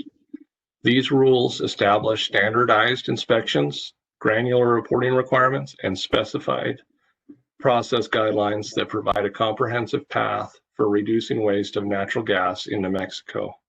Robust stakeholder engagement allowed OCD to gather key information from a variety of technical experts and incorporate it into the proposed rules. This cooperation with stakeholders and other agencies has created achievable and enforceable rules in New Mexico.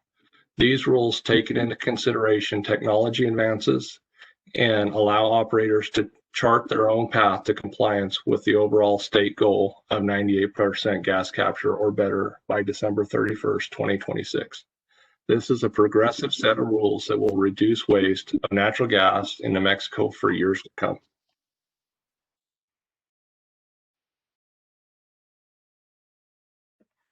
So now I'm going to move into the related rule changes. These are the rules that will be affected by the implementation of 27 and 28. Specifically, those rules will be 1915-7, which is forms and reports, 1915-18, which is production operating practices, 1915-19, which is natural gas production operating practices. As I go through, I'm going to show what's being changed, and then I'm going to identify our rationale for that change in blue. I don't intend to spend a lot of time in these, as they're more just clean up of the adoption of 27 and 28.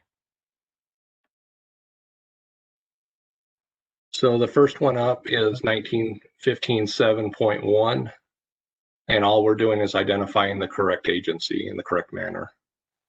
Then moving on to 7.8, we insert or 7.8D, I'm sorry, we insert a new paragraph 18, which is the C115 volume of vented and flared natural gas.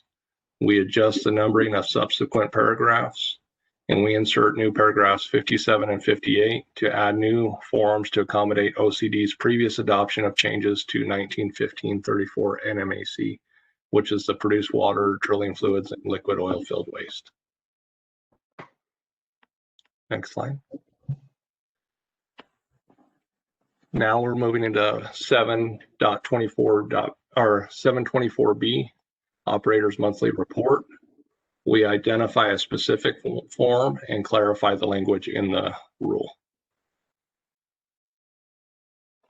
Next slide. 1915-725, vented and flared natural gas. We add the new C115 form as required by parts 27 and 28, and then we renumber the subsequent sections.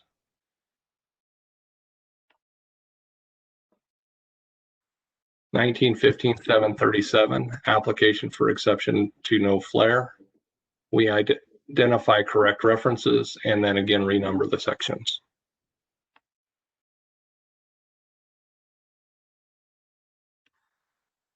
Now we move on to 1915-18, production operating practices. We identify the correct agency in the first part. We correct the form of citation in the third part. And we conform language to the State Records Center's rules in the 8th part, F and K.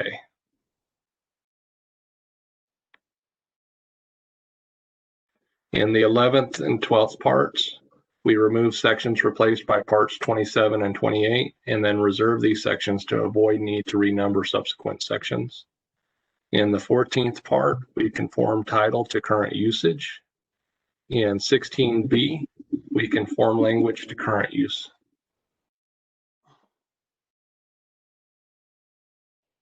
Moving on to 1915-19, natural gas production operating practices. In the first part, we identify the correct agency.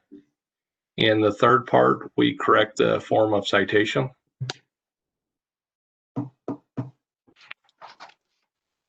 In the 10th part, we remove this section, replaced it by part 27. We reserve this section to avoid the need to renumber subsequent sections.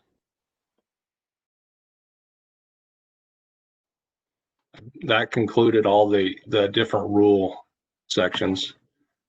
The proposed rules satisfy the OCC's executive, statutory, and administrative objectives by implementing the governor's mandate to establish a statewide enforceable regulatory framework to reduce methane emissions in the oil and gas sector, preventing waste and protecting correlative rights, public health, and the environment, establishing rules using the best available science, employing creative engineering and technology solutions, engaging communities and stakeholders, and ensuring meaningful compliance, standardizing the requirements for inspections and reporting across the oil and gas sector, providing flexibility for operators to adopt new technologies rather than prescribing engineering solutions, and fulfilling the OCD's historic obligation or objective to reduce natural gas waste.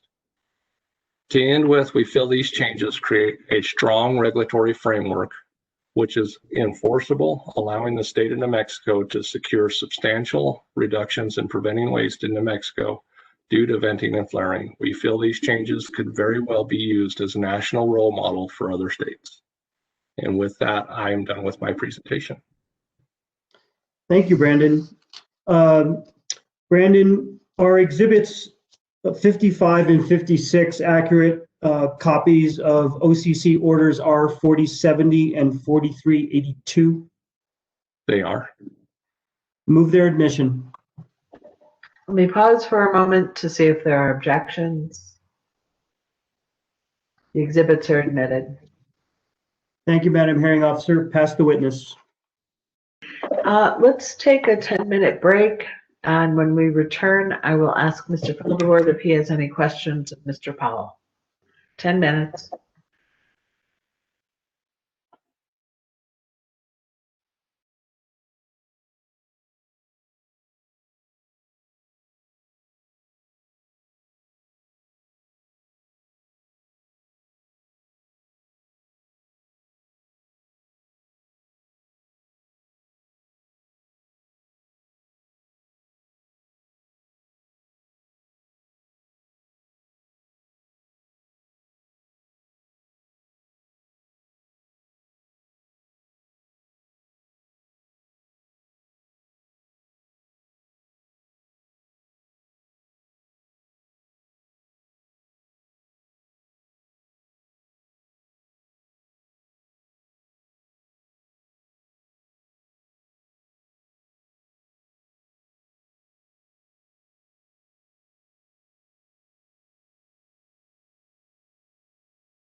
Let me check on Irene here for a moment. Irene, you doing okay?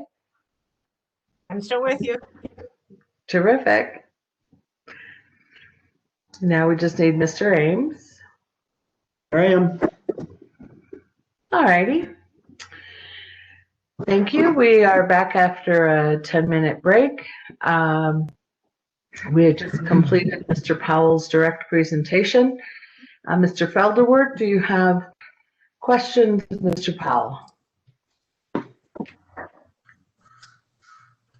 Yes, Madam Examiner, I do. I assume you can hear me okay? Yes, I can hear you okay. Great, thank you. And will I be able to share content?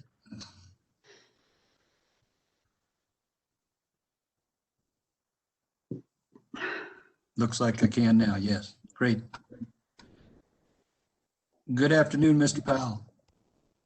Good afternoon. Mr. Powell, there's a provision in the sections dealing with AVOs inspections that require operators to keep a record. Are you familiar with that language? Without going to it specifically, I have a vague recollection of it, yes. Let me try to share here. Hold on.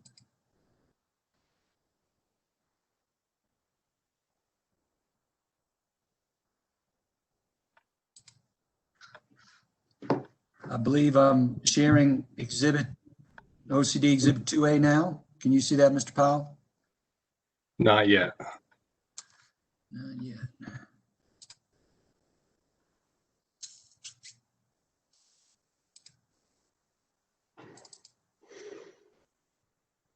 How about now? Yes, I can. Oh, great. Thank you. And so this is subsection 27.8E5. And you'll see down, and this is the section dealing with AVO inspections, okay? Mm-hmm. And down here, it talks about the operator shall make and keep a record of an AVO inspection for not less than 5 years. Correct. And I believe we see similar language in Part 28, right? I believe so, yes. Okay. What does the division mean by keep a record? That means when they go out and they perform their inspections, they document that it was performed, and then they keep the record however they documented it for 5 years. Are you anticipating that the division is going to put out some kind of a form?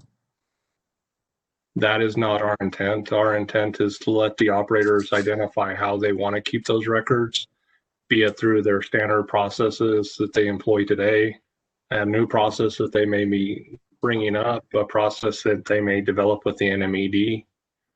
We're not specifying how that's to be recorded. The main thing we're wanting out of that is, one, that it was performed, and if there was deficiencies, that those were noted. How that is tracked, that's up to the operator. Okay, thank you. Let's then move on to subpart G. This is the reporting, okay, of vented and flared natural gas. Okay. Again, in OCD Exhibit 2A, and there's similar provisions in Part 28, but I'm interested in G1B, okay? And I'm down here at little Roman numeral 4, where the division has added, since they published the rule, the term compositional ahead of analysis of the vented or flared natural gas. Are you there, Mr. Paul? Yes, I am. Okay. What do you mean by provide a compositional analysis? What type of analysis are you talking about? I apologize, but I believe that's, as it stated, a compositional analysis or a breakdown of what the gas is in that gas stream, be it the oxygen, the nitrogen, the methane content, those kind of things. So that would be like a C6 or something like that, or? I'm not a chemist, but Well, you're looking for oxygen, nitrogen, CO2, H2S, something like that. Just a standard gas breakdown that I think the operators deal with in their pipelines provisions, and we receive all the time. Okay. What's the purpose of this meeting? Why do you need a compositional analysis? Let me go back up to.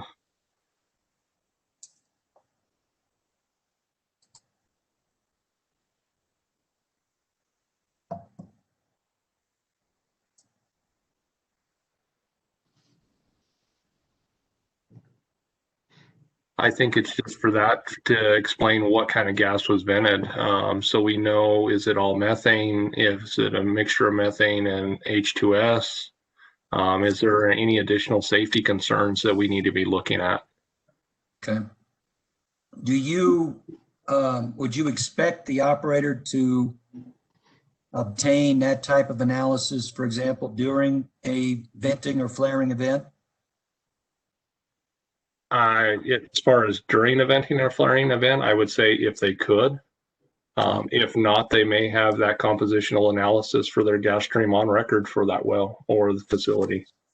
And that's my, and thanks for that. That's my question. NMOGA has proposed adding the phrase representative compositional analysis in front of that for that very reason. Do you see any problems with that, Mr. Powell? I think when you add the word representative, it could conflict or muddy the waters a little bit, because what is it really representative? Is it representing an entire pool? Is it representing an entire basin, or is it representing the well itself? I think if you're talking about the well or the well stream, I don't see a descriptor in there that says that that compositional analysis has to come from that particular well at that particular time. So I think that ability, as long as it's truly as representative of that stream is there as written. So for example, rather than trying to take a compositional analysis at the point of venting, for example, would operators be able to use a representative analysis that they have on hand of that gas stream from, for example, that they may have from the sales line or something like that? Yeah, as long as it's consistent with the gas stream that's venting or flaring, I don't see a problem with that. Okay, all right. Then I want to go down to G1, let's see here. G1D, okay? And I think, Mr. Powell, you had a slide on this that you pointed out that the intent here is for an operator to file a form C-129 for gas, right, in lieu of a C-141? Yeah, so D just kind of completes that cycle. I believe A above starts that cycle, where if it's a gas only release, yes, it is reported on a C-129. D closes the gap on that, or if it's a gas and fluid release, then it's reported on a 141 in lieu of the 129.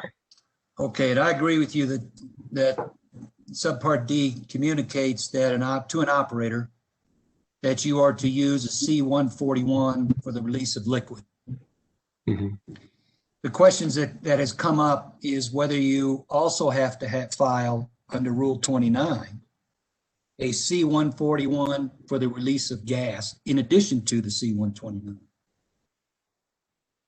So I would, in that, I'll just read that sentence, and maybe I'm missing something. Yep. The operator shall file a form C-141 instead of form 129 for release of liquid drain, venting, or flaring that is or may be a major or minor release under 1915-29-7.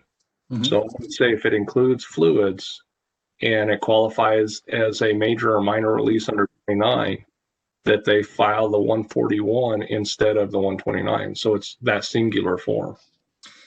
What's not in here, Mr. Brandon, is the statement that an operator who has filed a C-129 under this rule is not required to also file a C-141 under Rule 29 for the release of gas. That's what we seem to be missing. Do you see that? I'm looking at that. And the reason I ask is because NMOGA has made a suggestion that would make that clear, that you file a C-129 for gas under this rule. You file a C-149 for liquid, and you do not have to file a duplicative C-141 under Rule 29 for the release of gas. And I remember looking at NMOGA's language that they proposed in D, and to me, it continued to confuse that. I see what you're saying. I would say if you're filing a C-129 in lieu of a 141 for a gas-only release, that would probably be better addressed in A if it's not already. Okay. So in other words, something to make it clear that you don't have to file a C-129 under this rule for the release of gas and then go over to existing Rule 29 and file a C-141. That is correct. Our intent was to file one form. Okay.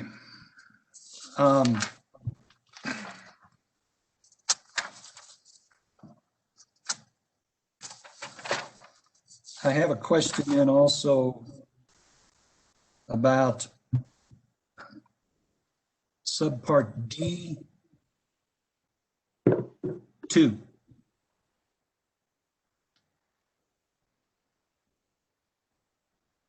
Under which rule? I'm sorry. Or which part of the rule? I'm sorry. Good clarification. 27, because I'm going the wrong way. 27.9 D2.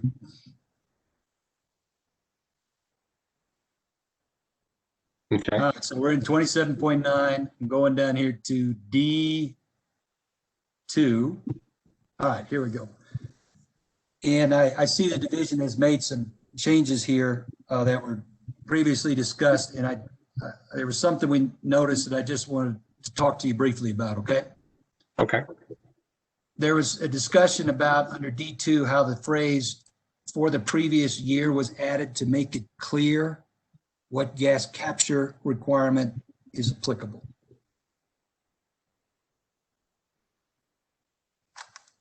Do you recall that? Oh, I didn't testify for the language. So what's your question with that again? I'm sorry. Okay, so my understanding is that the division concluded that adding the phrase "for the previous year" after natural gas capture requirement makes it clear which natural gas requirement is applicable for this rule. That would be correct. Okay. What I noticed is that when we went down here to subpart D, so keep that in mind, okay, for the previous year. When we went down here to subpart D6,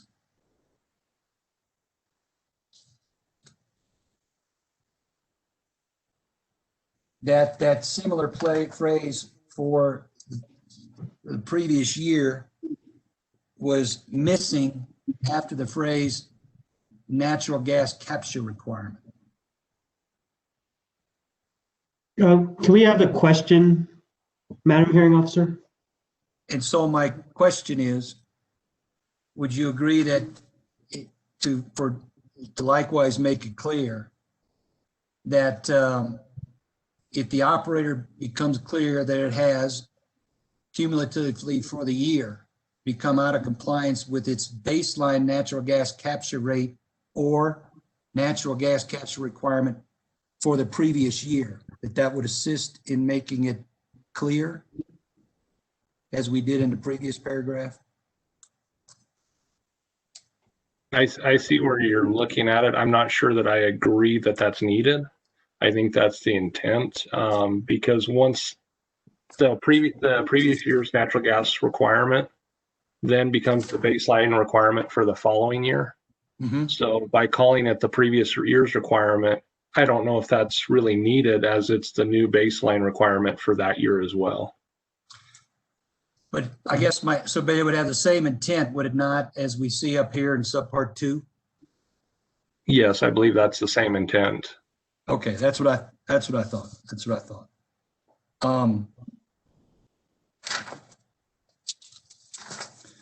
While we're here, I wanted to look at subpart 27.9 D1, okay? So let's go here, natural gas management plan. I'm looking at subpart D1E, which is some language that the division recently added. On page 9 of their Exhibit 2A. So I'm at 27.9 D1E. Okay. All right. And you'll see there's a reference here to a description of how the separation equipment will be sized to optimize gas capture. Okay? That's where I'm starting. Now, I want to keep that in mind, that phrase will be sized to optimize gas capture. Because when we go up to 27.8 E1, so I'm going up here to the performance standards, 27.8 E1. This requires operators to design, completion, and production separation equipment and storage equipment for at maximum anticipated throughput and pressure. Okay, Mr. Powell? Okay. Now, this new language under 27.9 D1 talks about separation equipment to optimize gas capture.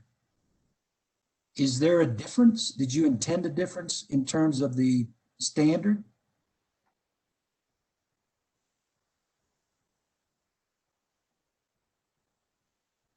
I think they both accomplish the same thing. I think there's the added word optimize, but I think what we're looking for is for the operator to perform proper planning to ensure their equipment is sized appropriately.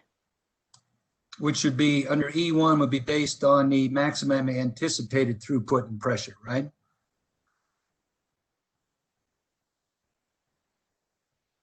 Yeah. And is there any difference in, if I go back down here to 29 D1, again, this is new language, that's why I'm asking you a question about it. What separation equipment is being discussed here that wasn't already addressed in E1? I think the difference is in this section, we're asking for the operator to provide us that information. I'd have to look at the section you previously referenced to see if that was provided to us.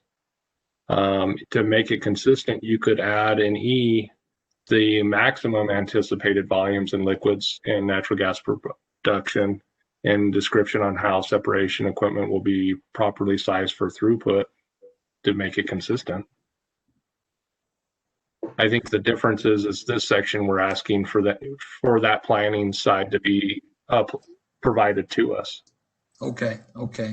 And then once that's provided to the division, does the division intend to do anything with that? Are you guys going to second guess that, or what's the thought there of providing the information? So I think all applications that come to the division all follow kind of a general overview review process.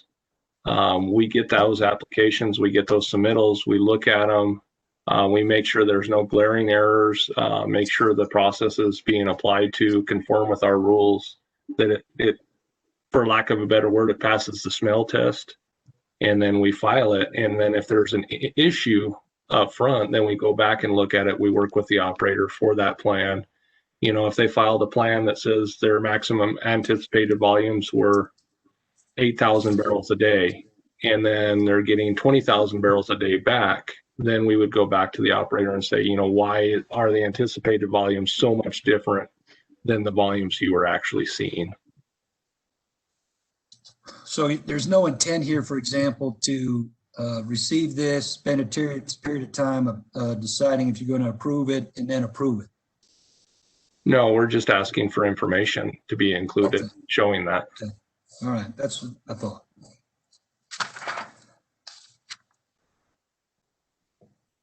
While we're here, there was a question that I had of, I believe, Mr. Lepore, and he politely punted to you, okay? And it has to do with subpart D7. Were you here for that testimony? I was. Okay, and this is the whole process, right? Where you're filing an APD, and you certify whether under D4, whether it's you have adequate takeaway capacity at the time of spudding or whether you don't. And if you don't, then you go into D5, which is the venting and flaring plan that you submit then, right? With your APD, okay? That's correct. And then we get all the way down to the end here where it says on part 7, if it says that the operator does not make a certification, so that would be the certification under C4, right, Mr. Powell? That is correct. Or fails to submit an adequate venting and flaring plan, that would be under D5. Okay. Then it says, or if the division determines that the operator will not have adequate natural gas takeaway capacity at the time the well will be spud. At the time that the division is considering the APD, the application to drill, do you contemplate that the division is going to look ahead and make some kind of a determination itself as to whether there's going to be adequate takeaway capacity? I don't see the division spending a lot of time on that, but the division at different times gets a lot of different information. I think that allows the ability to make that determination if they know of maybe issues with a particular field, issues from a particular operator where they certify it and then don't have takeaway capacity. I think that allows us to address kind of the one-offs that may come up.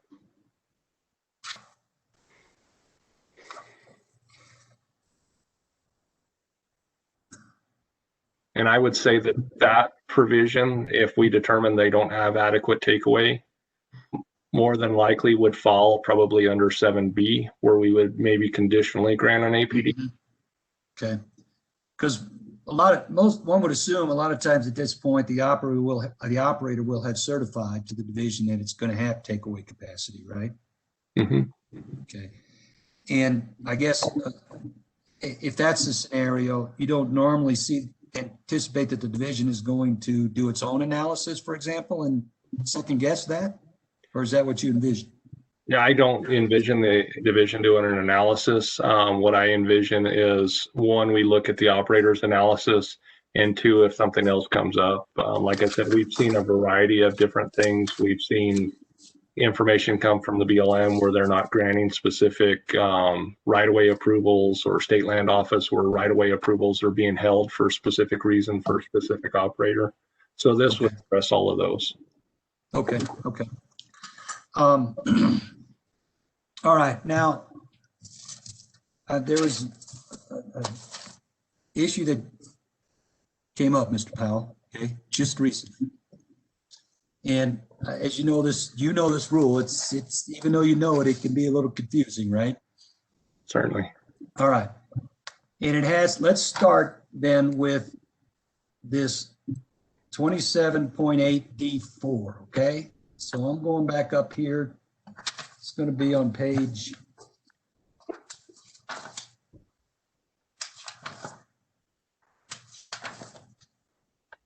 3 and 4 of NMOGA's Exhibit 2A.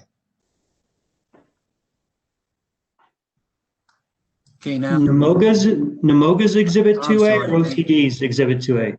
Thank you, Eric. It's OCD's Exhibit 2A. And it has to do with subpart D, which is the allowable flaring or venting circumstances. Okay, Mr. Powell? Okay. Now, this is previously discussed. One of the allowances there is gas that does not meet pipeline specs. Okay, down there in DK, D1K, and then, no, I'm sorry, D5K.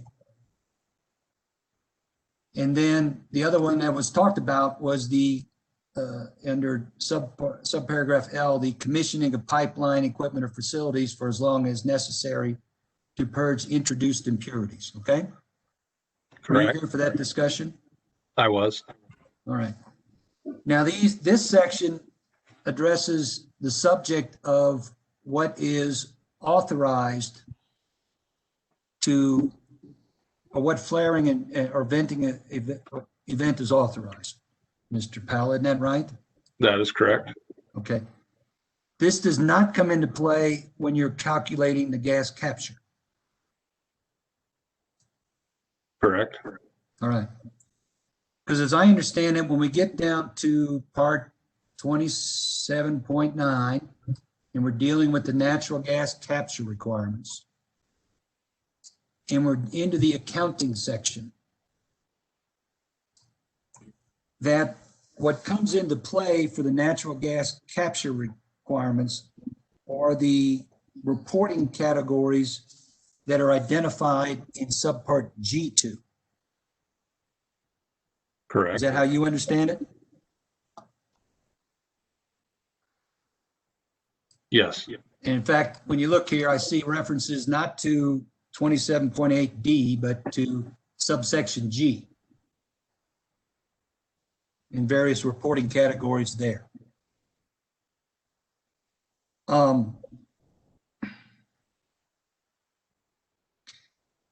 If you have, when you, under G2, I'm there now, on page 6. G2 has requires operators under subpart H to separately report H little I and little I2. H little I2 dealing with oxygen, right? That is correct. Okay. It does not, for example, in this section, deal with the cause for oxygen being a reason for gas being out of pipeline specs. That I see. Do you, Mr. Powell? There's not a cause listed. Okay. In other words, there's nothing in here that addresses the reason for O2 being in the gas stream, such as the commissioning of equipment.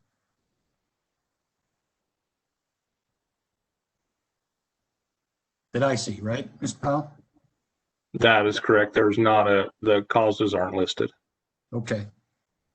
And when it comes to then calculating the gas capture and what is counted against an operator and what is not counted against an operator, those categories are dependent upon what's reported here in G2, right?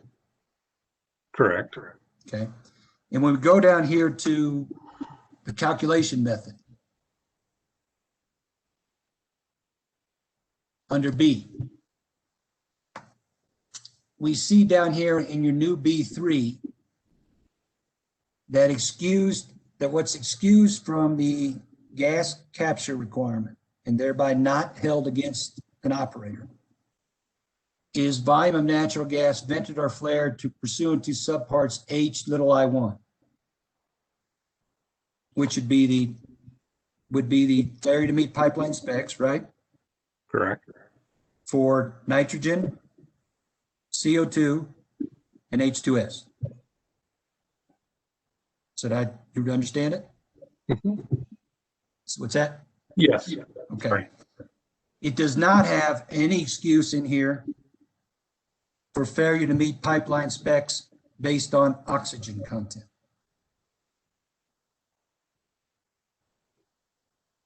Is that a question? Is that correct, Mr. Powell? That is correct. Okay. So the way this rule is currently drafted, if an operator has commissioned equipment and is failing to meet pipeline specs because of the introduction of oxygen into the system during that commissioning, this paragraph does not excuse that from the gas capture requirements. That's correct. We specifically didn't excuse oxygen as part of the allowed gas or the gas that didn't count because we felt the oxygen was typically under the operator's control. These situations where oxygen would be introduced as part of normal operations would be relatively minor. However, by having oxygen in there, it could be a constituent that could be abused by operators in certain circumstances to allow for venting and flaring if they didn't operate their operations appropriately. But what I want to make sure I'm correct here, Mr. Powell, but as I understand it then, if an operator is commissioning equipment and is required to vent or flare during commissioning, okay? Mm-hmm. That venting or flaring activity is counted against them when it comes to the gas capture requirement. Yes, as it's written now, it's a generalized statement based off of oxygen. I think So even though there's a legitimate reason for venting and flaring, it has nothing to do with poor operations. It counts against the operator as this rule is currently written. I guess my question is, it almost sounds like maybe you're asking that commissioning of equipment be a separate category. It's not in there now, right? It's not in there now. Okay. Well, it's not in there now as far as the reporting side of it. The gas capture requirement, yes. Correct. Even though it's an authorized venting and flaring event under D4. It is an authorized venting and flaring event. And I would like to point out there's other authorized venting and flaring under D4 that still counts against the operator's gas capture requirement. That was one of the reasons why we have the 2% requirement in the 98% is to allow for some of those operations to take place. Okay, so what I want to make clear though, because it was not clear this morning, or I think even yesterday, is that even though subparagraph D4 authorizes venting and flaring during commissioning activities, those volumes are counted against the operator when it comes to the gas capture percentage. I would say that would be correct. So it would be intrinsic on the operator to reduce that venting and flaring during commission to as much as possible. And then by the same token, if there's the introduction of oxygen into the system that causes gas to be out of pipeline specs for legitimate reasons, that too counts against the operator's gas capture requirements. Yes, the way it's written, it's for legitimate or illegitimate reasons. Okay. And the same is true for emissions from normal operations that are to be expected. That likewise currently is counted against an operator when it comes to the gas capture requirement? Can you state which normal operations or which categories you're specifically referencing? Any normal operation other than pneumatics, right? Let's see, I know pneumatics is one that doesn't count against emergencies. For the most part, it's operations that are outside of the operator's control. Don't count against them. The operations that are under an operator's control, they have that 2% allowance. But we learned from earlier testimony that there are normal emissions that occur that are outside the operator's control that happen as part of normal operations. Right, Mr. Powell? I think that was phrased a little bit differently earlier. I think there's normal operations that are required for production. I wouldn't say they're outside of the operator's control. Okay. And those would be counted against, in other words, the operators would be penalized in the sense that it's counted against their gas capture, even though that's outside their control. Objection, the form of question, not clear what categories of what volumes Mr. Feldorf's referring to in his question. Would you clarify, please, Mr. Feldorf?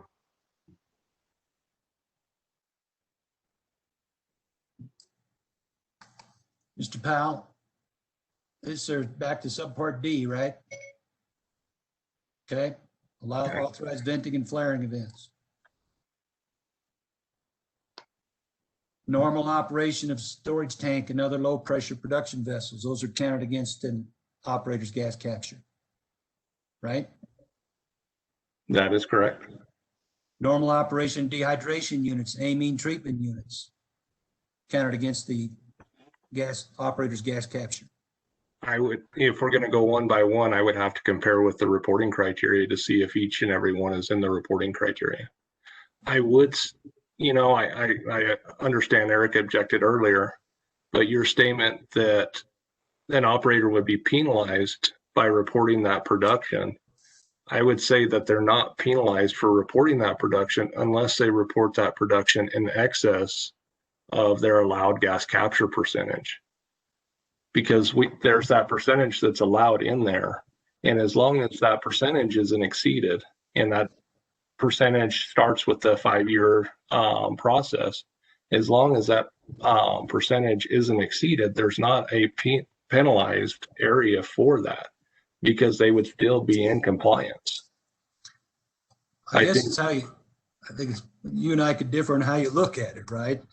I mean, because we're talking about normal operations where we have emissions that the operators cannot control. Objection, council's testifying. Right. Ms. Felderwart, would you move along, please? Sure. When it gets to this reporting category down here in G2, Mr. Powell, where it says other, do you see that? Yes, So I do. at G2,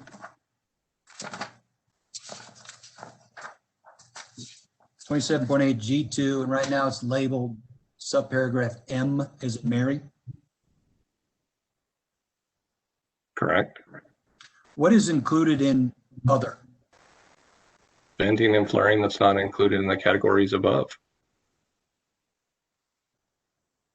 How is that, if anything that's then put into other, how's that treated for gas capture reporting? It's, I believe, counted against your gas capture percentage. Always, no matter what the circumstance? There's not a provision written in there to identify each one. Okay. I think that the other is intrinsic to understand the total volumes in the state. If we didn't have another in there, instead of having 15 categories, we might have 100.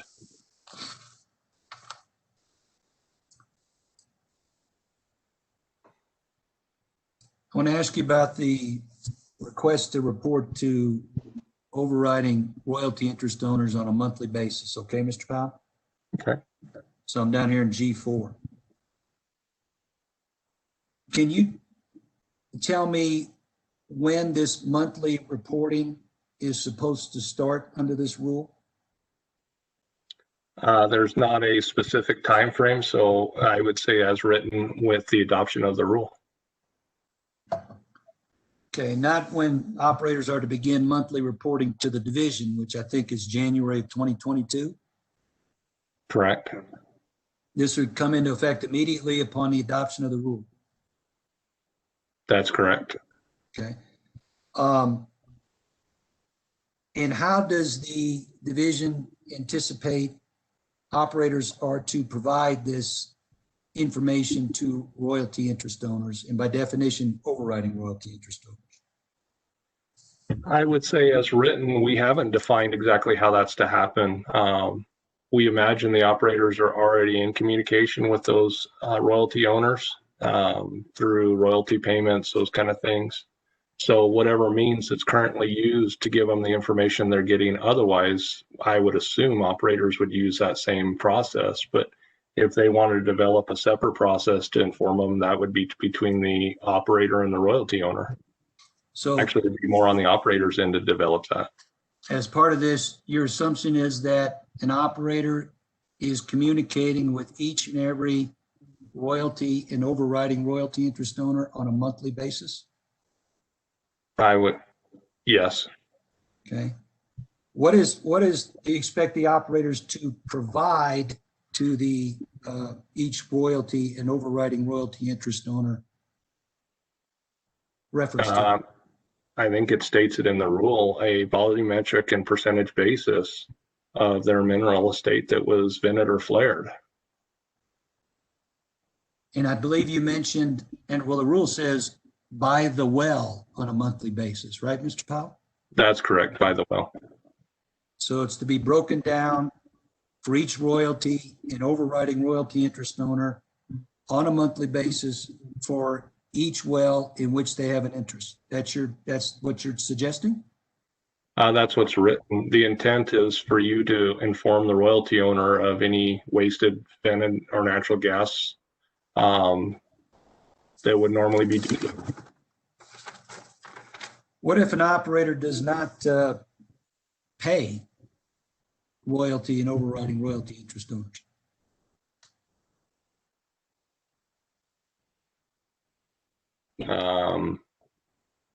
They would probably have to figure out another system. Because you're aware, are you not, that in some contractual circumstances, you have an operator, let's say, of a spacing unit that contains a number of working interest owners, right, Mr. Powell? I am not up to date on all operational contractual issues. Okay, well, I will represent to you that if you look at the division's records, you will see that spacing units are routinely formed that contain acreage held by various different working interest owners. Okay, Mr. Powell? I'll take your word for it. Okay. And are you aware that each of those working interest owners will have their own individual royalty and overriding royalty interest owners that are burdening their interests? Are you aware of that? Objection. Counsel is testifying under the guise of asking leading questions. The witness has already said he has no idea about any of these contractual relationships, and it extends beyond the scope of his testimony. All right, Mr. Feldewart, he has said, in fact, that he is not up on the contractual relationships between royalty interest owners and the production operators. Perhaps NMOGA could give its own testimony on this point. Okay, so you haven't looked into that, Mr. Powell, correct? No, I have not. And neither has anybody at the division in terms of implementing or putting this provision in place? I believe we've looked at part of it as far as what some of the royalty payments look like, those kind of things. But as far as going into contractual obligations, I don't know that we would even have access to that because it's contractual between the operator and the royalty owner.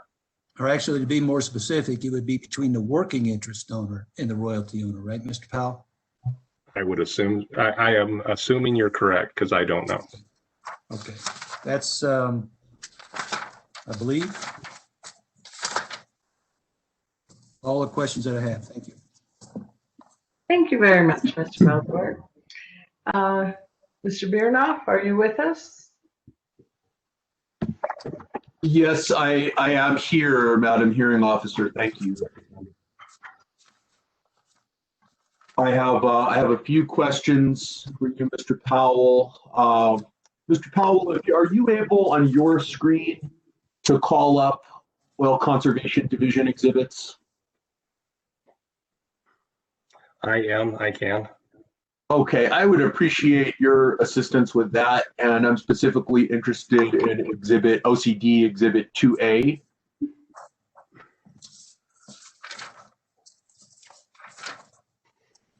Mr. Feldewart, would you mute yourself, please? It should be up now. Okay, thank you so much. And if we could go to 19, 15, 27, part 27, and specifically to F like Friday, measurement of vented and flared natural gas.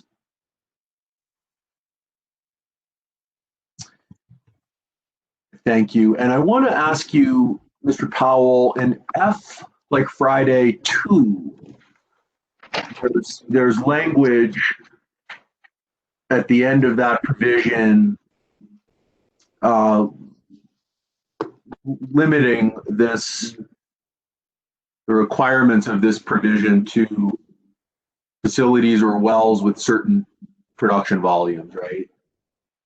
Mr. Biernoff, if I may interrupt briefly, the division has filed Exhibit 4B, which contains the current version of the division's proposal for this section. So it probably, to avoid confusion, it probably would be better to look at that version on the screen. Much appreciated, and that makes good sense to me.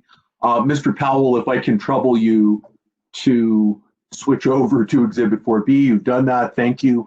And so looking at that language, I had asked just to get us oriented, does this provision F2 limit the requirements of the substantive requirements of the provision to wells or facilities that have certain production volumes? That is correct. And why is the reference to 10 barrels of oil struck out? What was the purpose of that change? So the purpose of that change, Matt previously testified earlier, is this being a venting and flaring rule dealing with methane waste from venting and flaring. The use of oil in it was probably not as applicable because there could be oil wells that produce upwards of hundreds of barrels of oil with no associated gas. So we wanted to make sure that this rule was specifically written to just address the gas waste from venting and flaring. Okay, thank you. And what are the consequences, Mr. Powell, for an operator that does not comply with the provisions of F2 that we're looking at here? I would say that if operators don't comply with the provisions of any part of the rule, they're opening themselves up to enforcement and compliance under our enforcement discretion. And what specifically are the consequences that a non-compliant operator, non-compliant with F2, could face?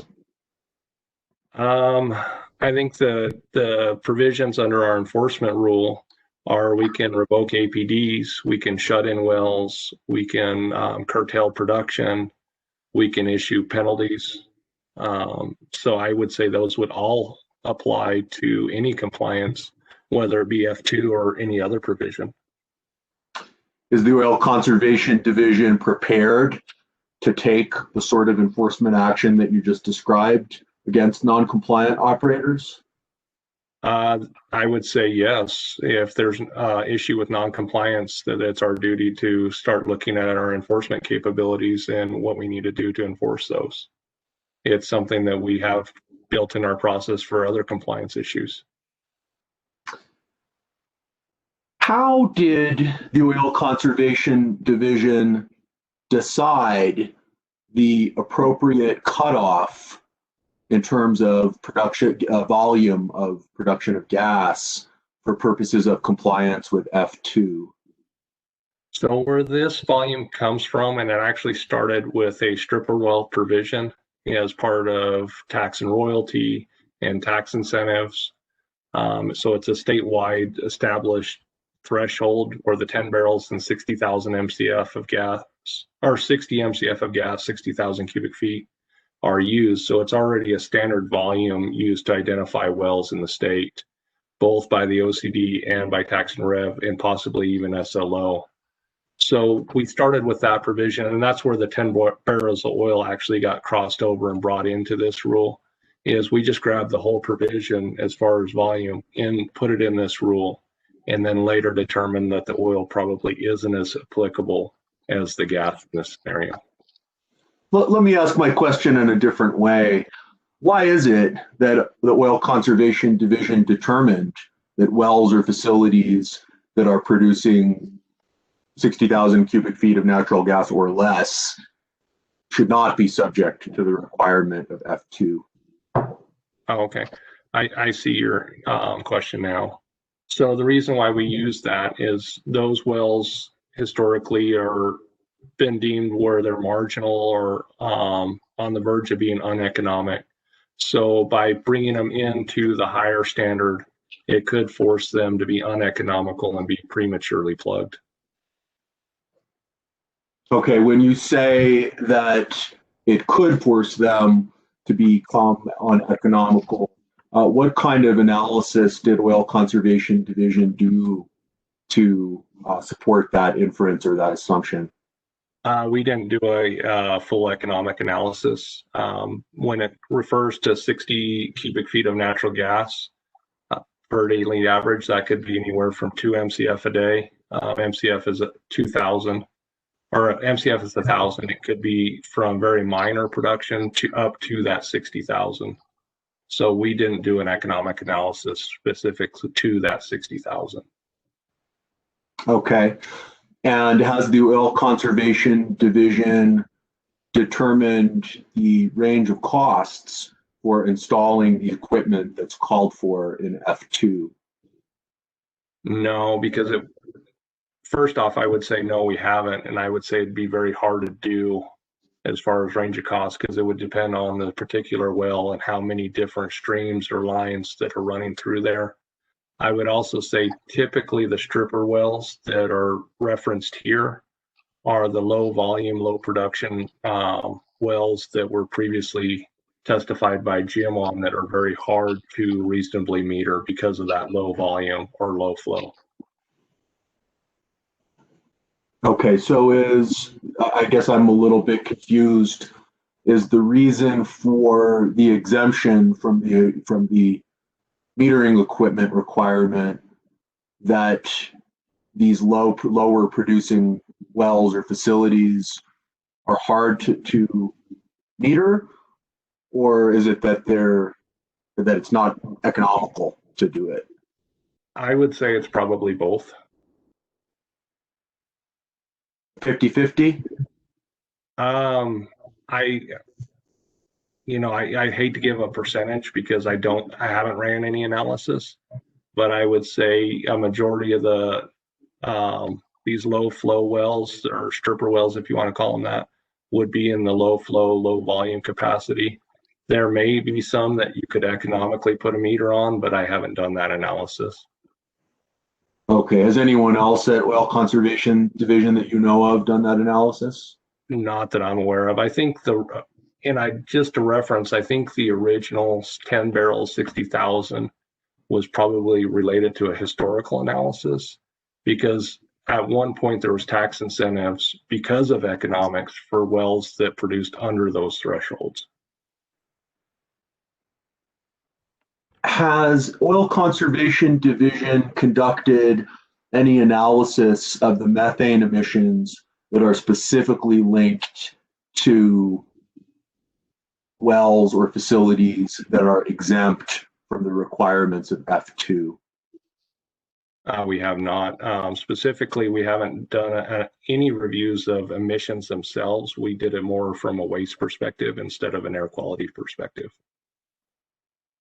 And has the Oil Conservation Division undertaken any analysis, and I think you may have addressed this in answering one of my earlier questions, of the actual costs of compliance with F2 for the wells that are under this version of the rule exempted from compliance? No, we have not. Okay. Okay, Mr. Powell, thank you very much. Madam Hearing Officer, I will pass the witness. Thank you, Mr. Biernoff. Ms. Fox, do you have questions of Mr. Powell? No, we do not, Madam Hearing Officer. Thank you. Thank you. Ms. Perano. Thank you, Madam Hearing Officer. I do just have one clarifying question for Mr. Powell. And if you could keep up the Exhibit 4B, maybe that would help me just to guide you to the provision. So I'm looking at what I believe is 8G2M, as in Mary. 4B is just over the average daily production. Would you like me to pull up 2B or 2? Sorry, yes, 2. The red line that shows the most recent changes to the reporting requirements. And you said 8G? Yep, 8G2. M as in Mary. So it's the very last category in the monthly reports. It's the other not described above. I am just curious how an operator would know what to include in that other category, since the categories are not explicitly listed in the rule. Are you able to answer that question? I would answer it similar to how I answered it to Mr. Felderworth. I would say that any venting or flaring that's not included in the provisions above would be reported to other. Great, thank you. That's all the questions I have. Thank you, Ms. Pranos. Commissioner Kessler, do you have a question for Mr. Powell?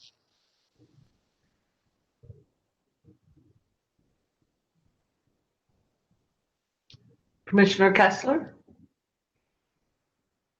Unmute. I do not have any questions. Thank you. Thank you.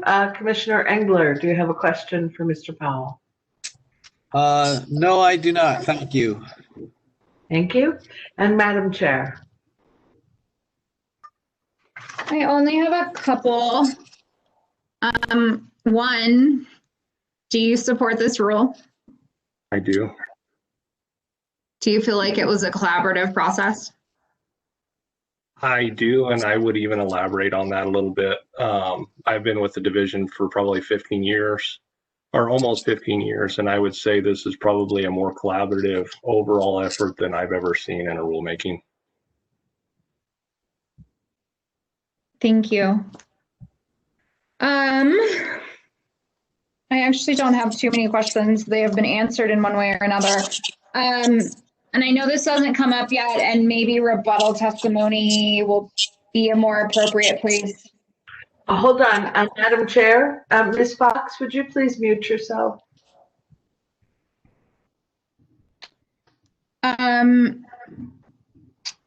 Let's see, in 27D, it would be 3. And so it's not in the division's version. It's a proposal by EDF. I just wondered if you had any comments on the feasibility or practicality or position at all. But again, if I'll read it to you, if this is more suited for rebuttal testimony, that's fine. Okay, so it says it's under the venting and flaring during production operations. The operator must notify the division at least 48 hours prior to conducting uploading or well cleanup activities, except where the operator must act more quickly in order to minimize waste. In these cases, the operator must notify the division as soon as possible prior to conducting uploading or well cleanup activities.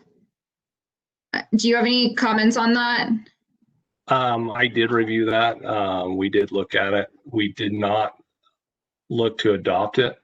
In my opinion, it would add potentially hundreds of notifications to the division a day, depending on different operations that are going on in the state. So why that venting and flaring is still being captured under the reporting section, I didn't feel that, or we didn't feel that the inclusion of it with a 24-hour reporting function would be beneficial for the division. Okay. You talked about on one of your slides, which I don't have up at the moment, why some of the pipeline mapping requests were not requests, pipeline mapping requirements within the rule were included. I think it might be helpful for me to understand what the challenges are for the division in some of those cases. You said, there have been problems where, I don't remember your exact words, but where there's been some sort of release and the division doesn't know whose pipe it is. Can you just walk through an example scenario of what that might entail? That would be helpful. And I mean, without including any sort of operator or location information, please. So I'm going to use a very generalized example that is similar to things we've seen. It may not be specific to a specific instance, but say there's a gas release in an area that has H2S involved. You can't get close to the actual release point because of the H2S involved until you get air packs, those kind of things to safely respond. The division doesn't have a way to identify those pipelines that are in that radius. to see who those operators may be so the shutdown process could get started. There's times where we've worked with emergency management where they weren't able to quickly identify whose pipelines those are either. Especially if it's in relation to like a pipeline corridor where there could be 7 different pipelines in an area and we can't identify who all the operators in that corridor are. So by having this information and having this information both current and knowing what we're dealing with as far as what kind of pipelines, one, the current, so we know who all to contact. And then if, say, the pipeline is exposed and we know that it's an 8-inch pipeline and all of the pipelines in that corridor are 4-inch except for one main 8-inch transmission line, we'd know exactly whose pipeline that was so we could get that pipeline properly shut in, reducing that risk to human health and the environment.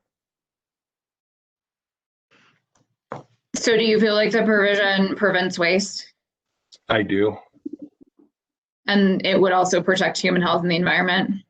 Absolutely. Okay, thank you. I think that adds some context. Trying to figure out what I said on this next note I wrote. Hold on. Let's see.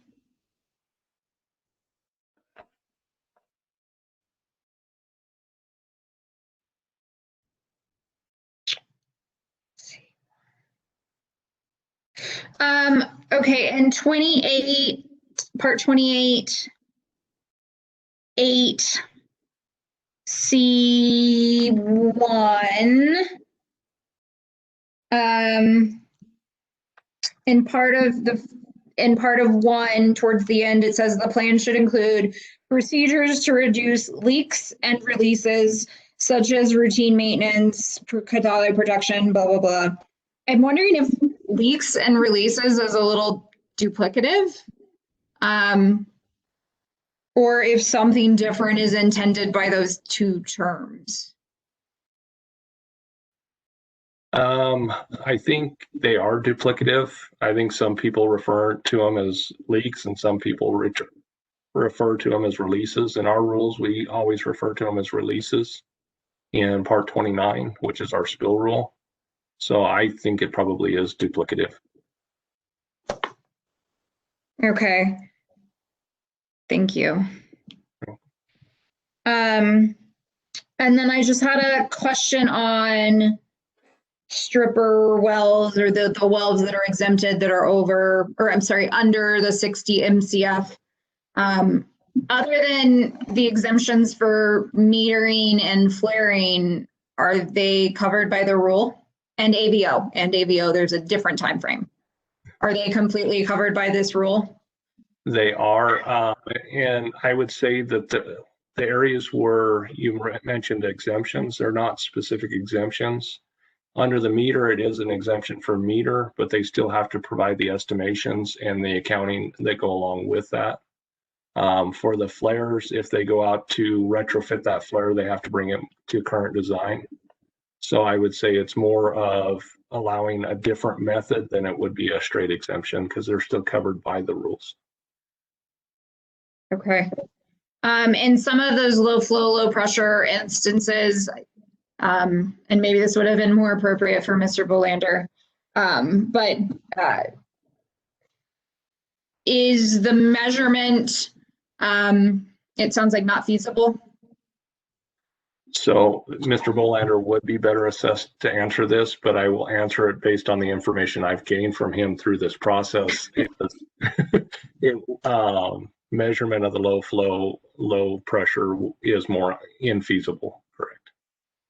Okay. Do you believe that this rule can still achieve the waste reductions for the low flow, or, these stripper wells, just as much so as it does for non-stripper wells? Yes, because their estimations have to be independently verifiable. They have to give us the methods that they're going to be using initially, and anytime they change those methods, they have to give us updates to those changed methods.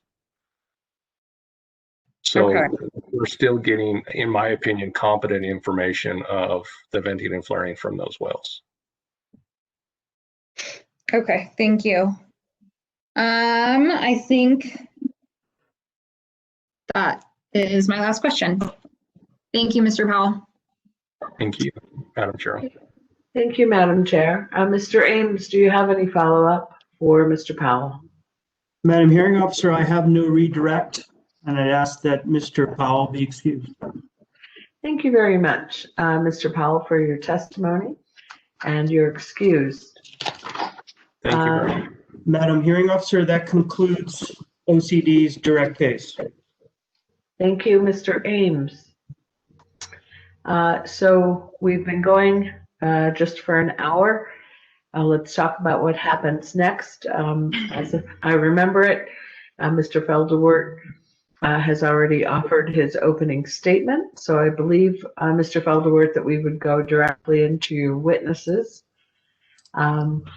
Have just one question there, whether you would be presenting your witnesses in the order in which you identified them in your pre-hearing statement, or whether you're planning a different order. I think at this point, the initial set of witnesses, 1, 2, 3, and 4, I think will be in that order, and I'm prepared to go with our first witness, Mr. Smitherman. If you can give me maybe 10 minutes to kind of reset here. Yes, I would like to take a 10-minute break before you start. So let's take 10 minutes and come back at 3:37. Thank you.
Mute.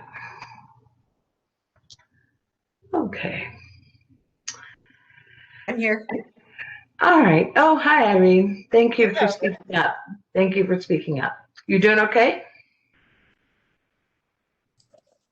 Yes, I am. Terrific. Thank you. Hey, Madam Examiner, before we get on the record, Yeah. has John Smitherman been added as a participant? Let me see. Can we do that? Looks like it. Yes. Yes, he's here and he's unmuted. Okay, good.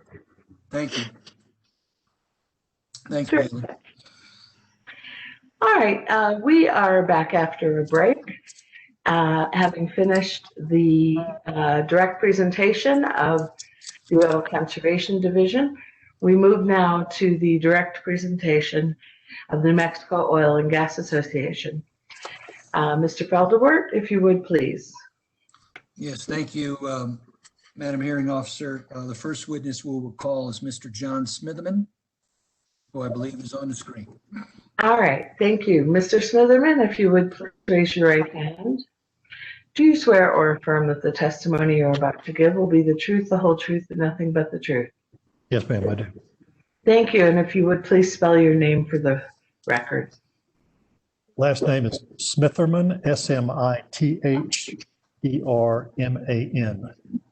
Thank you. Whenever you're ready, Ms. Feldwart. Sure. Would you please state your name again, identify whom you're employed? Certainly. And what capacity? My name is John R. Smitherman. I'm currently employed by New Mexico Oil and Gas Association, or NMOGA, and I'm a senior advisor. And Mr. Smitherman, do you have a degree in petroleum engineering? Yes, sir. How long have you been working in the oil and gas industry? For roughly 40 years.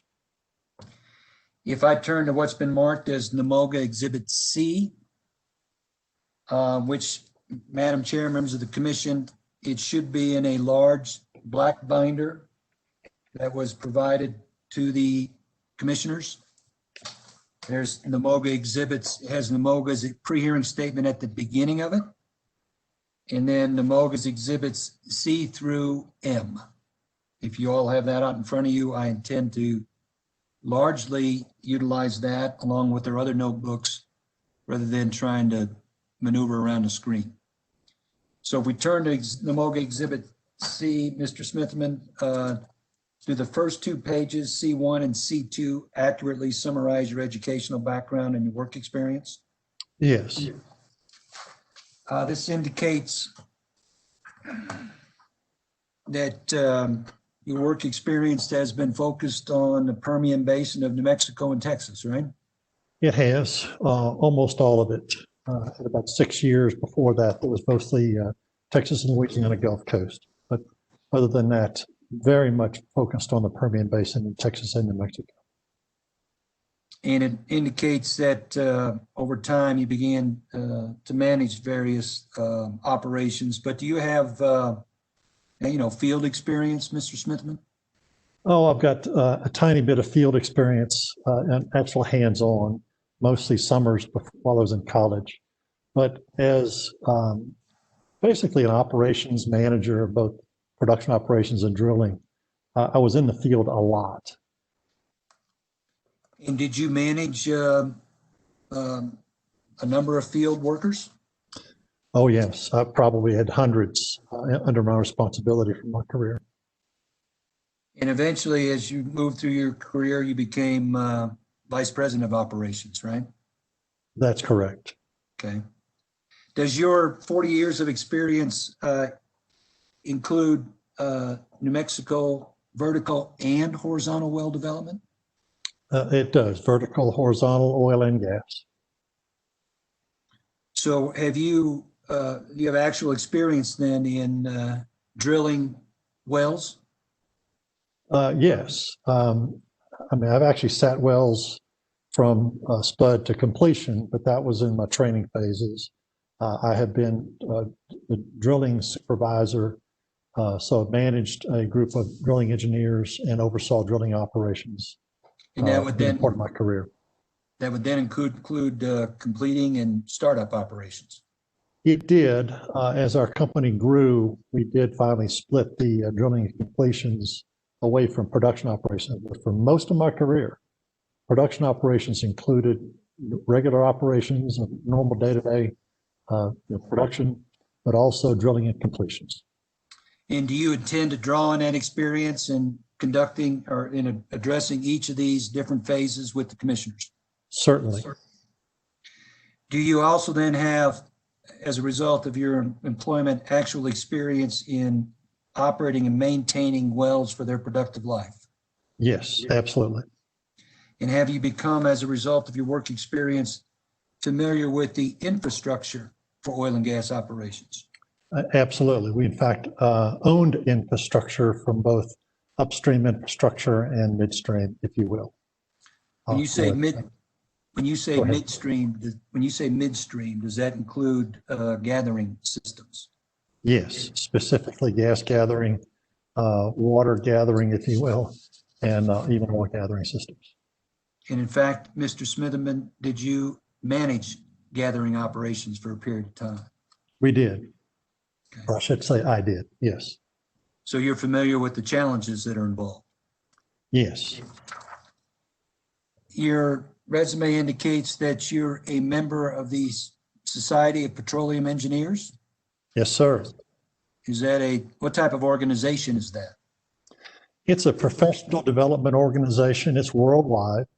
The Society of Petroleum Engineers, it basically exchanges information, helps develop engineers, and provides a forum for discussions of new ideas.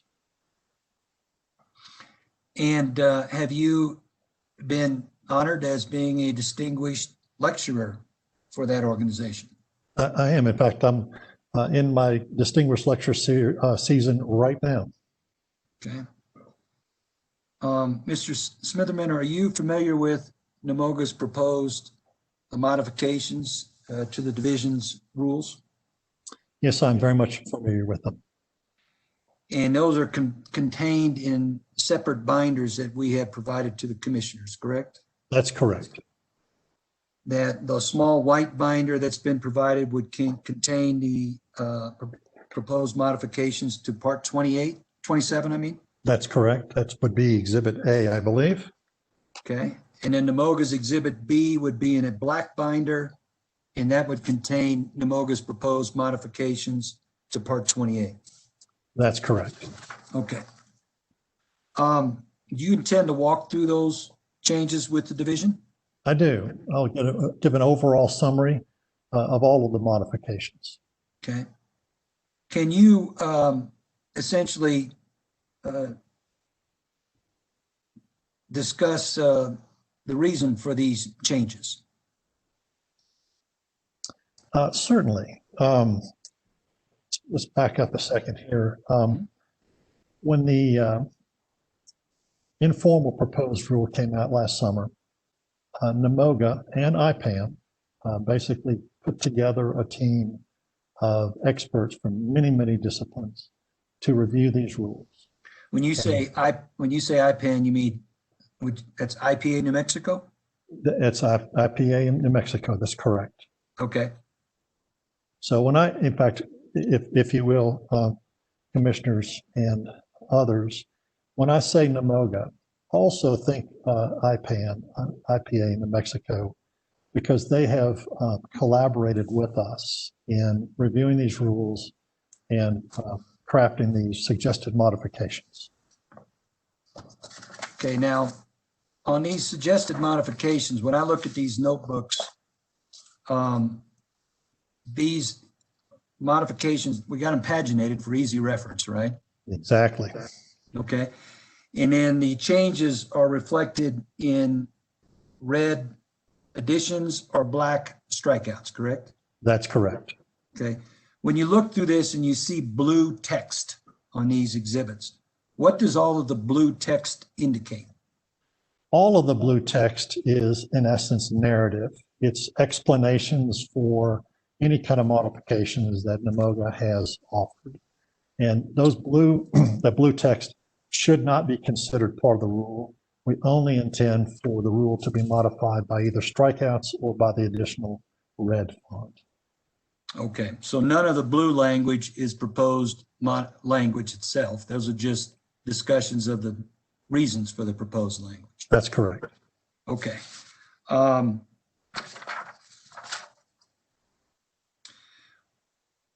I think I interrupted you. What do you, when you look at this, Mr. Smitherman, what do you generally observe about the rules and the proposed modifications that NMOGA and IPA New Mexico have proposed?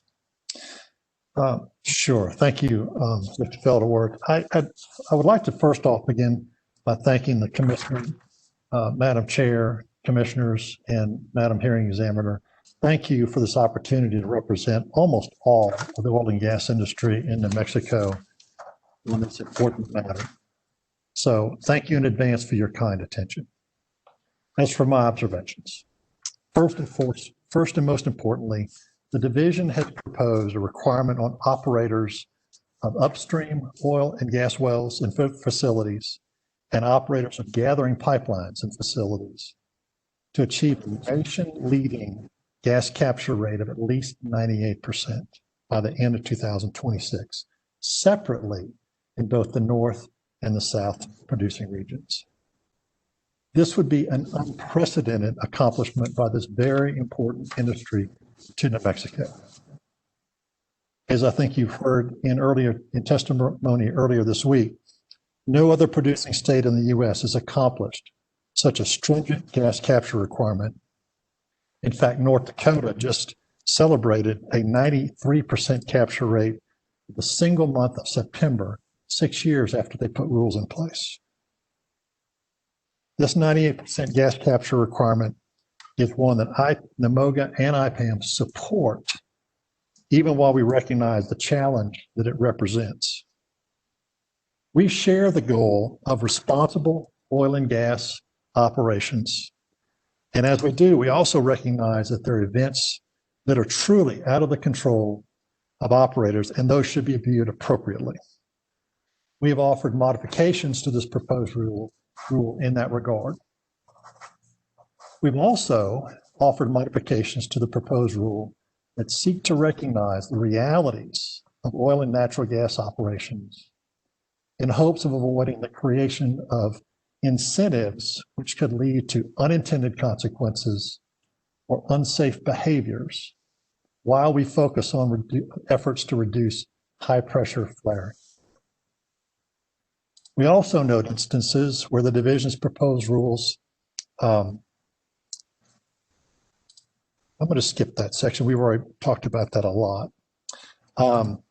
We've also proposed rules that seek to increase the collection of data from the industry. We understand the division needs sufficient data to do their jobs, and we support effective reporting, but we will note areas where we think that requests are duplicative and or they're excessive and or we believe are actually unhelpful because the data being sought are either impossible to report with sufficient accuracy.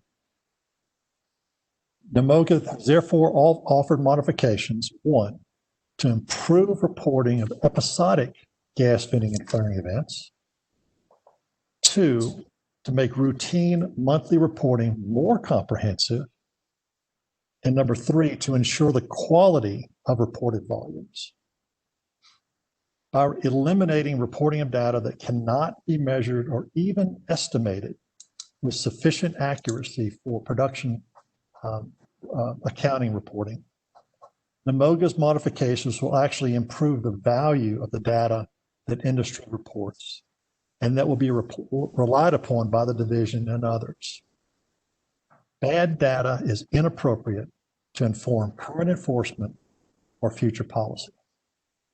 Further, some of the information the division seeks is available from already existing sources with no additional effort by operators. In other areas, we see areas of the proposed draft where the meaning of certain passages was not crystal clear. So NMOGA is offering changes that are intended to clarify what we believe were the division's intent. Finally, we see areas of improvement over the informal rule that came out last summer.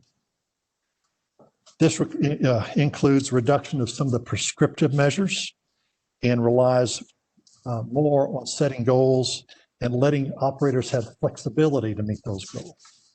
So NMOGA applauds those changes, and you'll see some support as we move through our modifications.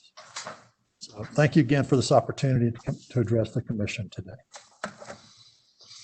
Okay, then what I want to do, Mr. Smitherman, is start kind of get down to the nitty gritty of the actual language changes we have proposed, okay? Certainly. So we can talk about those. And I think the best place to start is I want to focus on some definitions where we remain different from what the division has modified, okay? Certainly. So we're going to be skipping back and forth a little bit between, I would call it the black notebook dealing with part 28 and the white notebook dealing with part 27, okay? Super, I've got both of them out. Great, so let's start with the black notebook dealing with part 28. And one of the areas where we have a remaining language change to discuss involves the definition of new gathering pipeline on page 3 of NMOGA Exhibit B. It's at the bottom. Do you see that? I do see that. Okay. Can you explain why we suggest the commission add the additional language constructed and placed into service? Certainly.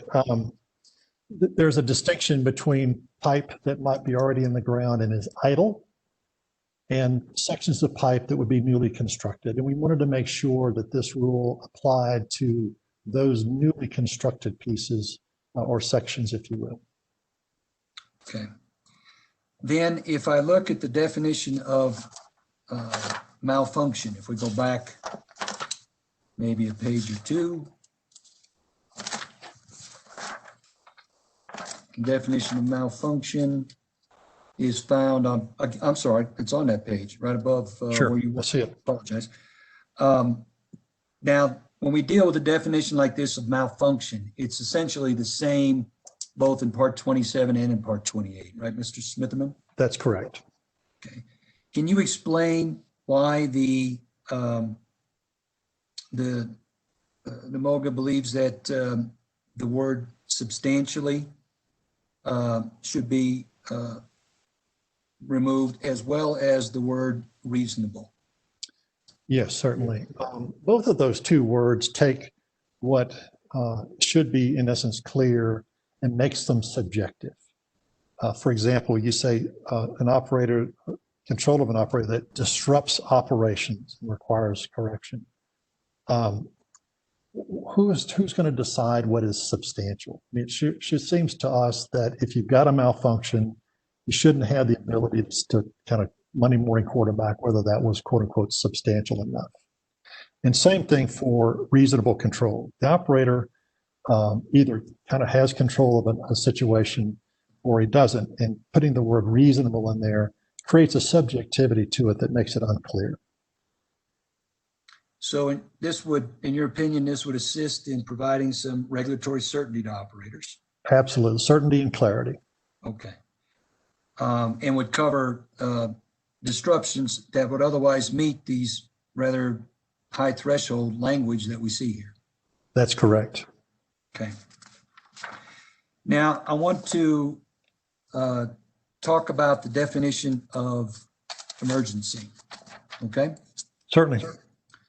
And we can probably stay in the same notebook. It's over on page 1.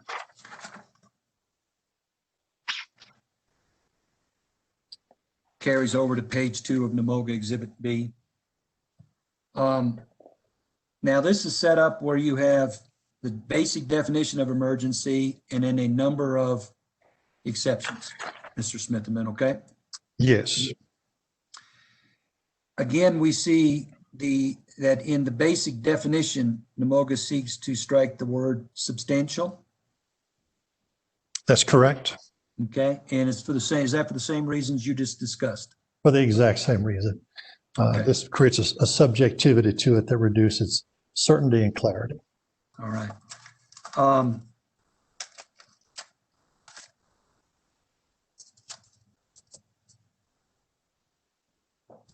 Now, having said that, I thought we could work from this notebook. I just see that there's a change that's unique to upstream, right, Mr. Smith? Yes, correct. Okay, so I apologize. Let's move over to the white notebook. Under the definition of emergency.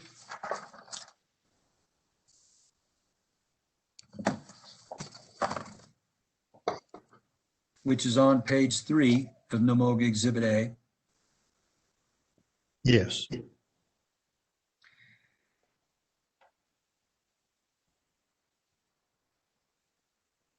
And we see that in subpart G2, which is what's unique to this, the upstream version of emergency. We see we propose an opening clause be added to this subpart G2. That's correct. What's the reason for that? Well, I'm going to refer you down to subpart 4 first. Because subpart 4 talks about what I'm going to call a short-term event where a midstream facility has become disrupted, shall we say.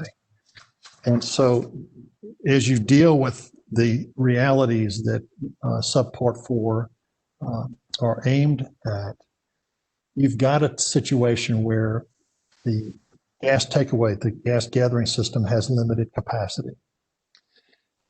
And you look back at section 2, it also deals with a situation where the gas takeaway capacity is limited. We wanted to make sure that we didn't conflate the two. In essence, in item 2, we really are referring to a long-term gas capacity limitation. And in item 4, you're really talking about a short term. So we're just trying to create clarity with this addition. Okay.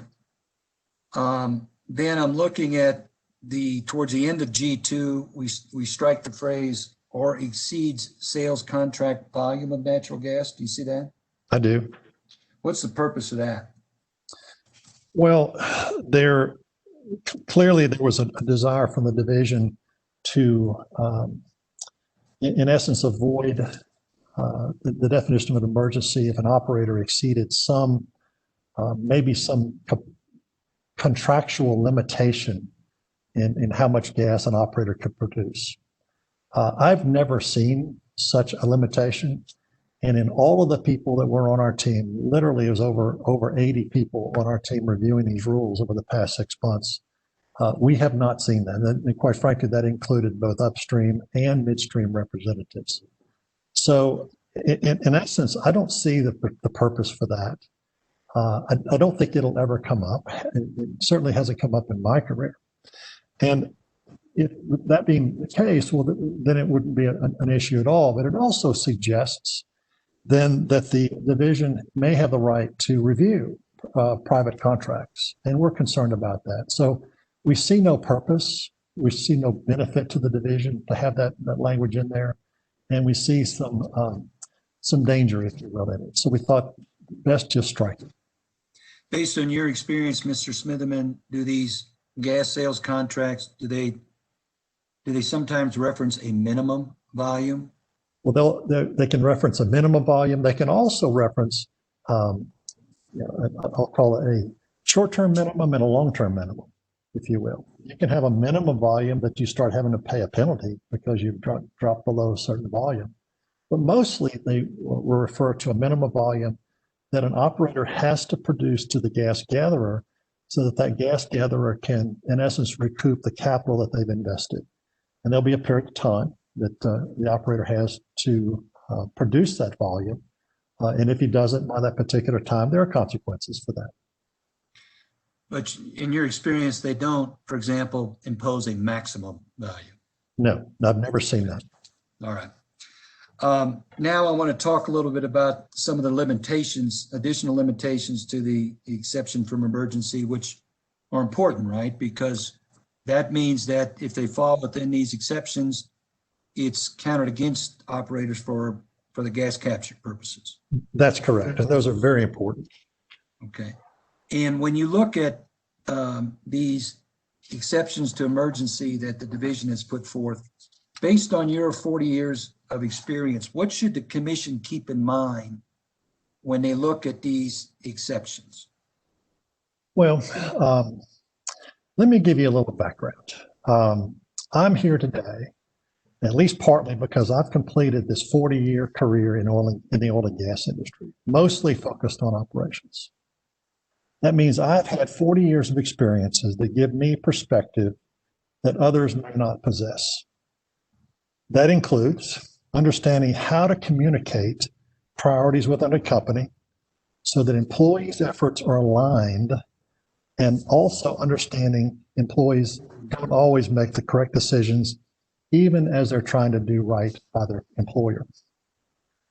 So why are both of those two observations important? The oil and gas industry is multidisciplined and logistically complex. In order to meet the difficult challenge of a 98% gas capture requirement, we need everyone pulling in the same direction.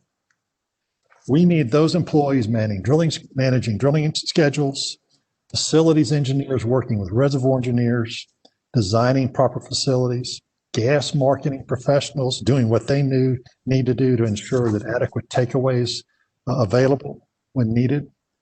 We need field construction crews and their managers doing their part to stay on schedule. Of course, we need our field personnel who maintain, operate, and repair our facilities and respond when things go wrong. We need everyone pulling in the same direction if we're going to meet this challenge. So how do you get that whole group aligned?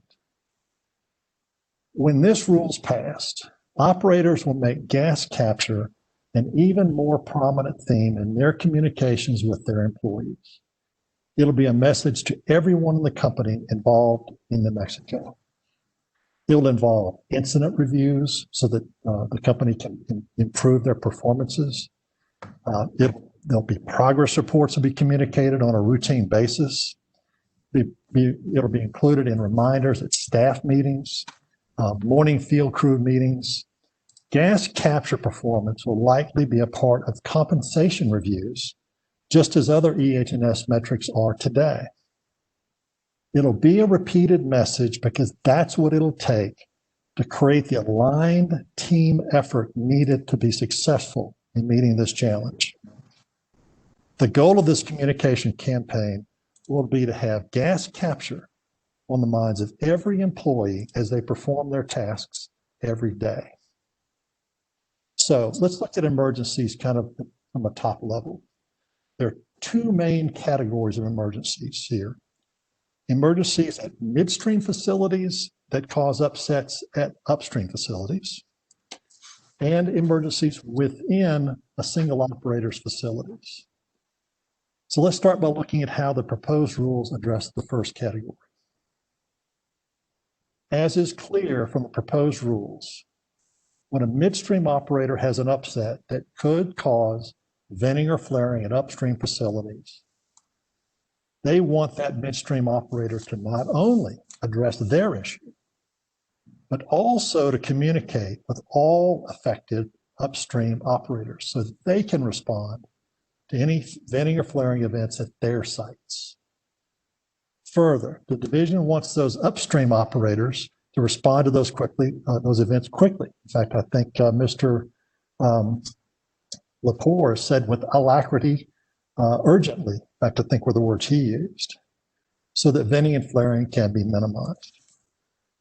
The division has recognized this type of upstream venting or flaring is beyond the control of the upstream operator, so they allow 4 hours of response time. I think they call it a free pass before further vented or flared volumes would count against an operator's gas capture performance.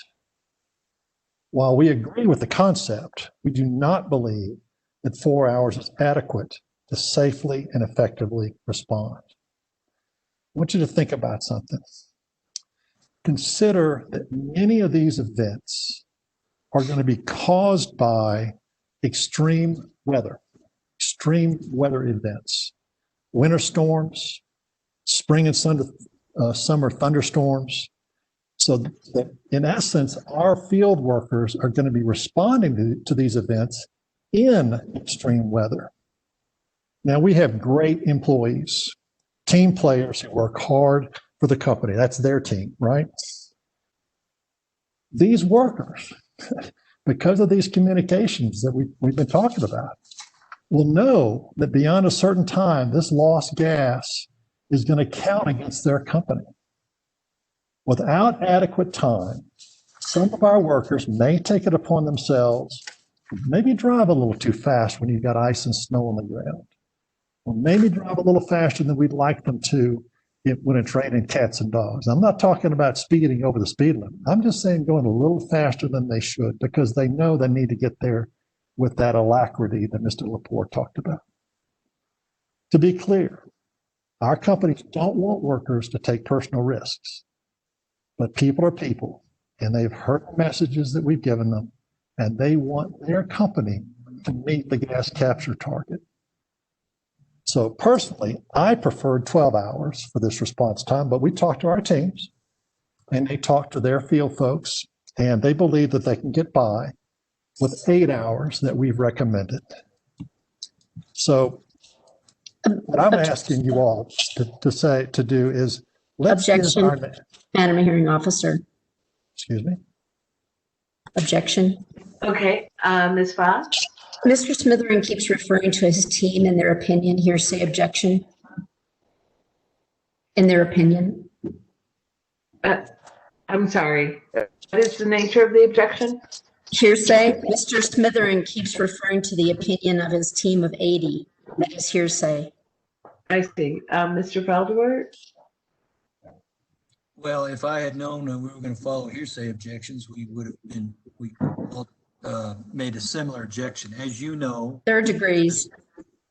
this is a rulemaking proceeding, okay, in which the rules of evidence are very lax. And Mr. Smitherman is here to provide insight on why NMOGA as a group has proposed these changes. So the information that is necessary to understand these changes comes from NMOGA as a group.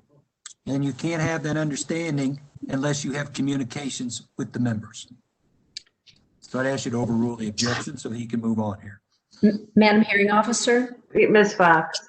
I agree that this is a rulemaking. I agree the rule of evidence don't expressly apply. This is an extreme case of hearsay where he's essentially giving the opinion on behalf of 80 people. He can give his opinion for NMOGA on his own behalf, but he's not permitted to give the opinions of 80 people in this proceeding. Madam Hearing Officer, OCD would object to, but perhaps less strongly.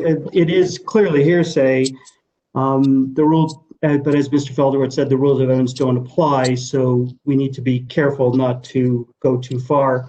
In addition, Mr. Smitherman is an expert, I would say, based on his experience and so forth. And I think he can testify to his own opinion, and it would carry sufficient weight without him having to rely on the unknown multitude who support his efforts. And let me add one thing. Okay. Mr. Feldwart? When we all agreed at the beginning, we would not have to qualify our witnesses as experts. Okay.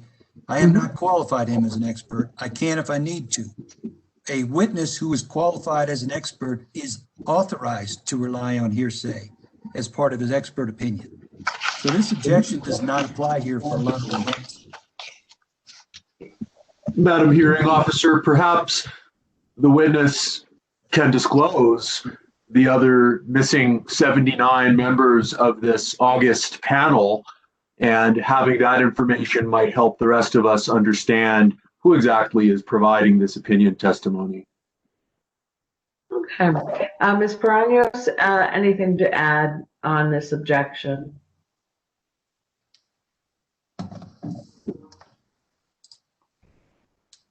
I don't hear anything from Ms. Paranos.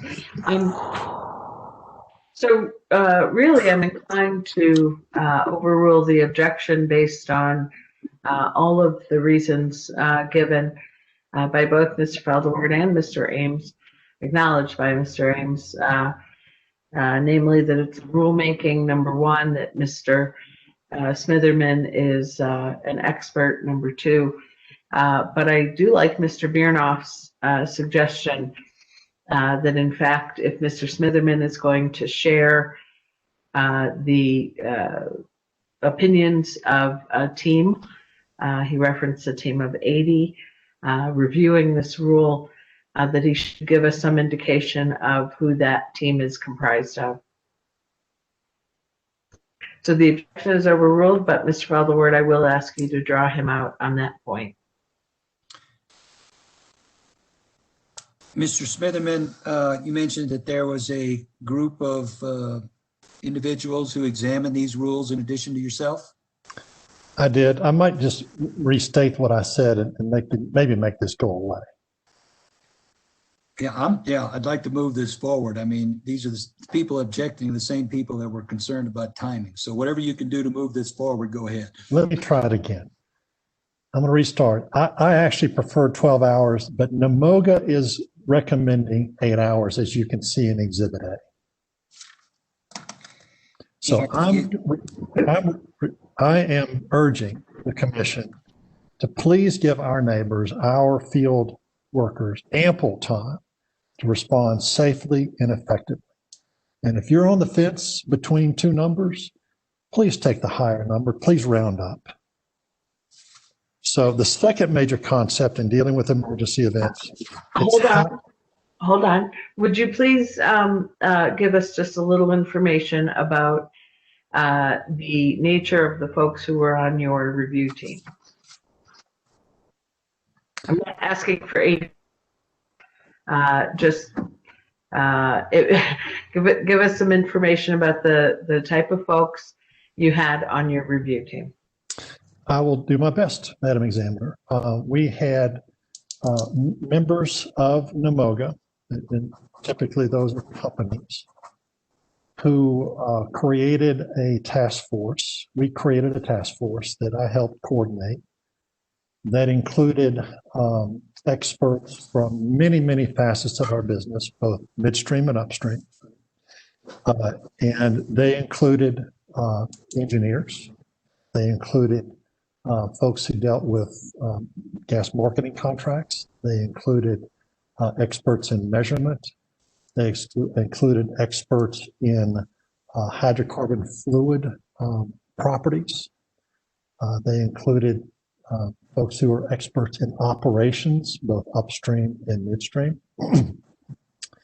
They included legal experts that could help us understand regulations. We had regulatory experts, many regulatory experts who were experts in not only New Mexico regulations, but regulations across other states and federal regulations. So as you can see, it was a very, very capable group of people who provided input through this process to come up with the exhibits A and B that you see in front of you today. Thank you very much. Go ahead, Mr. Falderword. Thank you.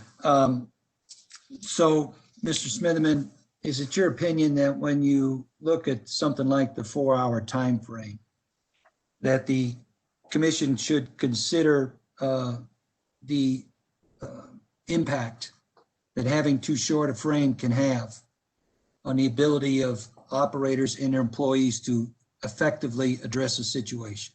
That's correct. We want to give these people time to get to the field even after notification, and we do appreciate that addition by the division, but to respond. And as I said, many times these events are going to happen. It's going to be at night. It's going to be raining. It's going to be below freezing. Those are the kind of things that cause many of these midstream upsets that then spill over to the upstream sector. Okay, so let me stop you right there. Operator gets notification that there's a problem with the upstream and now they got to deal with it. Okay, correct. Walk us through what has to happen once after notification. Well, of course, you know, who received that notification? It might have been someone in a central office. That message has then got to go to the field.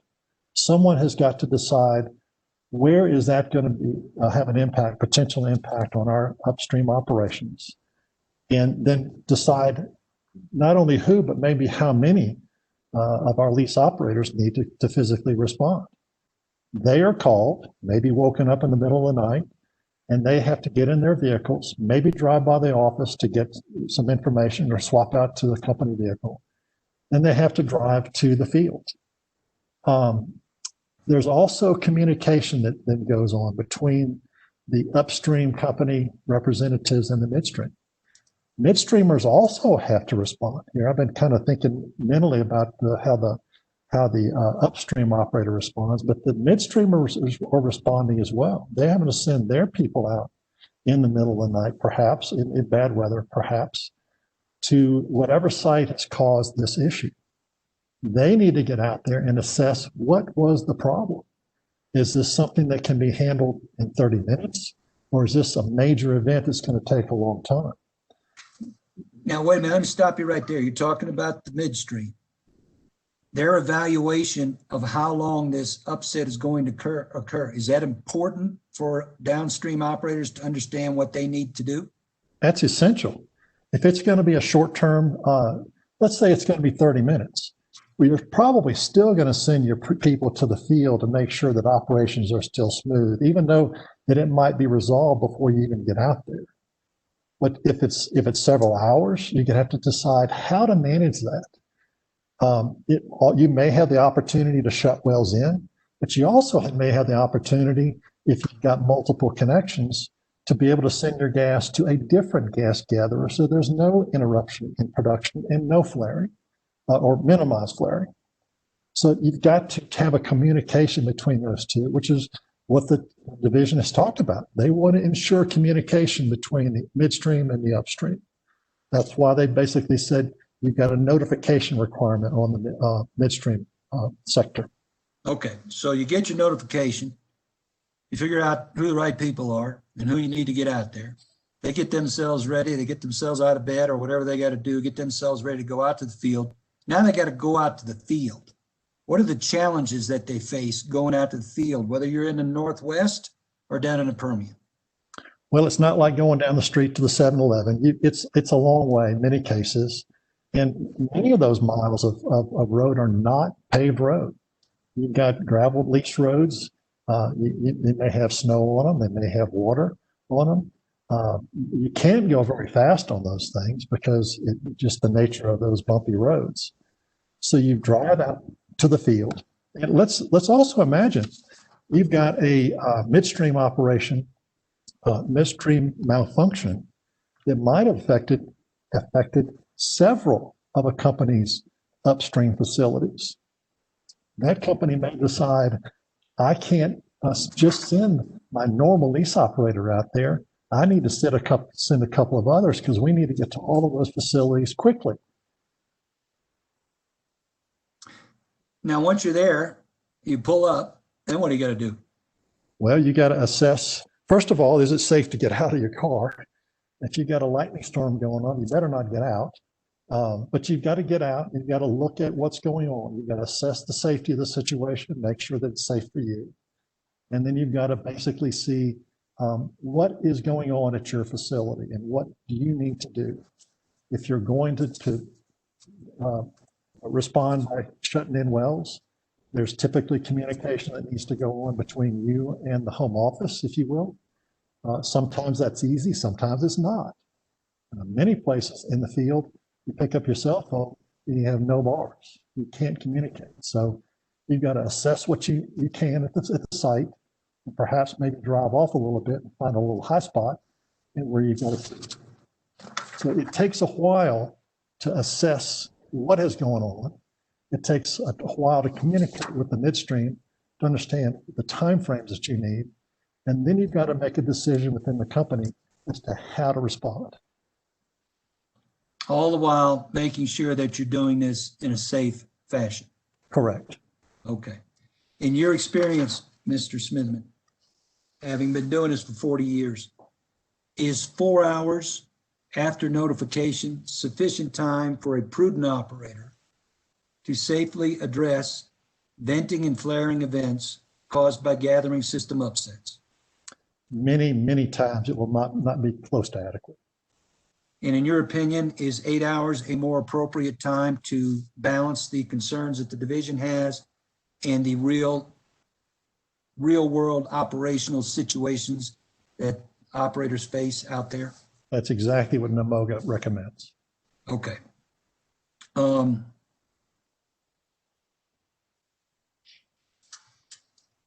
want to go then to the next proposed change. I think in what maybe didn't come out here, you were talking about G4, right? 27.8 G4? Yes.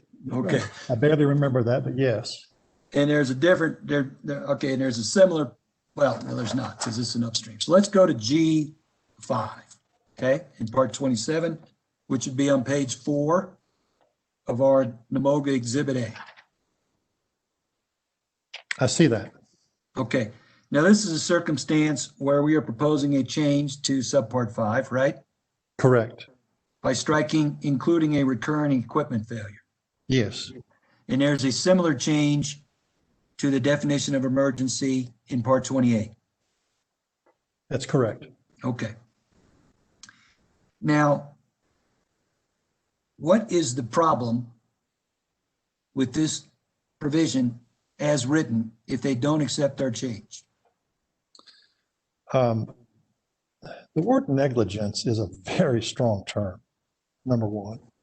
And what I see here in this very short passage is, in essence, an operator who has recurring equipment failures is, in essence, deemed a negligent operator. And I think that's a terrible mischaracterization. It has no time limits on it. It has no recognition that this is a complicated, or I should say complex system, that sometimes these pieces of equipment are sometimes difficult to diagnose in the first time. And in your opinion, Mr. Smitherman, and based on your experience, are there recurring equipment failures that occur that are beyond the operator's control? Yes, no doubt about that. Can you give us an example? You said there's some complicated equipment out there. Can you give us an example of recurring equipment failures that are not the fault or show bad negligence on the part of the operator? Sure, you can have an operator, an exemplary operator that, for example, has a compressor. Let's talk about a compressor. That's a pretty good poster child for this. That's a complicated piece of equipment. And that compressor can fail. And sometimes, well, let's go different. Compressor can fail, the operator can call in a mechanic. That might be a company mechanic, it could be a third-party professional mechanic that comes in to help diagnose and repair the compressor. That expert, that person who we've relied on and believe does a good job, we're happy to pay him, comes in and diagnoses what he thinks the problem is. And he may make a change and start the compressor back up. Everybody's happy. He drives off. And 2 days later, the compressor fails again. Well, perhaps he didn't quite understand what the failure was. He did the best job he could. He was not negligent. He was not being poor quality maintenance or anything like that. He was trying his best to fix that compressor. And he comes back in, diagnoses it again, makes another change.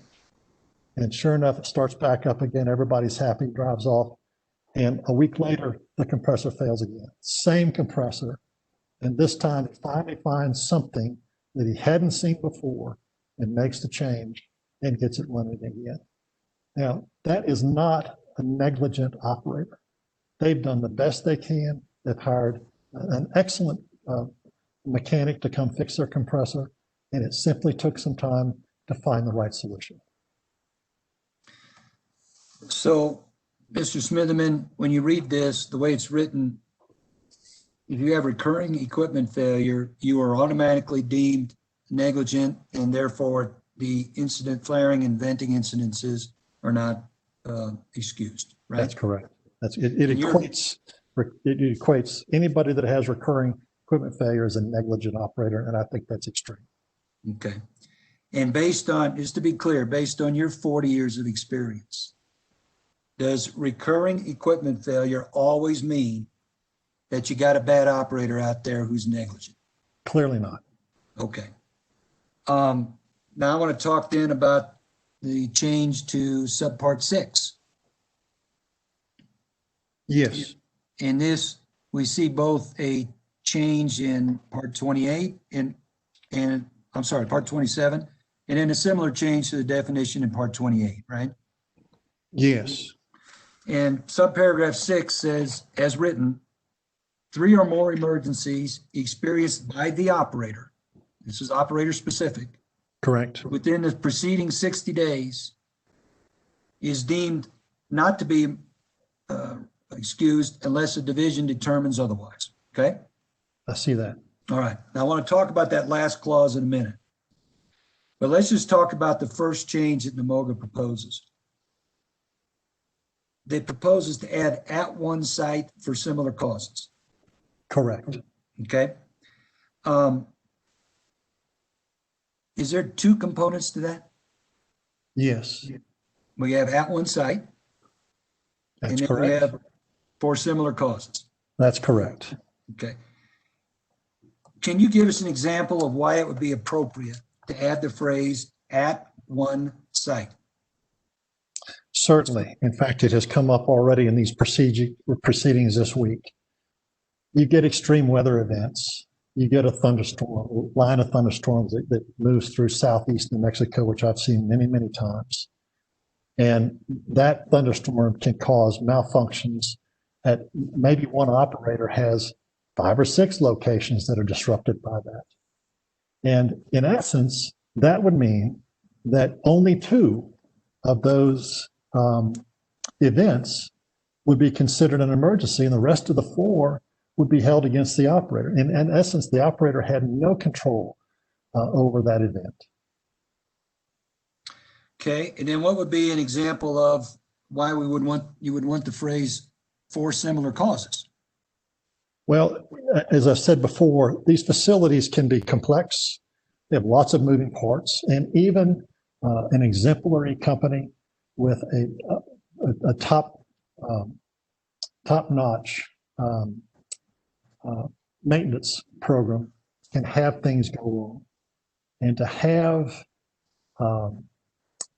let's say, a dump valve on a first stage separator that's operating, say, 300 pounds, dump valve cuts out, sends all of the fluid to a lower pressure, say 100-pound separator, and that overwhelms that separator, and the pressure relief valve goes off and sends gas to the flare.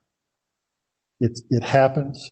It's not the fault of the operator. He could not have foreseen it, even if he has an excellent maintenance program. Then 2 weeks later, you could have a lightning strike in the area, knocks out some electronics on the site, completely unrelated. Not even something the operator can prevent against. And I say that because I heard earlier, well, you know it's going to lightning out there. Why don't you build your facilities to withstand that? We can talk about that a little bit later. Let's just talk about the fact that it can happen. And all of a sudden, you've got 2 events at the same site. Well, if you have another event that's not related to anything, let's go back to my compressor. Compressor fails. Again, you got an excellent program. You're an exemplary operator. And all of a sudden, that event that you could not have foreseen, did not have control over, counts against you. We don't think that's fair. Mr. Valdor? Yes. I didn't want to interrupt Mr. Smitherman's train of thought, but it is 4:32. We do have a single public commenter, and I see her here among the attendees. So I'd like to take her comment and then go back to Mr. Smitherman. Certainly. Then can we be excused for 5 minutes? Yes, absolutely. Thank you. Thank you. So this is the 4:30 public comment session in this hearing, case 21528, an OCC rulemaking. My name is Felicia Orth, a hearing officer appointed by the commission to conduct this hearing. We also have our oil conservation commissioners on the line. There was a single attendee who signed up for this comment session, and it's Karen Weber. Balin, will you unmute her? Ms. Weber? Yes. I can hear you. If you would please Very good. keep your comment to just a few minutes, please. I understand. I have a minute. Yes, my name is Karen Marie Weber. I live in Santa Fe. And first of all, I want to thank you for this opportunity to offer my comments. As you know, New Mexico is among the top producing states in natural gas, and methane, as you also know, is a greenhouse gas, which I understand is 30 to 80 times more potent than carbon dioxide. And unfortunately, in New Mexico, currently there are not requirements in containing methane and any related pollution. In fact, these operations also emit ozone-forming pollutants that can worsen emphysema and asthma. And on a personal note, as a teacher of young students, I see many children with asthma, and the prospect of it being worsened really horrifies me. These pollutants also immediately affect the health of all New Mexicans, and most acutely those living in the communities in the adjacent areas. Yet not only are its impacts being felt in this way, methane is a leading cause of emissions contributing to climate disruption, which we are already seeing in New Mexico with changed weather patterns and drought and forest die-offs, all of which affect water supply, already an issue here, and agriculture, as well as affecting the rest of the country and the world, basically. So, in fact, methane is responsible for approximately 25% of the warming we experience today. So, considering these facts, I wanted to make comment to look to your leadership to protect the people of New Mexico now and in the future. And I urge you to adopt rules to reduce this methane waste. And again, I thank you for your time. Thank you very much, Ms. Weber.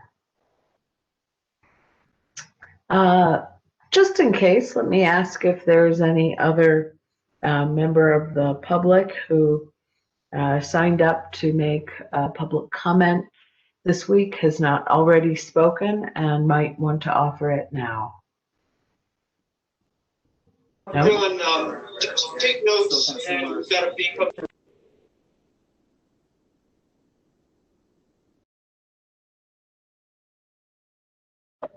Did I mute myself? I'm sorry. Okay, well, that was the only public commenter we had sign up for the 4:30 session today. We have 2 sessions every day between now and January 15th. Written public comment may also be submitted to Florian Davidson, whose contact information is on the Oil Conservation Division Outreach and Public Engagement webpage. We can return now to the technical case. Let me see if we have Mr. Felderwort back. Ms. Orth, before we start back up, can we clarify just how late we intend to go today? What's your pleasure, Madam Chair? I don't have a particular preference. Chair Kessler, do you have any preferences for today? We can go until about 5:15 I think you said 5:15. Yes? Yes. Okay. All right. So, Mr. Felderwort. Madam Hearing Officer, this is Chris Moander. Yes. I wanted to chime in on scheduling a little bit. I'm still working on some analysis. Chris, why don't we talk about, I would prefer to talk about this offline. Oh, okay. Thank you. All right. Thank you. So, Mr. Felderwort, if you would please lead Mr. Smitherman through some more questions and come to a good stopping point at or about 5:15. Okay. All right. I will do my best. Thank you. Mr. Smitherman, we were addressing at one site, purpose for that language, for similar causes, the purpose for that language. you mentioned, I think, for similar causes, you had reasons why you might have 3 successive events within the 60 days, right? That would be at no fault to the operator? Correct. Okay. Now, the division does have a clause on here at the end that says, unless the division determines the operator could not have reasonably anticipated the current event. You see that? I do see that. Okay, now we had proposed to strike that. That's correct. What's the thought process behind that? I mean, what's the thought process in not leaving this at the division's lap? Well, again, you talked about regulatory certainty and clarity. That's certainly a major thought here. 2 aspects to this. Number 1 is how long will it take to get a response, to understand whether or not an event that has occurred to an operator is going to be considered, in essence, a forgiven event. And number 2, think about it from the other way. If you've got some kind of extreme weather event, it doesn't just affect one operator, it affects lots of operators. And many of those operators are going to be basically inundating the OCD with requests for, in essence, review of their situation. So it really seems to be a burden on the OCD as well. Okay. Now, the other thing I don't want to lose sight of here is that for this exception to emergencies to apply, they're talking about 3 or more emergencies experienced by the operator within a period of 60 days. Okay? That's correct. So we're talking about emergency events. In your experience, just because an operator has 3 or more emergencies in 60 days, does that always mean they're a bad operator or that they've been negligent? Certainly not. And as it's written, you're talking about three emergencies across an entire reporting region. That certainly doesn't represent a bad operator. But at the same time, the division's trying to balance addressing those circumstances where you do, right? And I understand that, and we understand and support that. And that's why we offered what we thought was a better balance that is lessens the administrative burden, but it also allows enough limitations that it should allow the division to weed out the patterns we heard about earlier this week, and seeking patterns to find operators who really aren't doing their best. Okay. Madam Chair, members of the commission, I'm going to do something a little bit different. I've done it in prior rules and I found it to be helpful, so I will leave it up to you. But at this point, I intend to move to a slightly different subject, but I'm offering you the opportunity to ask any questions you may have now on the subjects that we've already covered before we forget about it. Let's see, Commissioner Kessler, do you have questions right now? I don't. I think we've covered emergencies quite clearly. I believe she said she did not. Okay. Commissioner Engler? I don't believe he's on, so I don't see him. All right. And Madam Chair, do you have questions right now? I mean, this isn't going to preclude me from asking questions on this topic later, right? No. I mean, I think one of my questions is you provided a whole lot of anecdotal evidence. Is there anything concrete to provide on this topic of emergency, on any of the things you spoke about?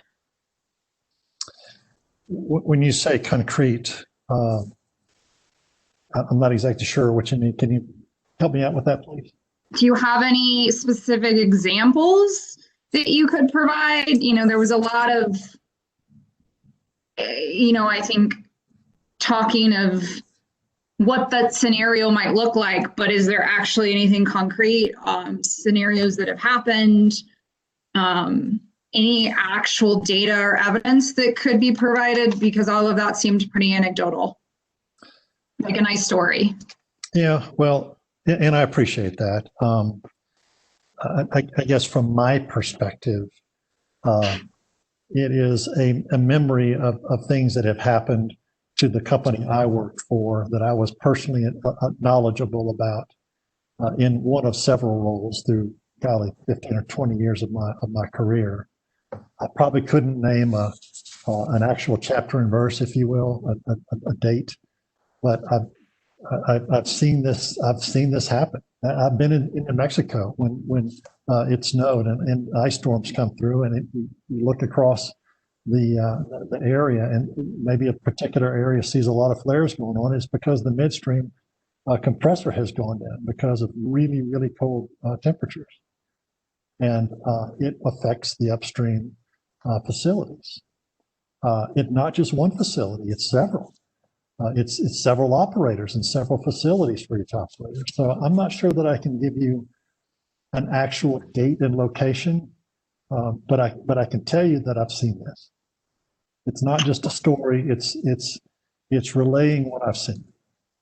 Well, I think Mr. Bolander testified to the exact same thing that was just talked about. That when midstream goes down, are there any mechanisms, let me ask this, are there any mechanisms for producers, either through their contracts, et cetera, to encourage, push, et cetera, the midstream operators to do better? There are. You can find language in contracts, not every contract. You see language in contracts that guarantees uptime, not in all of them. It depends on the ability to put those provisions in the contract. A lot of it comes down to who are you going to contract with. You may have several gas gatherers are in the area, and you may find that you like the reputation or the performance of one over another, and you may choose that because of that.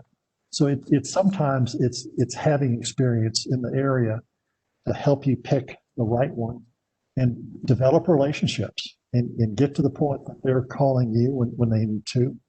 The most responsive gas gathering company, midstream companies, are the ones we always like to do business with, because regardless of whether it was required by state rule, we needed communication between the midstream company and us. Okay.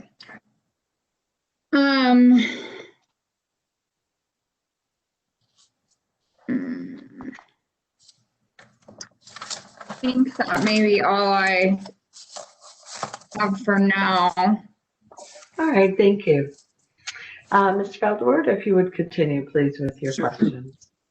So, Mr. Smitherman, I want to now, we're still within definitions, but now we're talking, I want to talk about some related definitional changes, okay?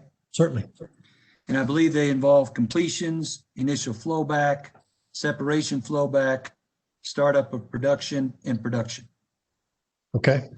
This is purely a Part 27 upstream issue, right, Mr. Smitherman? That's correct. Okay. And Moga, when you look at Part 27 and you look at these language changes to these definitions, could you please explain the purpose of these related changes? Certainly. They're a series of phases, in essence, a well construction that all kind of work together hand in glove. You've heard some of the comments already in testimony from others this week. And in essence, what we see, number one, we see in the division's intent, apparent intent, is that we're very much aligned with the division's intent. There's maybe one exception, but very much so aligned with them in concept. But sometimes the language that the division uses is different than we're used to and that is common in the industry. And that language that's common in the industry has been established now for many years through, quite frankly, the air emissions matter that the EPA put out called Quad O-A. And it establishes definitions for these different phases of a well construction process. And have we proposed some language changes to be consistent with those Quad OA definitions? We have. We've tried to be consistent word for word where we can with Quad OA. The industry understands Quad OA. You don't run afoul of someone misinterpreting something. The division seems like they're trying to define the exact same point in time or point in the phase of a wellbore's completion process. But since you're using different words, it could be interpreted differently. And we don't see any benefit from that. Okay. And is there another aspect of using the Quad OA definitions that impacts the completion operations definition? Certainly. The completions definition, shall we just describe the difference between Quad OA and the division? Is that what you're asking me about right now, Mr. Butterworth? Certainly. Well, let me ask you this. We do have one definition, though, that was not utilized by the division. That's from Quad OA, right? That's correct. Startup of production? Startup of production is correct. And what was the purpose of adopting that definition from Quad OA? How does that impact the definitions that the division has proposed? And we've talked about this as being a very important topic. I think almost every witness has talked about this in one way or another so far. But this idea of after you have done a fracture stimulation on a well and you have an initial flowback period, and then you've got a particular definition for when you enter the separation flowback phase. And then there's also a particular definition for when that flowback separation phase ends and normal production operations begin. And we are suggesting that that language and that concept be adopted in these rules. Okay. And does that allow the commission to replace the 30-day provision that we see in the completion operations definition? It does. Quite frankly, the actual physical thing that's going on in the field in this completion and these definitions of when you move from one phase to the other might or might not, in fact, mostly don't conform to a particular 30-day, 31-day period of time. So it causes confusion between what we would normally consider one phase as viewed by the EPA, for example, or the industry, other industry representatives, for example, and how the division might view it. And this is an area, Mr. Smitherman, you're intimately familiar with based on your experience, right? That's correct. We've completed many, many wells. What it takes to move from drilling to completion to startup to production. Exactly. Okay. Would you turn to what's been marked as NMOGA Exhibit C10, and it would be in the large notebook that we provided the commission, a large black binder that has the exhibits C through M?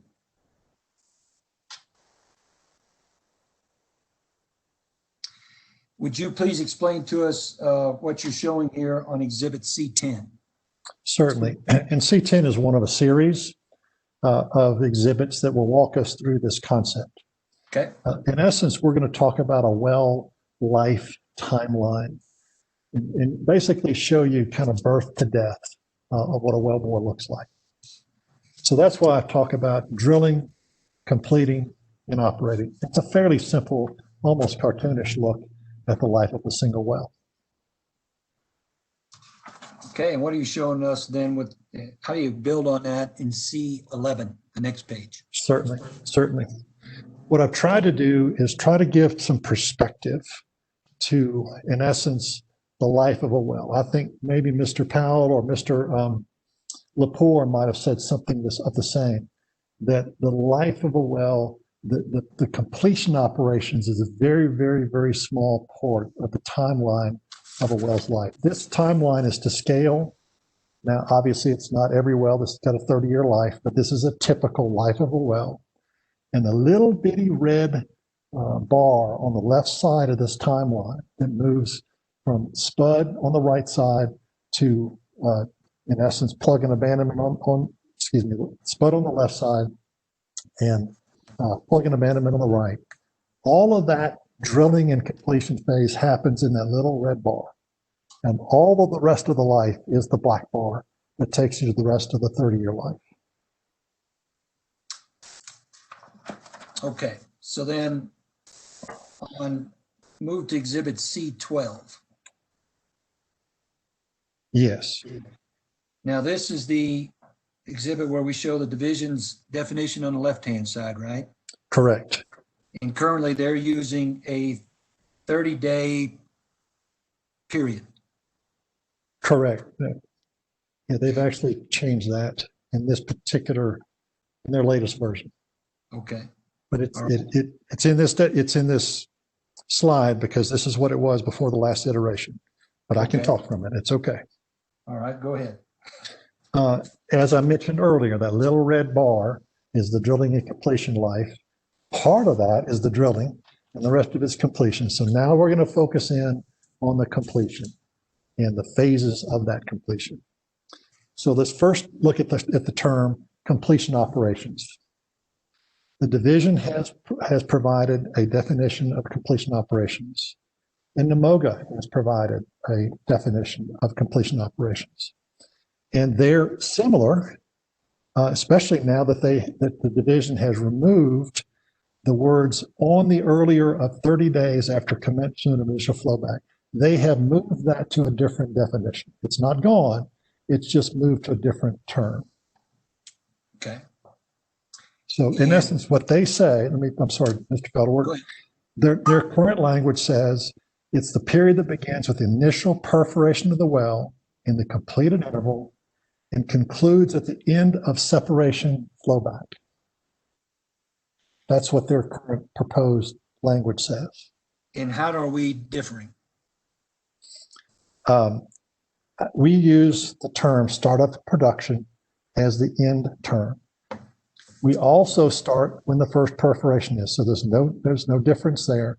And quite frankly, the startup production is the end of separation flowback. So we are actually exactly the same conceptually, but we're using different words. Is the term startup of production that we utilize, is that defined in Quad OA? It is, and we use that term exactly. All right, and just to jump ahead, is that shown on exhibit C15? It is. As you can see on C15, EPA uses startup of production, and NMOGA uses the exact same words until you get to the very, very end of it. And you see in the EPA Quad OA definition, you see produced water, comma, except as otherwise provided in this definition. And that refers to a completely different issue. That refers to, in essence, LDAR requirements. So this really doesn't have anything to do with this waste rule. Okay. So if you'll see, except for those words, NMOGA's wording is exactly the same as the EPA Quad OA. Okay, so we're using a well-defined term to ascertain when completion ends. That's correct. Okay. Then if I go back to exhibit C13. I see that. Okay, and what are we showing here? This is the initial flowback period, and we've talked about that quite a bit this week. This is the period of time after a well has been hydraulically stimulated and drill out has been completed and the initial flowback begins. So in the Quad OA definition, it's the period during a well completion operation which begins at the onset of flowback and ends at the separation flowback stage. And you'll see that NMOGA's words are the exact same. The division is actually the same, not necessarily using the same words, it's the same concept. So again, if they're going to use the same concept, why not use the same terms that Quad OA offers that's well known in the industry so that there's no confusion?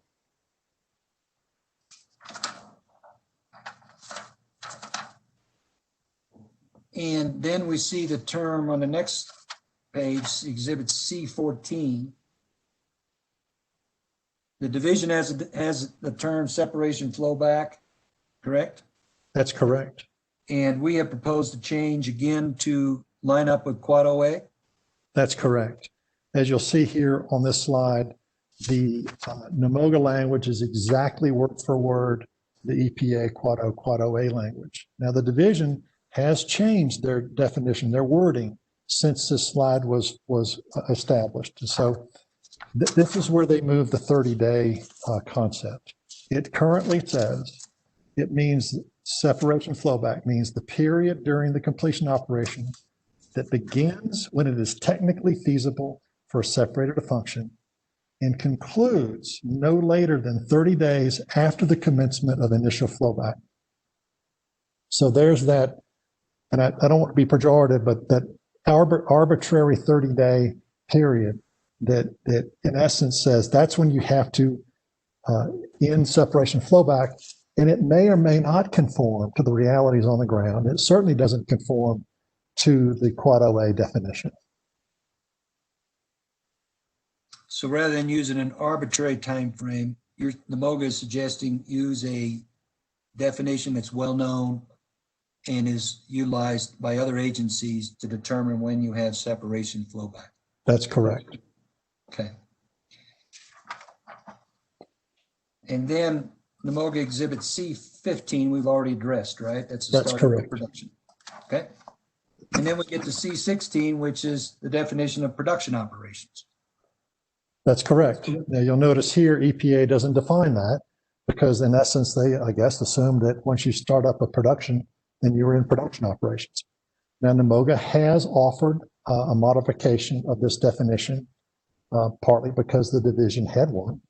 And so we're offering that production operations means that the period that begins upon the startup of production and concludes when the production ceases and the wells are plugged and abandoned. Once again, lining up exactly handoff from the separation flowback period at the start of production, and that's exactly the same conceptual point that we begin production operations by definition. The division deviates from that concept again by putting this, and again, I don't want to be pejorative, but this arbitrary 30 to 31 days time period on the separation flowback. They basically say that production operations begins on the earlier of 31 days following commencement of initial flowback, or when permanent production equipment is placed into service. And that's the difference between the two. And again, our use of the term startup of production to replace that 31-day time frame comes directly from a Quad O definition? It comes directly from Quad O, and it conforms to the physical reality on the ground. And that startup of production definition is on the prior slide, C15. That's correct. Okay. Now, Mr. Smitherman, I want you to utilize your expertise and put these definitions into context as you move from drilling to completion into production operations. And is that, if we turn to slide C17, does that assist you in doing that? That does. Thank you very much. What this slide shows is, again, it's a timeline. Time is moving from the left to the right. You see the blue arrow that is titled Time Elapsed Since Spud. And below that arrow, I've got three what I'll call physical phases of wellbore construction and operation. The drilling operations, the physical act of drilling the well, the completion operations, again, the physical act of all the things that are involved in completing a well, and the production operations, again, the physical operations. And I try to put below that some, if you will, definitions of where these different phases are, and try to illustrate the differences between how NMOGA is proposing these definitions and how they compare to the division. And I guess some of the biggest items here are, you see the next line below where I show drilling and completion and production. I've got 30-day time frame may or may not conform to the physical status. And probably the most important of those two lines is the bottom one, where you've got initial flowback starting at that little vertical black line And it may or may not end when that 30 days may or may not be at the same exact time as startup of production. I've got it drawn where you could be before that or after that. As I said before, it's arbitrary. It doesn't conform to the physical realities on the ground. So am I understanding that is it my understanding that the primary difference between what the division has offered and what we have offered is that we're eliminating this 30-day provision, right? That's correct. And we're using language that is consistent with Quad OA in which operators understand. Correct. Okay. In your opinion, Mr. Smitherman, do these changes accurately convey when the completion phase ends and when the production phase actually begins from a technical standpoint? They do. And are they necessary to conform with the understanding of these terms by engineers and operators in the oil and gas industry? It would create great clarity. Even if those places where we agree conceptually, I don't see any particular value to the division or the industry to not use the actual Quad OA language. It just doesn't, I don't see the benefit. And I only see possibilities for lack of clarity. Okay.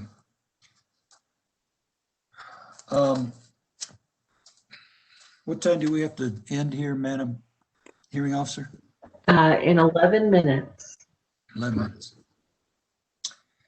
Madam Chair, members of the commission, does anyone have questions about these definitional changes at this point? No, and I would prefer to hold questions for the end. Okay. All right. I think otherwise it's just going to extend the process even longer. Okay. Mr. Smitherman, I want you to then address the NMOGA's changes to the definition of flare or flaring and the definition of vent and venting, okay? Certainly. And am I correct that it's the same change whether you're in part 27 or part 28? Yes, it is. Okay. Would you explain the basis for these definitional changes of flare and flaring or vent and venting? Certainly. I'm going to kind of give a little bit of a high-level view of those instead of talking about the specifics quite yet. First of all, NMOGA supports rules that seek to reduce or even eliminate excessive or unnecessary venting and flaring of natural gas. We agree with that. Unnecessary and or excessive venting and flaring constitute waste and are legitimate issues for the division to regulate. Even so, there are releases of natural gas and combustion of natural gas not for beneficial use that are not excessive and are necessary for normal, safe oil and gas upstream and midstream operations. Those releases are not waste. In fact, I think Mr. Lepore said the same thing. So, in one sense, how do we identify and focus on and track and reduce or eliminate waste without conflating these two categories? We believe that a very effective way to do that, manage that challenge, is to focus on high pressure sources by excluding low pressure sources of these releases in the very definitions of venting and flaring. So I think we've talked about this a little bit before this week, but let's talk about a few of the low pressure sources as examples. Releases from pneumatic devices, releases from storage tanks, either combusted or not, releases from equipment designed to release gas during normal operations, etc. These devices are necessary for normal and safe operations, and these releases are not waste. So not only should they be allowed by the division, but they should be excluded from reporting and excluded from the gas capture calculations. Since these releases are not waste, they are under the purview of NMED as respects air quality. sometimes resulting in the requirement to combust certain volumes instead of releasing them, as their air expert determined is the proper course of action. We have offered modifications to the definitions of vent and venting and flaring that excludes these low pressure sources so that we can focus on unnecessary and or excessive venting and flaring, which are predominantly from high pressure sources. In doing so, we followed the path of Colorado's Oil Conservation Commission by eliminating the low pressure sources from the very definition of venting and flaring at the outset. And you'll also see in our modifications, we didn't just alter the modifications of the definitions. We also offered modifications in other parts of the rule for clarity and emphasis, because these are important topics. As I mentioned, we recommended that the division not require reporting of volumes of venting and flaring from low pressure sources. Why is that? There is virtually no way to measure or even estimate many of these volumes with sufficient accuracy for the purposes of production accounting. We've actually heard other witnesses from the division say the same thing. As I said in my opening observations, bad data is inappropriate for enforcement or policy development. And believe me, reporting of gas releases from low pressure sources is the reporting of bad data. Now, I want to emphasize that the elimination of low pressure sources from reporting and gas capture requirements calculations will not diminish the focus of these rules on high pressure sources. In fact, these rules as modified, suggested modifications from NMOGA, will go well beyond impacting what has been thought of as routine flaring, because it'll include high pressure sources of all types. Whether routine or non-routine. Absolutely. Routine flaring is something that we've heard many, many times from our public statements. The inclusion of the modifications that NMOGA has offered will go well beyond that. So, Mr. Smitherman, you mentioned unnecessary and excessive surface loss. That comes from the definition of surface waste, as I understand it? That's correct. Okay. And does NMOGA's definitional changes focus on therefore the loss of saleable gas that could otherwise be captured and sold? That's correct. Okay. And your point is that these lower pressure sources, such as pneumatic controllers or vapors from storage tanks, are instances where that gas cannot be captured and put into a sale line. That's right? correct. Okay, and therefore does not constitute waste. That's correct. Objection. Leading questions.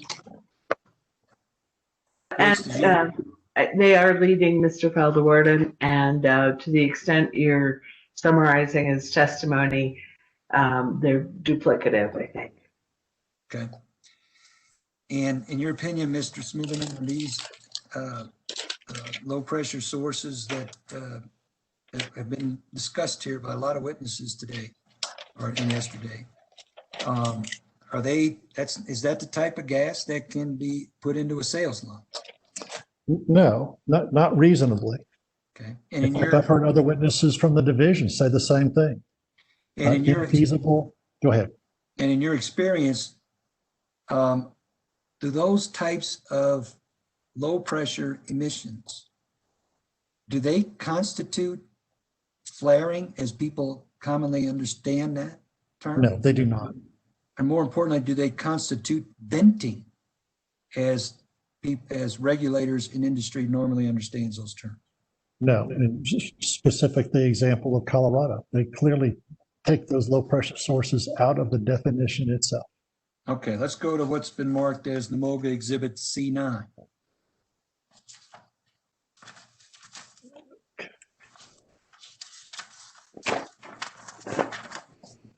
I've got that. Now, does NMOGA's proposed change to the definition of vent or venting match what Colorado identified as venting? Yes, it does, verbatim.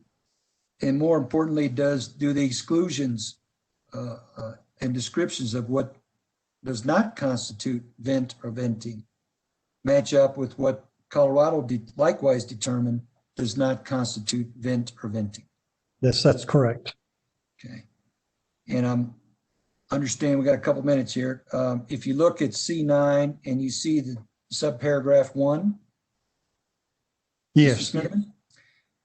You see one of the removals from the definition of venting is the emission of gas from devices or equipment such as pneumatic devices and pneumatic pumps that are designed to emit as part of normal operations.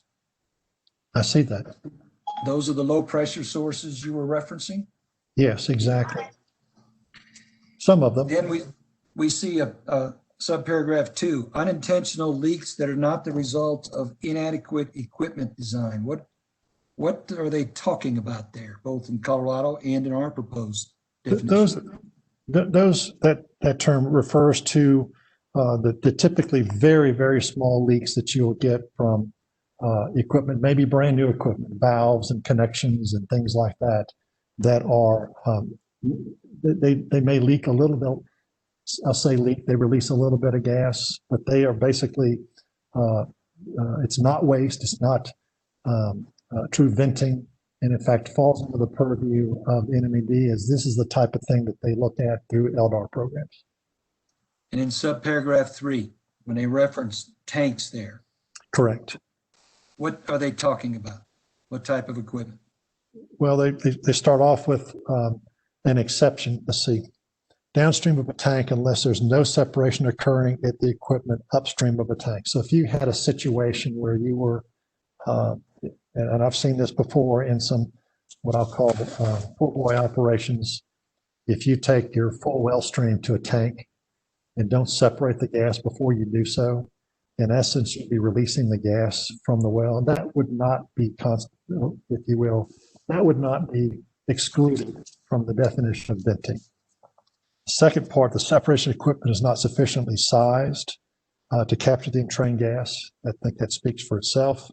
Or the natural gas is being sent to the tank during circumstances where the gas cannot be sent to the gathering line or combustion equipment used to flare the gas is not operating. That is basically if your vapor recovery unit is inoperational for repair or something like that. Okay.